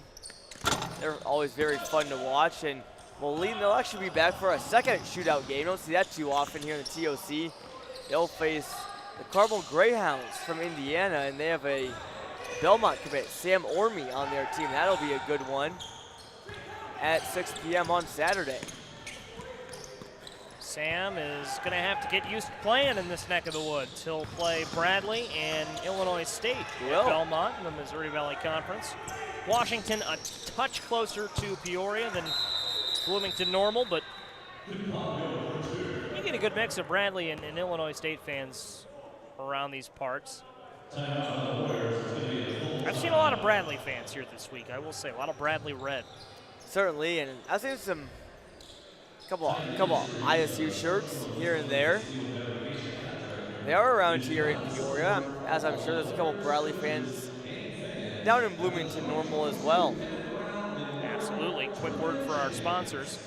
OSF Healthcare They'll open a new cancer institute in Peoria in 2024 and will be among fewer than 40 cancer centers in the country with proton beam therapy. Only the second in Illinois. It'll be a place of hope, healing, promise, and possibilities. Learn more at osfhealthcare.org/horizon. The City of Washington welcomes you to the Tournament of Champions. Lots to do in Washington. Check out their diverse mix of businesses and restaurants while you're here. Off Drink, proud sponsor of the Tournament of Champions. Wide selection, a lot of great stuff available at offdrinkautogroup.com. Titan Industries, Teamworks by Holzhauer. From our team to yours, the official sporting goods provider of the TOC and Titan Industries, who wants to thank everyone here at the TOC, players, coaches, and fans. Alley-oop. Titan Industries almost got a great deal of exposure there. Douglas Langford couldn't quite finish, and the Tigers go the other way. Langford up to 23 points. I mean, that's tied with Tyrone Riley for the game lead. So Langford having a good game. 6'9" sophomore. May have some colleges maybe getting some interest in him after this tournament. Numbers like that is just a sophomore. It's a good place to get some exposure. Obviously, lots of college coaches know about the TOC and follow it. And we heard in the Thanksgiving banquet earlier today from tournament director Sean Powell. He's telling everybody that your college recruiting will pick up after this. There's been lots of college coaches in attendance and maybe even watching from home.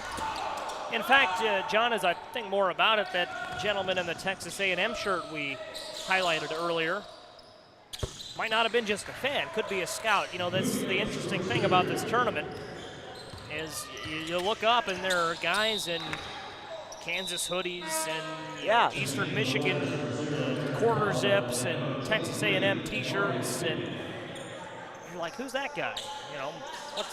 What's this fan doing here? And then later on you look up, they're holding a clipboard and taking videos and pictures, and maybe he's here to look at me and report back to whomever in their program. And I see the Texas A&M fan is up there. He's next to someone. I can't make out the logo on the shirt. We'll get a shot of it here in a minute. He's next to someone holding a Kansas. There we go. There's the Kansas potentially scout we saw earlier.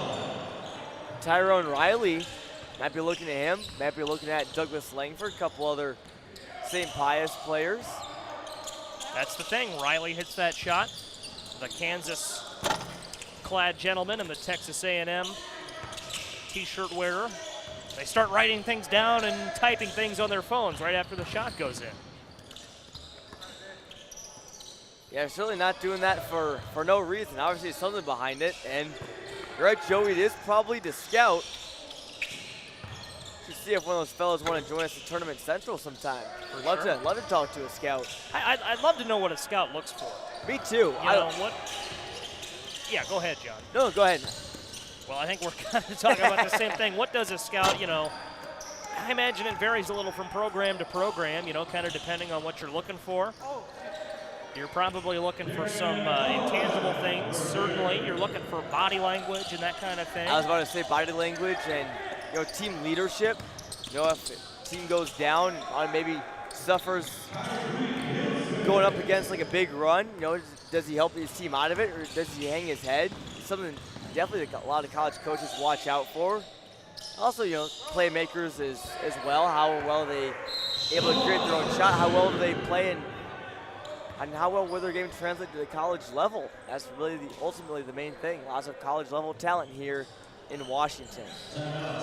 Minute 27 left. And a good opportunity here for Urbana to play through the whistle. Some guys that don't play all that often might get in the lineup here late. Some starters might return. But as we talked about, Texas A&M and Kansas more than likely have scouts in the building right now, and we've seen guys throughout the week.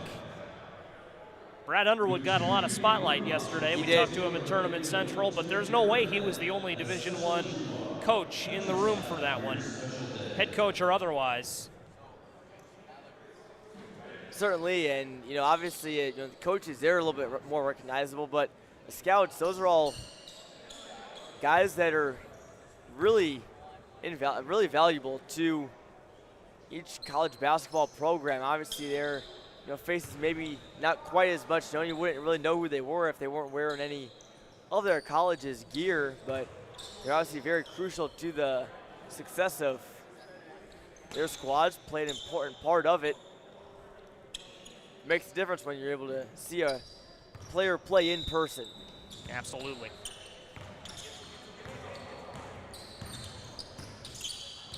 That guy in the scout in the Texas A&M shirt, by the way, put on another layer of clothing. It's a Texas A&M jacket. So he's got his maroonies all set to go.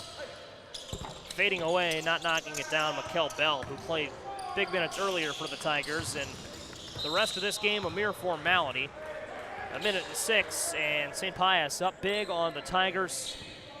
87 points. Not quite going to get to 110 that we saw our last time out, but 87 points. They have a chance if they can find 4 more to become the second highest scoring team in this tournament. First free throw off from Poland. Yeah, Wisconsin Lutheran, as just mentioned a few minutes ago, put up 90 in the second game of the tournament.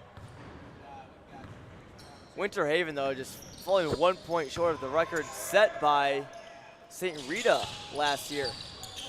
Texas A&M scout is still here, Joey. He just moved down. Now he's down by the court side. On the right side, you'll see him come into your frame if St. Pius gets the ball back. 53.5 seconds left. See how that transpires.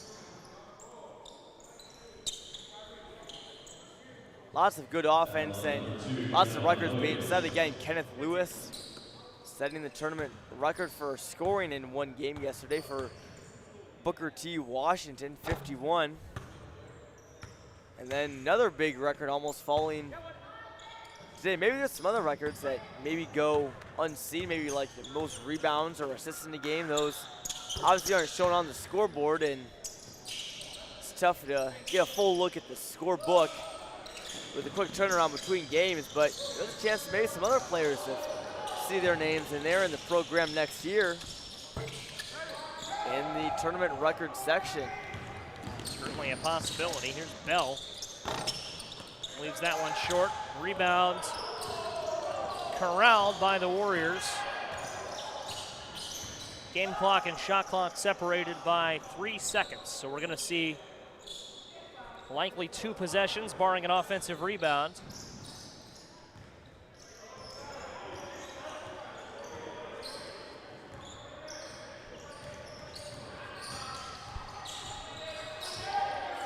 Plenty more great basketball coming up tomorrow and Saturday at the TOC.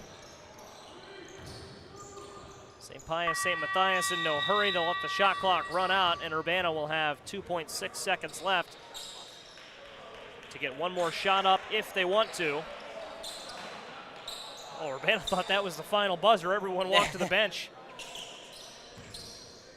That shot clock has been thrown off some teams. It's easy to kind of forget about. Obviously, a new venture this year by the IHSA, bringing it out for special tournaments like this. Almost goes down for Kyrie Johnson at the horn. He couldn't quite find it, and St. Pius, St. Matthias, an 88-51 winner against Urbana to wrap up Thanksgiving Day at the Kevin Brown Memorial Tournament of Champions. Great showing from the Warriors tonight. They get the job done and win handily.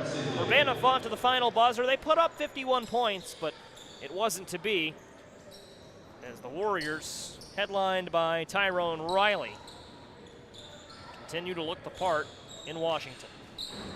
Yeah, real dominant showing there from St. Pius. They've looked really good. Obviously, they ran into a tough Blythefield team last night, that was playing some of their best basketball, at least very good basketball in my opinion, but they moved to 1-1 now for the tournament. Good start to the year for them, and they look really strong. Lots of college-level talent on that team, and when they go back to California, they're going to have a great season ahead of them. And, for Urbana, again, a good showing, a great opportunity to play a strong team, and obviously maybe, shore up the defense a little bit, but lots of good things, lots of good positives from that young Tiger squad that we saw here tonight. Absolutely.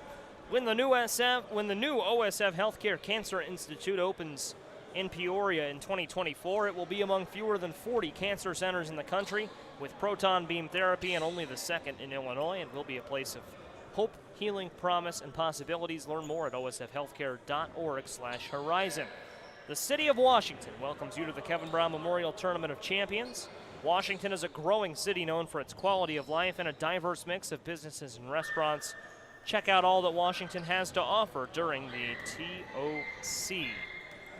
By Oftring. New inventory is in stock today at every Oftring Auto Group dealer. Choose from 11 franchises, 6 locations, and the year's best selection. You'll always get the best price at OfteringAutoGroup.com. Teamworks is proud to be the official sporting goods provider of the Kevin Brown Memorial Tournament of Champions and the KB Strong Foundation. Stop in and see them for all your apparel and sporting goods needs. Teamworks, our team helping yours. And by Titan Industries, a structural and miscellaneous steel fabrication contractor, proud supporter of all the players, coaches, and fans at the 2021 Kevin Brown Memorial Tournament of Champions. The KB Strong Foundation as well. This is the tournament's cause, if you will. Kevin Brown, the late Washington Panthers head boys basketball coach, fought a battle with glioblastoma, an aggressive form of brain cancer. Today, the KB Strong Foundation that bears his name fights the same fight as they raise awareness and money for brain cancer. kbstrong-fightingthefight.org for more. You can learn about Coach Brown's story and exactly what they do as they seek to further their mission. It's a great cause. Would recommend you check out the website. Lots of great stuff there. Joey Wright and Jonathan Michael in with you. We'll sign off here shortly. John, your final thoughts not only from this game, but the final, I should say the third of 5 days at the Tournament of Champions. We're not quite at the finish line yet. No, we got 2 more days of great basketball left. Full days, I must add, from starting early in the morning and ending late at night. It was a great day today overall. Wonderful job done by everybody putting the tournament together. They started all with the banquet, serving us Thanksgiving brunch this morning, and continue with another great day of basketball. 5 real good games that we saw. Lots of good teams that we've been accustomed to seeing here. Again, lots of offense, lots of scoring as well. We saw Winter Haven put up 110. Saw St. Pius put up 88. So these teams showing no signs of early season rust, and can't wait to get back to it tomorrow. There's going to be lots of good games on the schedule starting at 9 a.m. That game will be between Lincoln Park and Moss Point. So tune in for that one. We'll have coverage all day long, as well tomorrow, as well as Saturday. We sure will. Looking forward to it at the Tournament of Champions. Want to thank everyone, again, at the News Gazette for letting me come out here for a couple of days. I'll be in Champaign next few days. State football coverage. You'll find that online at newsgazette.com and in print. Going to be great. Me and Colin like us out there. And John, I'll sneak over to the radio booth on Saturday to call Peoria's 5A state title game with you. Looking forward to that before you come back to Washington to close it out. But that's where we'll close things out today for our entire crew. Alongside John Michael, I'm Joey Wright. More coming up tomorrow. For now, happy Thanksgiving and so long for Washington. From Washington.